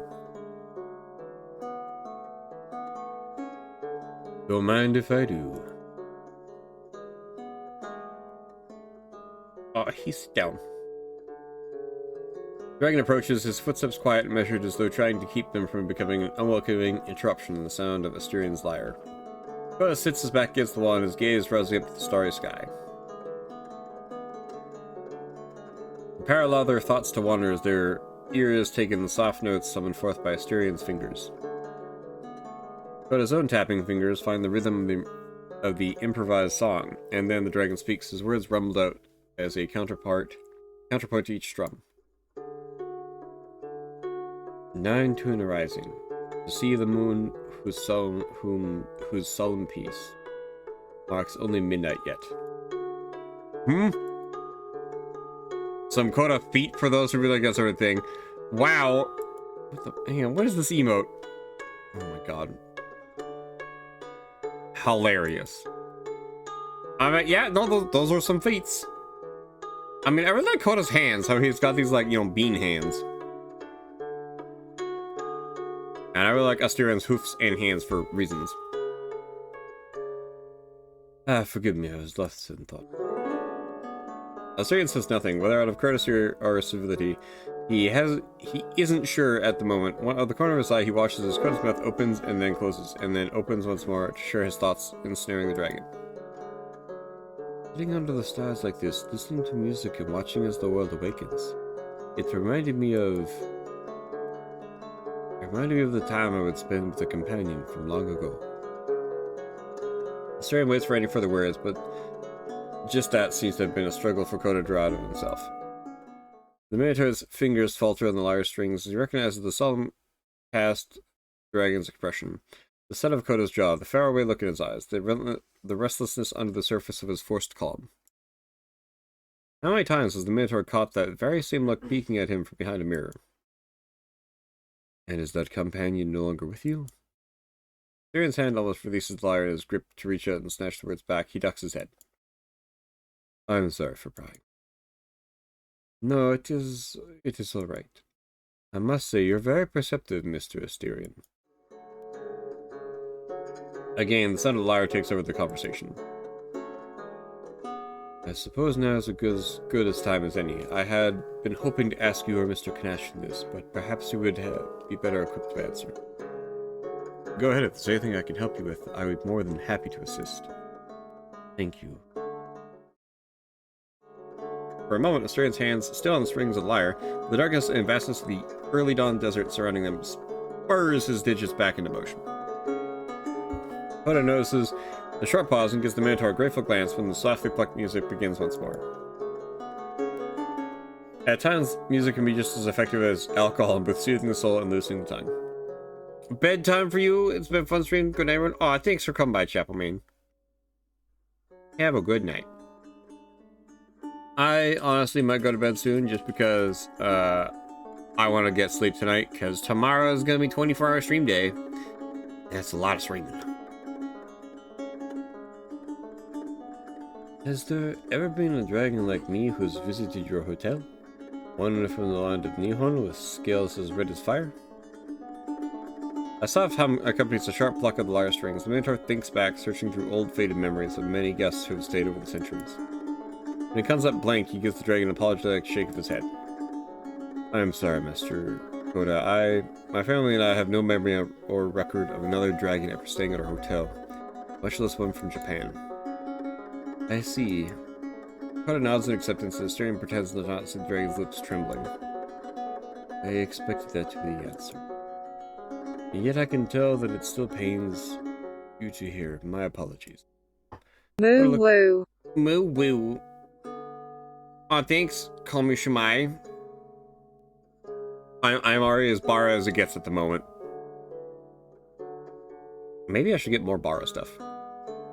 Because the person who drew this, I might have to get more Bara.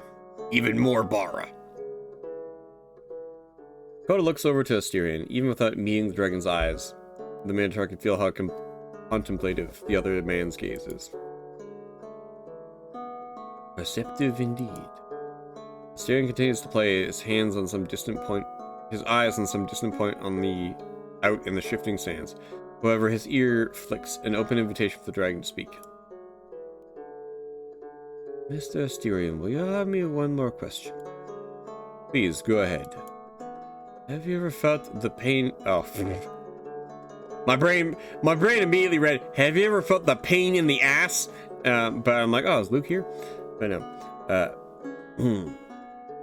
Have you ever felt the pain of loss?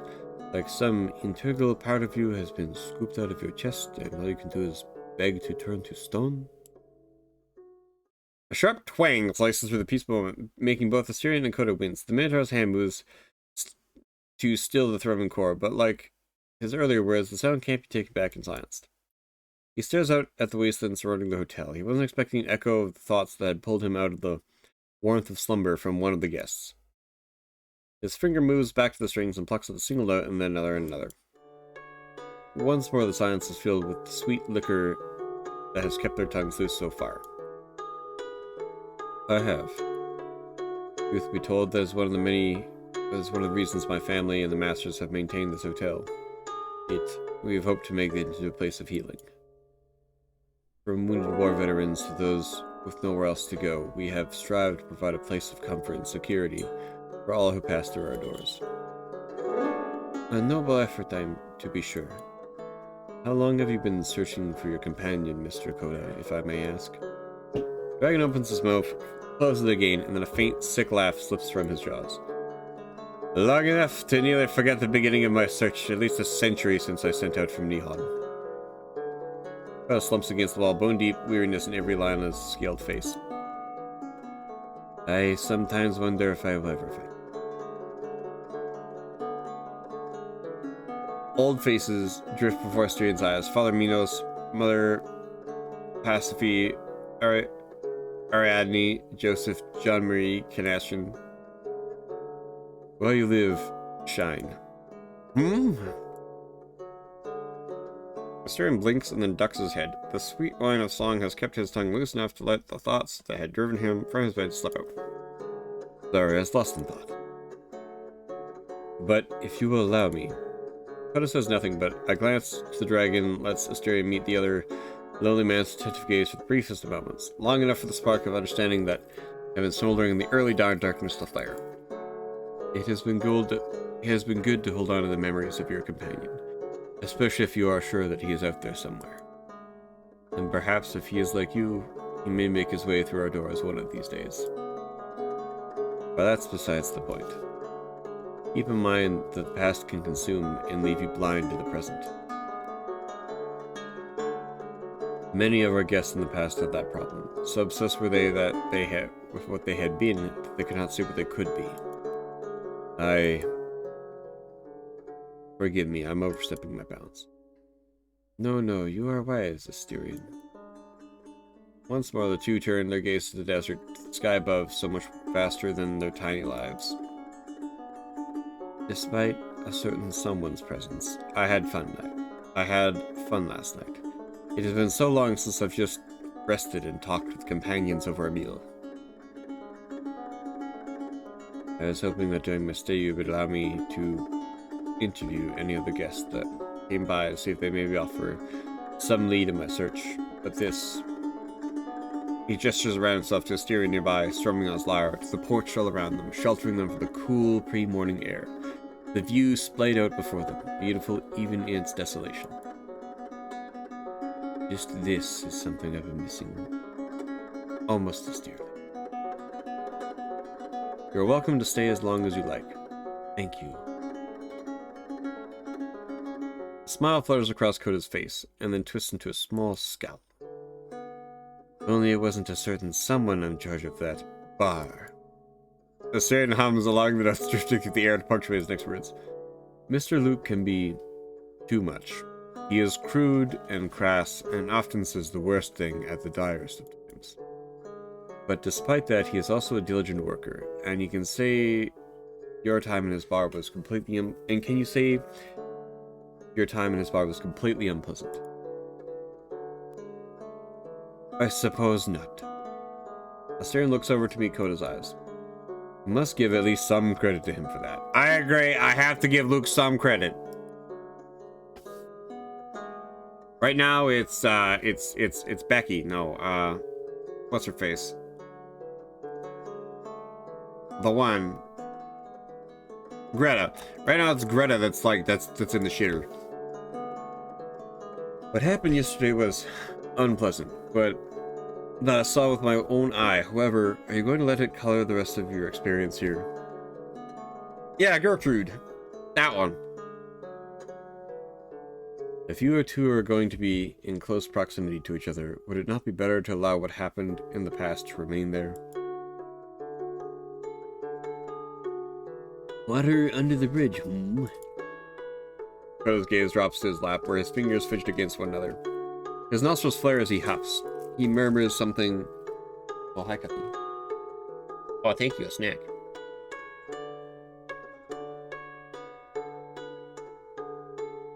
His nostrils flare as he huffs. He murmurs something that Astarion's flicking ear can't catch, then sighs.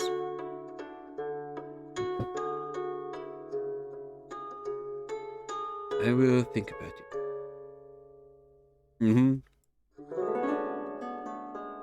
While you do, would you like to keep listening to me while we watch the sunrise together? Ah. The expedition. Okay. I think I might call it here for tonight, because it's been almost 4 hours. And I'm tired. There's a lot of talking, and Gertie's voice has kind of killed me. Greta, thank you. Greta. You awaken, but like other days, it's not because of the clopping of hooves. No, this fine morning you leap out of bed with a breathless urgency. There is the distant but unmistakable sound of a flute. A chill snakes up your spine to the back of your skull. Oh no, Snake Man? As soon as you get out of your room, you find Astarion sitting in the at the dinner table, flicking his own hands, speechless. Just the sound of your footsteps makes his head jerk to you, ears whipping around. Visions of Argos the snake are already flashing through the Minotaur's mind. You tell him to stay. Today you'll deal with before him by yourself. Yeah, fuck him. You make your way down. The snake's wooden flute beckons you. The melody is at times disconcerting in how large the gaps between the stars. So much left to the imagination. It's more of a tribal call than it is a song. One you'll hear as a sign between villages sending messages to each other. The notes draw your footsteps forward. The loose rocks at the bottom of the hotel shudder as you hop from one to the other. It's a balancing act. Each one scale shifting under your weight. You keep your feet tense and arms spread out. At times, it's almost as if the rocks sway in your favor to keep your center of gravity aligned. Feel the sun's warmth on your head first, coming over your skull, and the pinks, oranges, and blues of the land there laid bare before you. There are at the threshold it is clear how the wind howls and groans, slithers into the hotel's cave and crawls upwards. A constant chilly breeze pickles your skin. It's not altogether unpleasant. The cold makes your own inner warmth all the more alive. It is you, a flickering speck of humanity, against the unyielding majesty of this haunted valley. Bleed. Ah, my bright-eyed lord, once more it is an honor to witness your grace. A fine day it is, and always shall be, when your countenance blesses this valley. To be given a purpose, what is a watchdog good for with no master to follow and a heifer to guard? Yeah, Snake Guy is very creepy. Also, I just realized Snake Eye is wearing the horns and skin of a white cow. And we know that Asterian's favorite color of cow is white. No, I didn't. But to be fair, he was brown before. And I didn't realize he could turn white.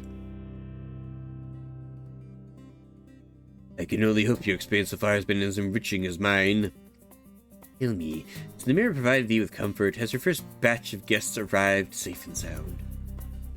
The snake leans forward, eager for your every word. Were he not coiled around the statue, he would surely fall, but that seems to bring him no discomfort. In fact, he almost seems as if he wants to climb down and meet you eye to eye. His slitted gaze does not budge from you, following even the smallest shifts in your posture. It's not often that such intense focus is placed on anyone. Discomfort would be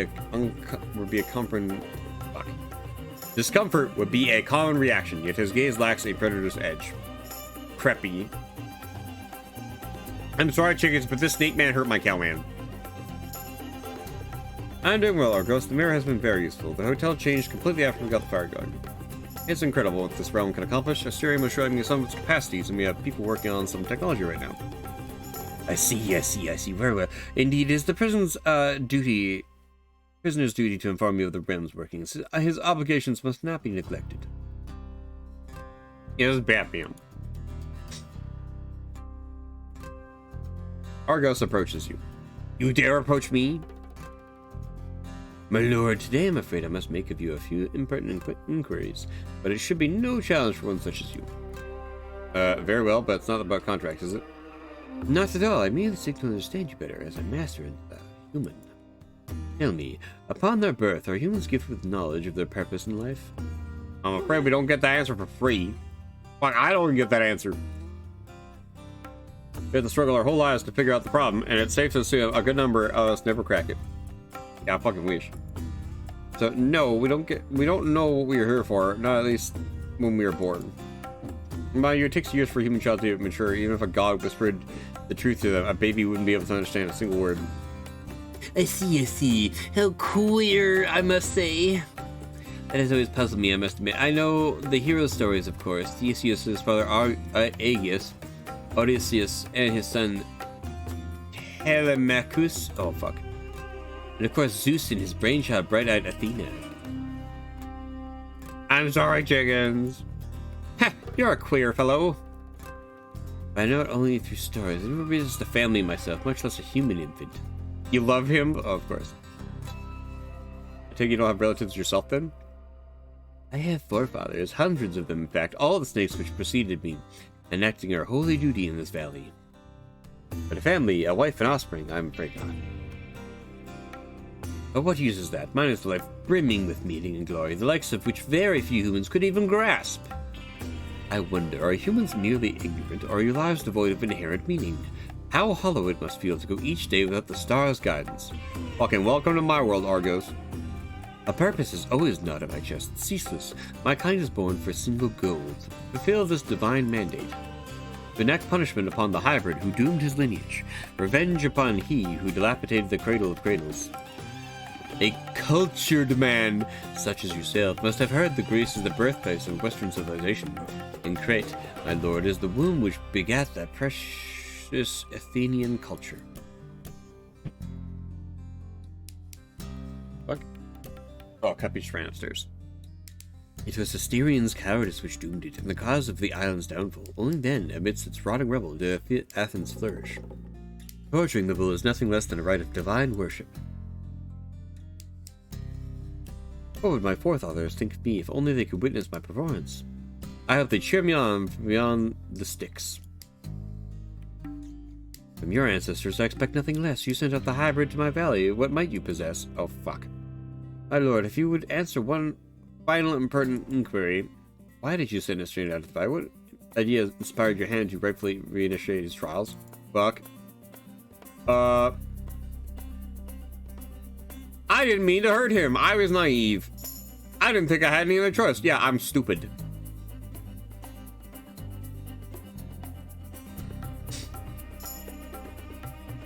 I didn't mean to cause him any harm. I thought you were only going to talk with him. I see. Ah, my good lord, really, you are too trusting. Did I not make my goals clear, or perhaps my wording tripped you up, yes? You said you wouldn't hurt him. I believe you knew your word. And I did not hurt him. Not a single finger touched him. Neither did my fangs graze his neck. Just a tiny bit of distress, however. It's not so delightful when he panics. That said, I admit I must reflect a bit on you, about your answer. I shall keep this in mind for our future dealings. Now, don't get the wrong message. There is another subject I wish to discuss with you. It is quite a simple affair. I found a bottle of wine, that special kind which heals the Minotaur. It's quite a rare thing nowadays, so it cannot be willfully created by the masters. It has a penchant for appearing mostly, but not exclusively, here in the valley. Of course, I'm forbidden from drinking it as useless to me anyways, so I'm willing to part with it if certain conditions are met. What do you say, master? You're willing to part with this humble servant? The fuck do you want? Yeah, but no, could be your turn, sir, before I get involved. Of course, in fact, I want you to listen very carefully, because they are very specific. I've been thinking about them for such a long time.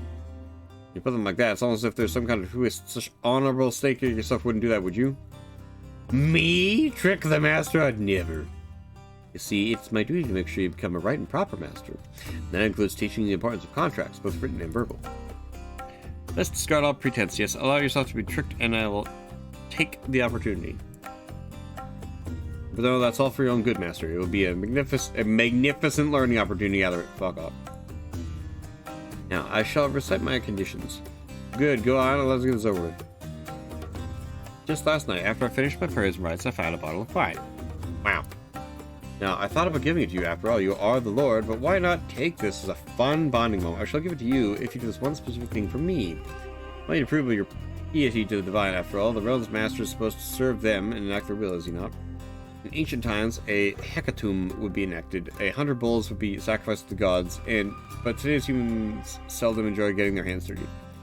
Here's what was done. Further to the east, you should find a driver rib beside an old, broken down set of kilns. You'll find a fitting sacrifice. There should be a bundle with a hardened lump, not different from the coal, inside the most decayed of all kilns. You'll take the offering and burn it, dedicating it to the divine. In the south of the hotel, the valley goes further down until it reaches a plateau. There's a path at its top where you'll find shrines to a few deities. All majestic shrines to the gods, created by the deities themselves when the throne was born. Pick any of them God-made shrines and burn the offering. Wait. The only thing is bottle, if I venture the valley, fetch this thing. First of all, I'm sure it's not a fake bottle. How can I know you're not giving me false directions? Is it absolutely necessary for you to prove the piety of the gods in this way? Can I just order you to give me the bottle of wine to say you are my servant? I'm in the gods, why you speak question, master? I'm giving you a kind offer, isn't it? Making some effort on your part, and this is how you repay me, pelting with questions? Very well, let's make a game of this, shall we? Argos, I just want to go home. Would you rather I answer none of your inquiries, master? Fine, what do you want? I will repeat everything I just said. You can trust me at any time to ask what you want, but I'll only allow you to do it 3 times. 3 times. Yes, 9 turns, 3 interruptions. I'd say that is fair. Least I can take is 5. It is nowhere near enough, and you know what? You hold all the cards. It's not a fun game if it's one side. At least I can take is 5. I can. Again, just leave things as is, can't I? But where's the fun in that? Yeah, yes, it's supposed to be right. Fine, I'll have 5 interruptions. Repeat my turns then. Just last night, after I finished my prayers and rites, I found a bottle of wine. Uh-huh. And I thought about giving it to you after all. Wait. Can't I just order you giving it to me, or aren't you a servant as well? Oh, his master no eager to impose his will upon this humble servant. Oh, how I long for such a day to come, to be used and ordered around. Thus, I'm no servant like the heifer. I serve God given mission above all else, and obey the master only insofar as his will leads to it. And I have my own discretion as well, my lord. Suffice to say, I'm not strictly obliged to obey you. If it is my compliance you seek, then you must meet me halfway. Watch to be repeated divine after all, the realm's master is supposed to serve them after will, is he not? I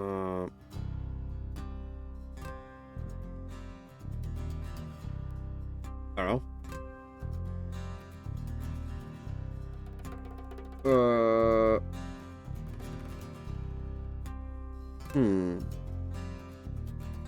I'll let them pass. In ancient times, a hecatomb would be enacted. 100 bulls would be sacrificed to gods. But today's humans get their hands dirty.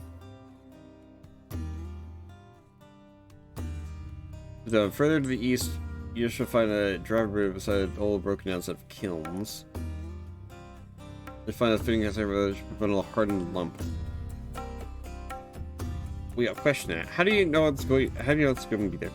You can try ask me. I left it there for myself for you to find. My good lord, it should be easy to find. It's just sitting there inside the broken kiln. It was used for cooking clay pots long ago, but it's useless now. Just open it up and sacrifice in the front of the door. Yeah, there are some other trinkets behind the kilns too, if you want to check them out.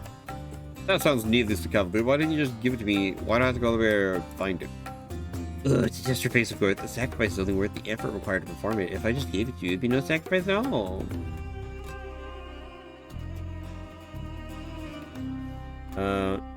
Let's take the offering burnt digging to the vine. I could just question all three of these now? I guess.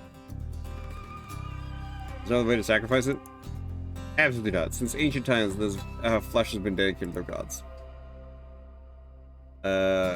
Cool, I'm gonna question that too. The south, that sounds very vague. Right now, my lord, shortly I'll tell you how to reach it. I wish to verify your dedication to the Olympians above all else. I have no interest in seeing you get lost, because that would only detract from my goal. We're not about such details, master. Okay, cool.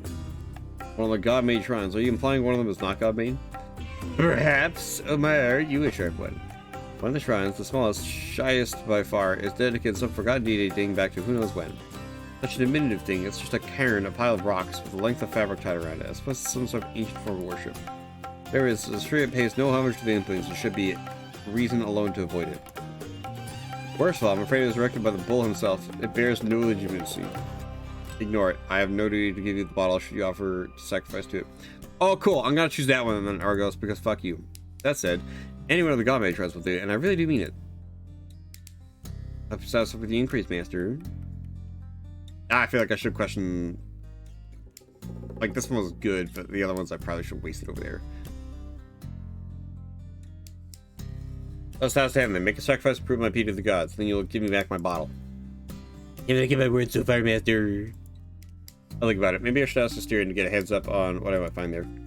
You always involve the prisoner in all your affairs. Very well, then go back to the creature. However, when you climb up the stairs and find your hotel, make sure you climb 2 steps at a time.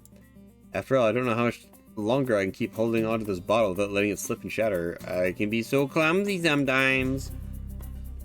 Excuse me.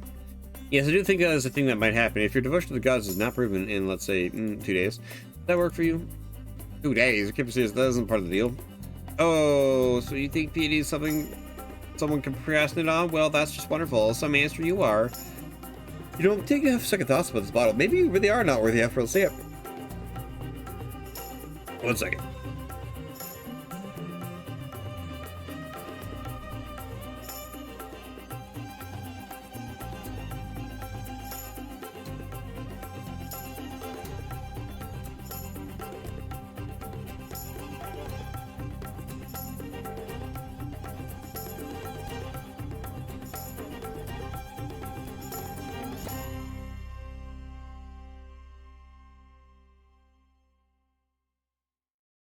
Sorry about that. That man's voice apparently gave me a coughing fit. Hey, Cuppy, could you do me a favor and give me some drink? Oh my god. Yeah, hi, Cantass. How's it going? We have done quite a Minotaur Motel already today. Oh. Water for the cow, man. Oh, thank you. I was like dying.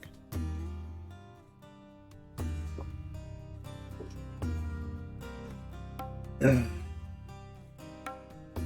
know, maybe you have second thoughts about this bottle. Maybe you really are not worthy after all. Say, I am feeling awfully thirsty this morning. Fine, 2 days it is, as long as you don't make up any more stupid rules. We have a deal. The snake slithers closer to you. You flinch for a second, but then you look back and see your hand outstretched towards you. Argus sports the widest grin he's given you so far. Oh boy. Sounds good to me, master. My only option is shake his hand. Can I like awkwardly just be like, nope? Boo! Boo! Emby, what the fuck? Emby, that's not gonna help me with my throat. That's just gonna kill me faster. Ugh. Good options. Whatever loops he might make you jump through are worth the reward. You shake Argus's hand, but you make your disgust clear by wrenching your hand out of his grip when it's over. The serpent laughs at you. Well then, no time to waste. Up you go. Bye. It wants you to have a broken throat for tomorrow's. Oh, yeah, cool. Ah. Oh, this is the worst one. Ah. Huzzah! Thank you. Ah, thank you, Copper. It's not gonna help, but thank you. Mm.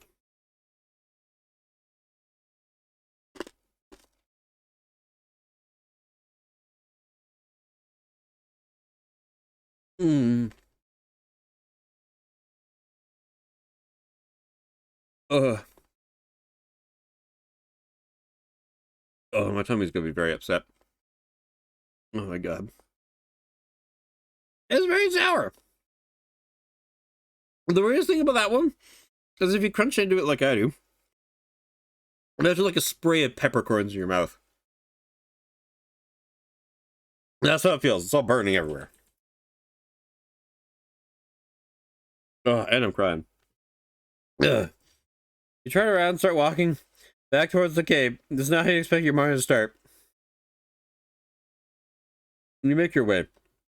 Argus words echo in your head, and the full weight of the task at hand begins on you. As you recall last line, you notice your feet are picking up the pace. Oh, by the time you make the staircase, you're on a full-on sprint. You curse the snake as you indeed climb 2 steps at a time, just like you said you would. Things are off to a bad start. You haven't even begun your task, and you're already jumping through Argus's hoops. Oops. You're at the master's quarters, where Asterion is being dressed in... There's already dressed and waiting for you with a somber face. He's biting his lip, holding himself from asking any questions while you catch your breath. Good morning, Asterion. Good morning, Master. How did it go? Well, I have good news and bad news. You catch Asterion up on everything Argus told you: the contract, the ball, your task, and the 2-day limit. You expect him to perk up when hearing about the wine ball, but he seems like he's contained his excitement. This is expecting the inevitable caveat. So yes, we have 2 days to go and get the bottle. I decided to come ask you what I'd be up against instead of going to Labyrinth right away.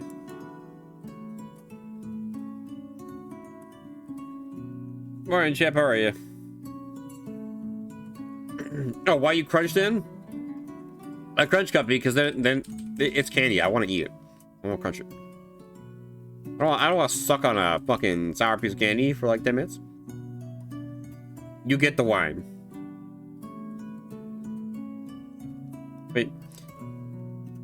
It will not be this, Master. I don't need the wine. I can eat it just fine on my own. It'll just take a little longer. Besides, we have other priorities. We made progress on the internet project yesterday. Sure, this will just distract us. But this is urgent. You have a dilemma in our hands, then. If we have to choose between one or the other, I suggest we focus on the internet project. Wait a minute. Maybe we can multitask. Well, we have you, Luke, and me. Maybe we can split the task between those 3. Asterion flinches. I would very much prefer it not to be sent to the Valley Master. Besides, I had a conversation with Coda. I know he is upset with Luke, but maybe he can help us with the other task. I know he has his issues, but after last night, he might be willing to help. That sounds like a great idea. Maybe we should all meet together in the lobby. As you command, Master. I'll go look for them right away. As much as I want to get Asterion the wine, the fact that What's-His-Nuts mentioned that there's one shrine that he's like, yeah, just don't burn anything for that one. I'm like, well, I want to burn some for that one then. And then he'll get mad. I'll be like, oh, poor baby. Fuck you. Half an hour later. The fuck were we doing for half an hour? Don't do it, but I want to do it. I mean, yeah, the man told me not to do it, so I'm like, well, then I feel like I should do it then. Unless he's lying and he's just expecting me to, like, you know, try to spite him back, and actually, like, it's some double ploy where it's actually his own shrine. He's like, ha ha, I play you, fucker. And he, like, breaks me over the head with a bottle of wine. Oh my god, my voice is really going. Sorry, excuse me. I bet.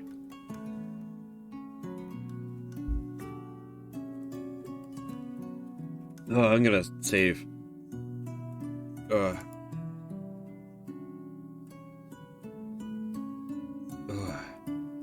This is preposterous. The nerve. I am more than happy to help with whatever you need, Master Canastian. Mr. Canastian, after all, I am enjoying your hospitality free of charge, but I at least expect a modicum of respect. So far, 50 minutes of my time have been wasted by this oaf. Coda, I know you're both upset at each other, but can we please keep it civil? This is important. What I'm saying is, we can get started right away, just you, Asterion, and I. I cannot fathom any task that cannot be performed without... Oh, good morning, Mr. Asterion. Why? You motherfucker! Why are you not wearing clothes this time? I don't get to ask, what is that shrine? Or does somebody tell me?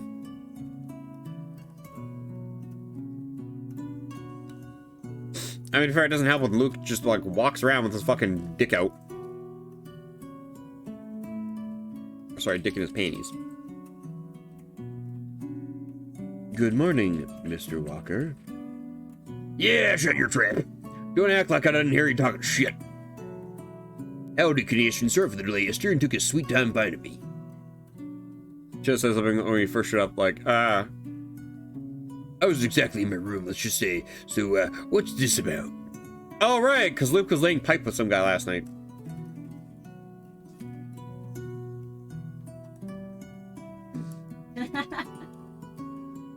None shall question the bird having nipples.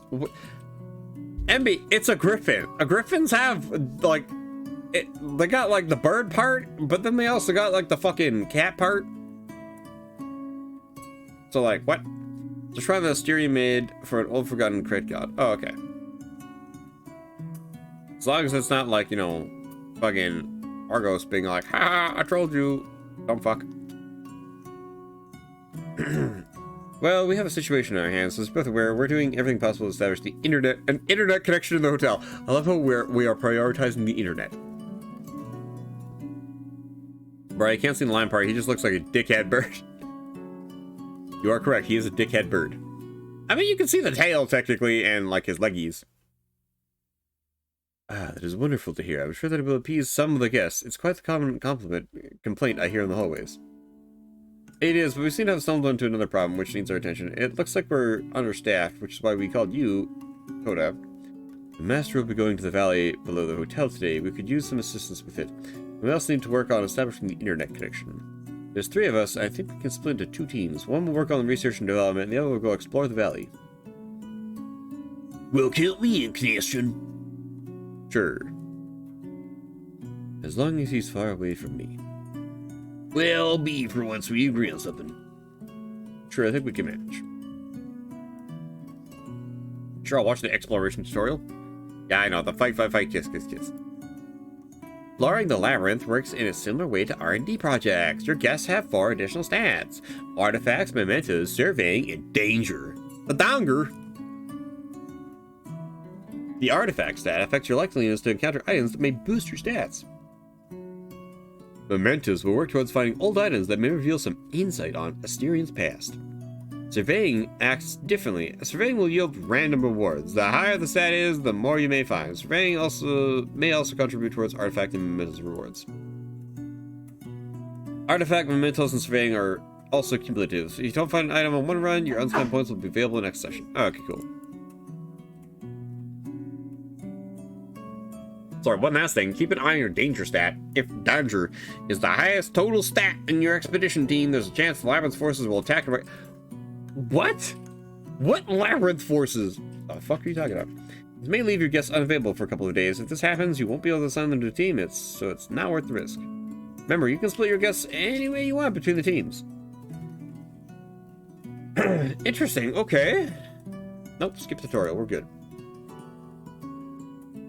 What are you good at? Excuse me.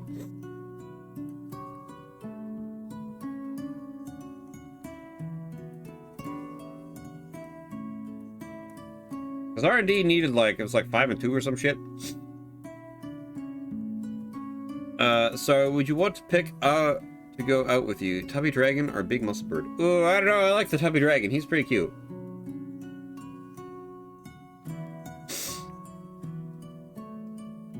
Oh, of course Asterion has a danger of 4, because the fucker is just like, yeah, he causes danger. Wait, the Griffin has a danger of 2?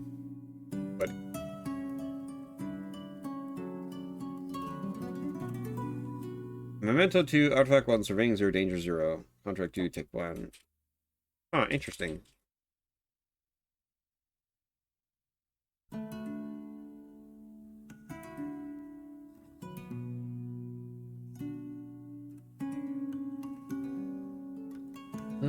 Australian's like, I am the danger. Literally, though.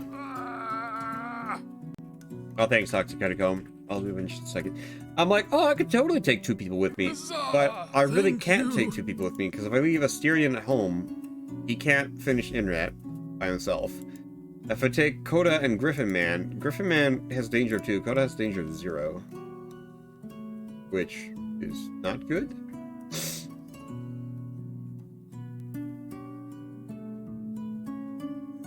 Fuck, how does danger work? I know, it just told me. I wasn't. The Minotaur Cerupian Wilderness, yeah. Asterian's like, I am the danger. Okay, hang on, I gotta stretch. And die a bit.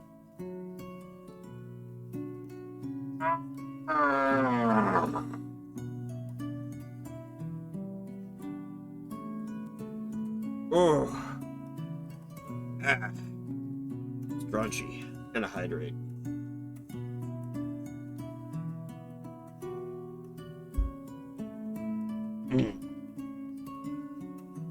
Have you promised not to send Asterion out?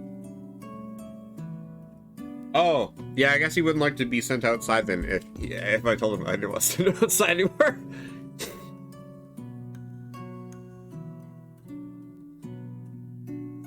I don't know who I want to send to exploring then.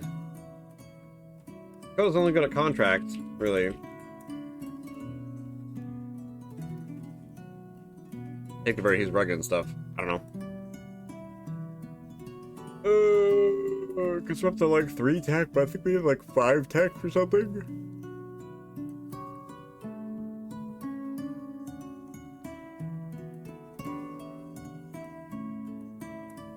What's danger do? If danger is your team's highest stat, look out. Oh, like just don't have to be the highest stat. Okay.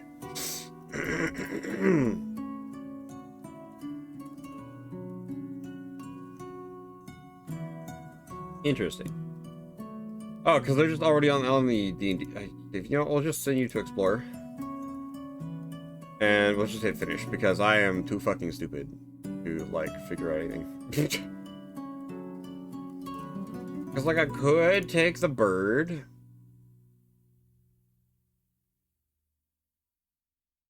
We have danger 2, and then we have surveying 3. Excuse me. What am I really getting, though, by, being there, though?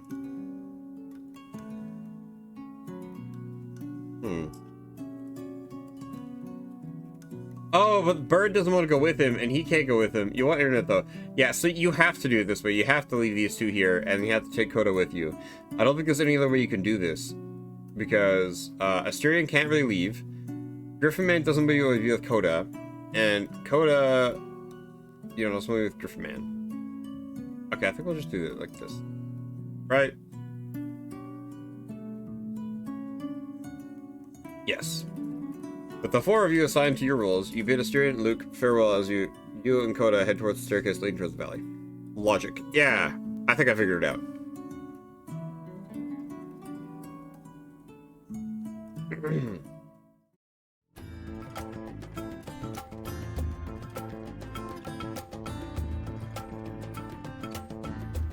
The valley is laid bare ahead of you in all its curves. Rivers and rock strata snake across the landscape, guiding your vision to the orange and blue horizon. The air is somehow both chilly and humid. It blows against your chest and crawls around to your spine, making your hair stand up and your cheeks flush.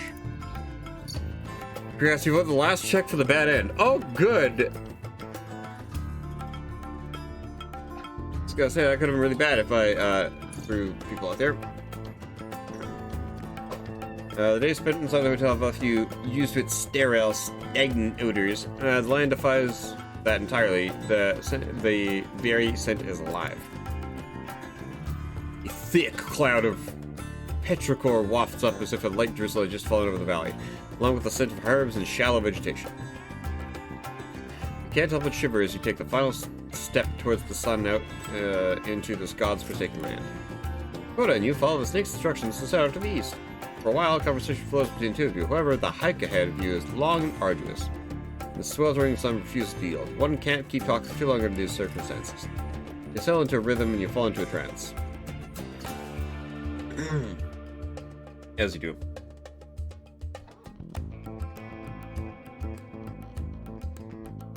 I'm sorry, leave a place unattended for too long, and something thicker than silence takes root. It buries itself and leaves only its eyes out, peeking up from the sand. A snake?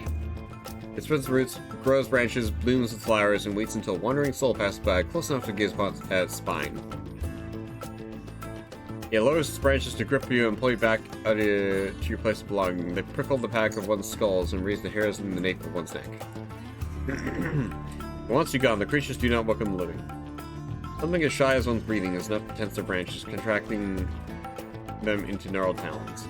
But trudge on. Once the place is taken over by these cobwebs, it is bound to take a while to banish them all. Plain blanch, crush the petals into the might of your stampede. Your stomping gait, break them open and reel the jagged flesh within. Leap on top of precious, precarious stones, feel them shifting and rebalancing under your weight. As they threaten to topple, jump off the next, land soft-footed, and may your heel land without a peek from the rock. Taste your own swaying step as you climb a soft sanded dune. Have no shame when it grows steep, but trudge on like a beast and slash your claws at the sand's tender chest. Rest your hand out as if it was a pagan ritual, as if instead of spray sand, an enemy's lifeblood splayed out. And your breath quickens and sweat drips from your brow. Glance at the horizon and you hear its cries against your might. Let rage simmer at the top of your throat, but swallow it and trudge on. Noel, this is your valley, a cursed land bequeathed by the gods to humans to do as they please. Its pebbles threaten to drip you, but you are cleaved instead by your march. Its precarious stones shift back and forth to topple you. You are left burned and exposed. The vegetation reaches out to pull you back by the ankles and shoulders, but your will is sovereign. In your wake, all that's left is broken twigs and dry leaves. Excuse me. Have no mercy for this barren soil. Crush it under your heel. You are the realm's master, so let it fear your might. Wow, guys, I'm walking through a bunch of weeds and plants and being like, heck yeah, fuck you, I'm the king here. Just as the sun reaches its apex, half a dozen structures crop out over the horizon. There's a human regulatory replacement. By then, your clothes are drenched and your face is kicked with a layer of sweat, oil, and dirt. No hunger dials await you, nor do your eyes grow weary. In fact, the idea of reaching goal and stopping makes you restless. As you approach, it becomes clear this is the one most decayed of them all. Some of its ceiling has collapsed, letting in a beam of sunlight. While Coda investigates the place, you search for the offering Argos described. You open the door of the cracked kiln. Light pours in and a rancid smell creeps out. It clings to your nostrils tuck rank scent. Hang on, I gotta do that coughing bit.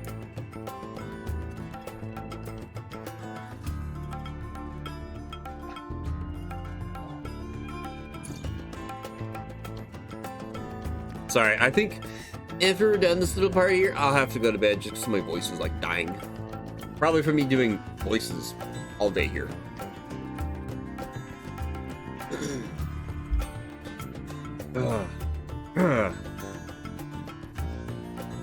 And the contents of your stomach boil up into your throat and you cringe while trying to keep yourself together.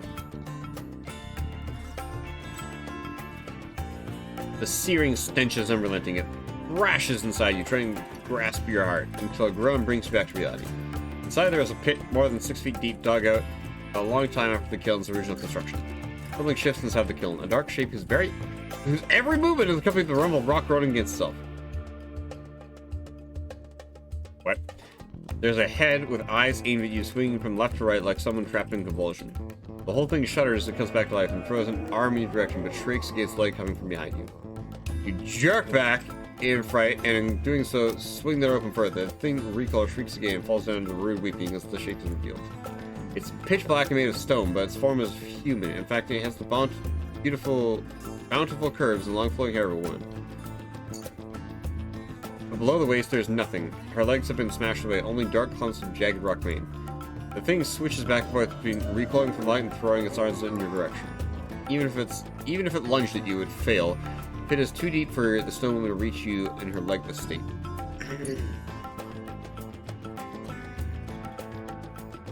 Huh, weird. It's only then that you look downwards. A little bundle of leaves waiting for you a few inches away from the door. It fits Argo's description. This must be what he wants to sacrifice. A bundle. You take the bundle on the door and close the door behind you. Okay, bye.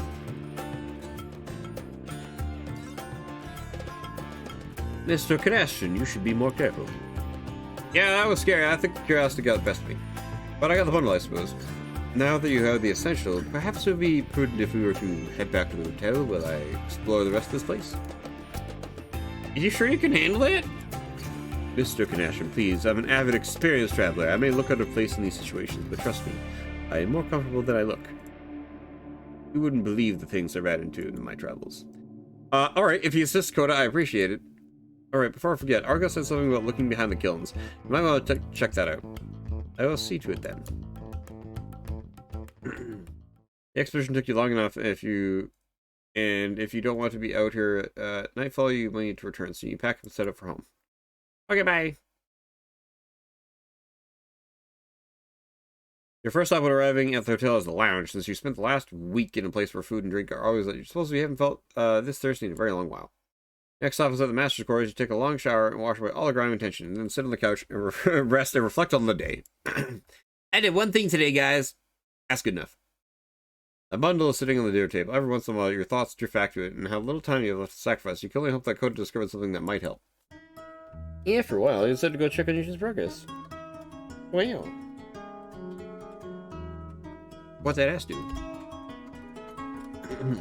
Wow, let's check on the R&D team. Oh, looks like you completed a project. Kitty action, it's wonderful. Everyone's having a blast. Oh, hey, Greta, what's going on? Is the internet working? Internet? Oh, yeah, the internet's silly me. How could I forget? Yeah, it's working. We did it. That's like the best thing. The whole experience here has given me so many amazing ideas, such incredible visions for research. I wrote a document on like a few of them and showed it to everyone. They were all so blown away, but they can't even take more than one idea or two before needing a break. You gave her a tingle voice. Yeah, I did. And it's low-key killing me. Oh, it's beautiful, Canestian. Hearing back in the engineering department would be so jealous. That's great, Greta. I'm happy to hear that. I'm sure everyone will love your ideas. So I take everything is set up and well. Yes, absolutely, more or less. We got the Wi-Fi to work, but there's a whole mess about getting an internet service provider. I knew it. I fucking called it. We need an ISP. And we might be using the internet service provider Arcane's work for, okay? So things are very makeshift on that end. You see, the broadband is very limited, but it works. Everything is in order. But if something goes wrong, I'm afraid I have no idea how to fix it. I'm not a networks engineer. Give me a break, okay? You might want to send their central an email every once in a while. You'll have to pay the bills too. But I'm sure they'll be used for you with your magic hotel and all. Give me 1 minute. You're doing a stress test here. I'll be right back with you. I fucking knew it. We'd have to buy an ISP and pay him money. Fucking goddamn it. You approach Assyrian and Luke, and I gotta wonder that Luke just casually looks like this all the time. Hell yeah! Check this shit out, Canestian. Luke borderline shoves his phone in your face. It's seen better days. Its sides are dented and the screen is cracked and scratched all over, making it hard for you to read. In fact, right now Luke's talons are adding new scratches just by ripping it. However, you can make a lot of notifications at the top of the screen, and all-caps conversation Luke is having with a contact named Ma, followed by a healthy amount of heart emojis. Aww. It's because he didn't call out his outfit when he forced wire it. Ah, shit. We did it, Master. Well, I didn't do much other than explain how to break contracts and make sure everything was in order. The others did the heavy lifting, but I'm happy to have been able to help. Greta has been most helpful explaining these concepts to me, though throughout these sessions I feel like I've caught up with some more advancements I missed in these last decades. I still feel like I need your help with learning the ropes, Master, but I feel more confident in my ability to do so. Assyrian's tech stat went up for 1! This is incredible news. So, should I try logging in? Yes, let me see if I recall the instructions. The network is Minotaur Hotel. Yeah, that's gonna be what my new fucking network name is. And the password is Strain thinks for a couple seconds with a strained expression, but then he just points towards a strip of paper on the table. Pick it up and it says, Netzwerk der Darch Setz der... Holy fucking shit. I get it. The German lady put this in. Yeah, okay, we're gonna have to change that. That would be for the best. She cared for the detail of how to do it in one of these documents. So, Minotaur Hotel. Okay, that's memorable and point, I guess it was. You log in, and for the first time in a long while, your Wi-Fi icon lights up. How did I log in? My phone was dead. Can't ask you, motherfucker. You get to hear a cowman die. Oh, Fred's leaving. Freytail's leaving. Oh, you have to go to sleep now. Okay, good night, Freytail. I'll see you later, probably. It was nice of you to drop by, though. I hope your art went well. And if it did go well, I hope you shared it somewhere I can see. Oh. Oh, fuck. 1, 2, 3, Oh, you okay? 4, yeah, Smack on the ground. 5, 6, 7, 8, 9. Oh, fuck. 10. I know it's not a lot, but I've had a busy day today already. Not finished yet, was doing thing. Oh, thing for a client. Oh, okay.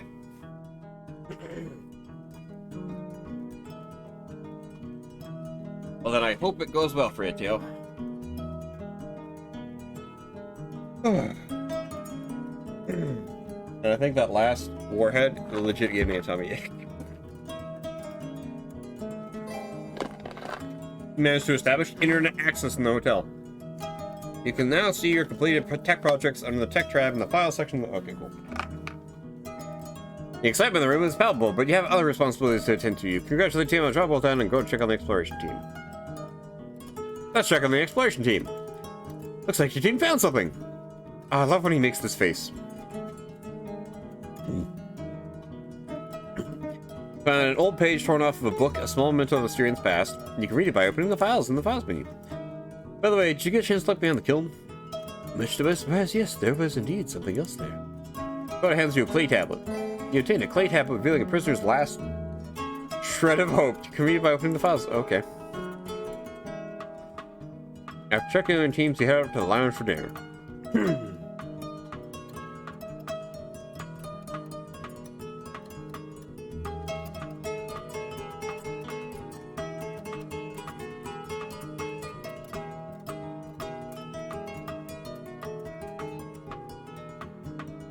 I'll get to those later. That is too much reading, and I think I'm out of reading talking energy. After checking in the teams, we head to the lounge for dinner. I fucking love this bird face.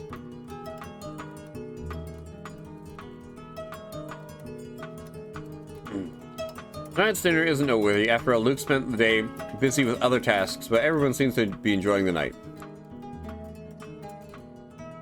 The guests that worked on the internet project surround Styrian. They all seem to have grown quite familiar with each other with the whole ordeal. I wonder what the wine will do to Moo. I mean, I fully expect I'm not going to actually be able to get the wine to Styrian. I think I'm going to do a thing that'll piss off Argo, and it'll make me feel a little better. He smiles and laughs with the jokes, and even plays along most of the time, but more often than not, his gaze drifts away just as he is droop. Midway through his meal, as Styrian excuses himself and bids everyone a good night, just before leaving, he looks to you and nods. Oh, you'll be fine. After finishing your meal and enjoying some time with the guests, you got to return to your quarters. However, as you walk across the stairs, something catches your ears. Just further ahead, coming from outside the hotel, is a plucking of strings. Your melody ties these elements together, and each one hangs in the air until it silences itself. There's a sharp-edged twinge preceding each note, as if whoever played it had forced the string and let it out in agony. Oh no! You follow the sound and open the door.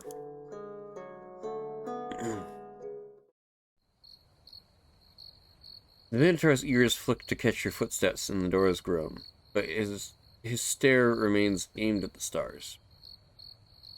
His middle finger caresses a string, then pulls it as it rolls on his skin. The Minotaur lets it hook on his nail and keeps pulling, forcing the string out as his hand hardens and contracts into a claw.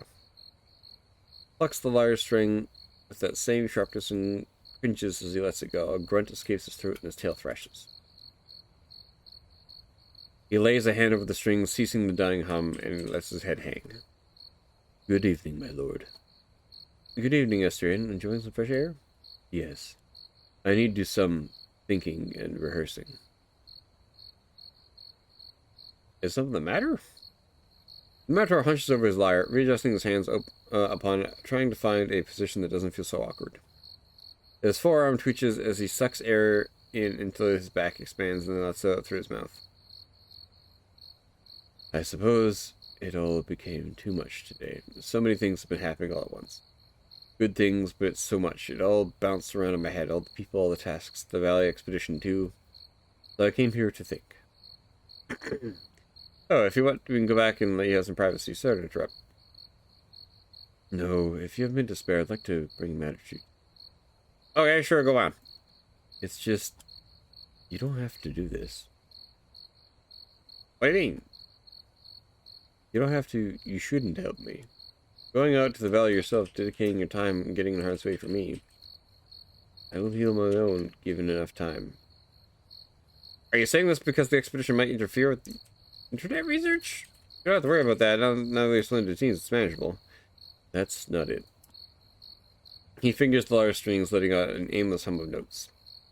I'm afraid you'll be disappointed after this is all done. The Minotaur looks down and brings his legs together to support the weight of his lyre, and then raises both his hands to scratch and claw the back of his skull. The fur at the back of his neck stands up as he keeps scratching, digging out with a ferocity you would not be surprised to see tufts of hair coming out. Wait, what? I'm a certified monster fucker. Of course I can help you. Of course. All the while, he mumbles and grunts under his breath, searching for words that will not come. CryMeACupcake says CryMeACupcake used _permitted_term monster fucker. Thank you, Cupcake, for adding that very, very important permitted term.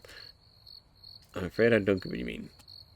Sometimes it just becomes too much to me. Even if I enjoy the company all the life, I can't stop myself from wishing everything would stop. Well, you were locked away for a long time. Some wonder it becomes overwhelming for you after all those years in a silent, dark room. It was still like that before that happened. Sorry. It was still like that before that happened. My stomach twists and turns. Fire crawls up the back of my throat, and this dull nausea makes me hunch over. I feel like the whole world is about to fall apart in any moment. I just want it to stop. He hugs his lyre. When he tries talking again, the words get stuck in his throat. He hunches over to spit them out, but all that comes out is another groan. You don't seem to. You might be having another anxiety attack. Perhaps you're panicking. I know you've been through a lot, and I can't see my words doing much to reassure you. I mean, how much do words mean? But I'll say it anyway. I'll do everything in my power to make the hotel fulfill its mission. Nothing bad will happen to you.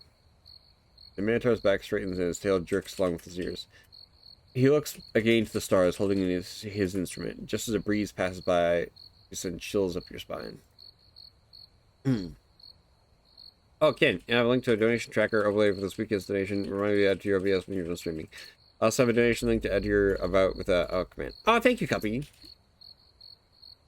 Asterion snorts, shakes himself, and for a moment, it would seem as if a reinvigorated spirit is taking over. His voice, however, tells another story. When he speaks again, it comes out dulled, sluggish, and each syllable deliberately enunciated. This lyre, my lord. It does not look old, does it? Its strings will always give out such lively notes, so easy to weave into a delightful tune.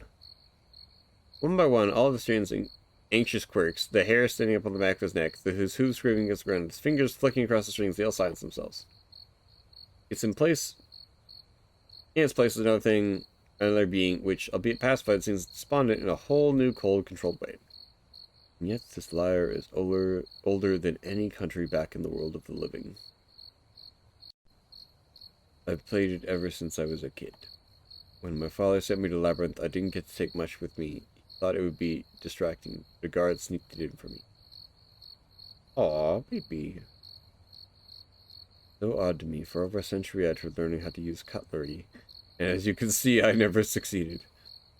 But it wasn't so much when I was a child. I could learn anything back then. How to carve wood, shoot arrows, play this old friendly lyre. It helps me think. It drowns out everything else. Even just tuning it feels like it puts everything else in order.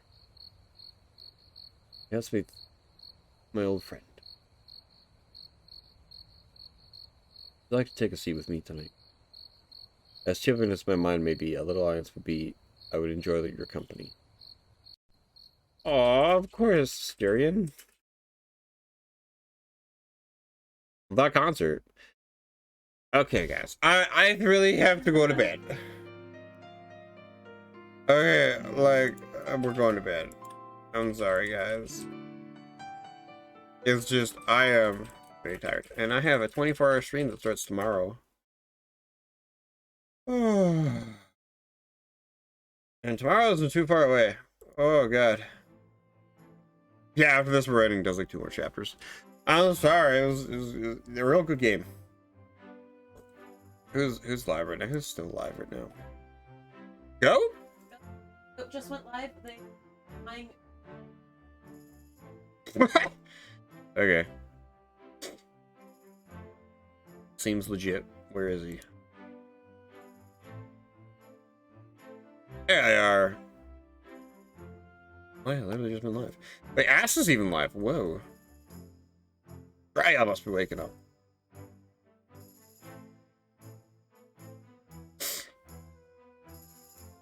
Wow, goat. I forgot it's baby time. Ah.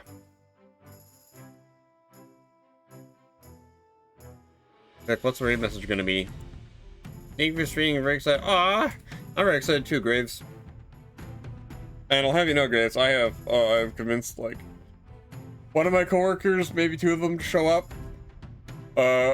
It's gonna be interesting. Oh, crunch. Oh, crunch. Yeah, get a good night's sleep, Graves. Like, get a real good sleep, okay? Promise. Like a big old sleeperoni. Oh, wait a second. I need to fucking start a raid, don't I? Ah! Oh, wait, no. Oh, fuck. I don't want to clip that. Fuck! No! I'm stupid. Life's so much harder when you're stupid. After it go, yeah, that one. It's a freaking goat. Heck. Oh, there's this one picture I sent to Goat this week. Maybe it's last week. I think it was last week. And somebody was filling up one of the fucking lamb molds at work. And the lambs are like an off-white color. It's very creamy, very thick. And it honestly just looked so funny to walk by a mold that was just covered in thick cream with a funnel poking out that was also loaded with cream. And I was like, alrighty, I guess goats or lambs are just full of cum. Whatever. Yeah, you're welcome. Oh, I mean, I showed you the picture. I thought it was quite funny too. But I wasn't expecting you to say that. You're welcome. Alright, everybody, have a good night. I'll be live tomorrow at the 24-hour stream. Doing it like a time. 5 or 6 p.m. Something like that. Oh, love you too, chickens. Have a good night. Try to have a good sleep or a good stream. I'm not sure if you're gonna stream right now, actually, because it's already pretty late here. But yeah, good night, everybody. Let's say hi to Goat. Go strong. Streamer children. Boy, kick ass, boy. Thanks for coming by and like watching me try to fix my cow because I broke my cow. I think you're out of time. Bye.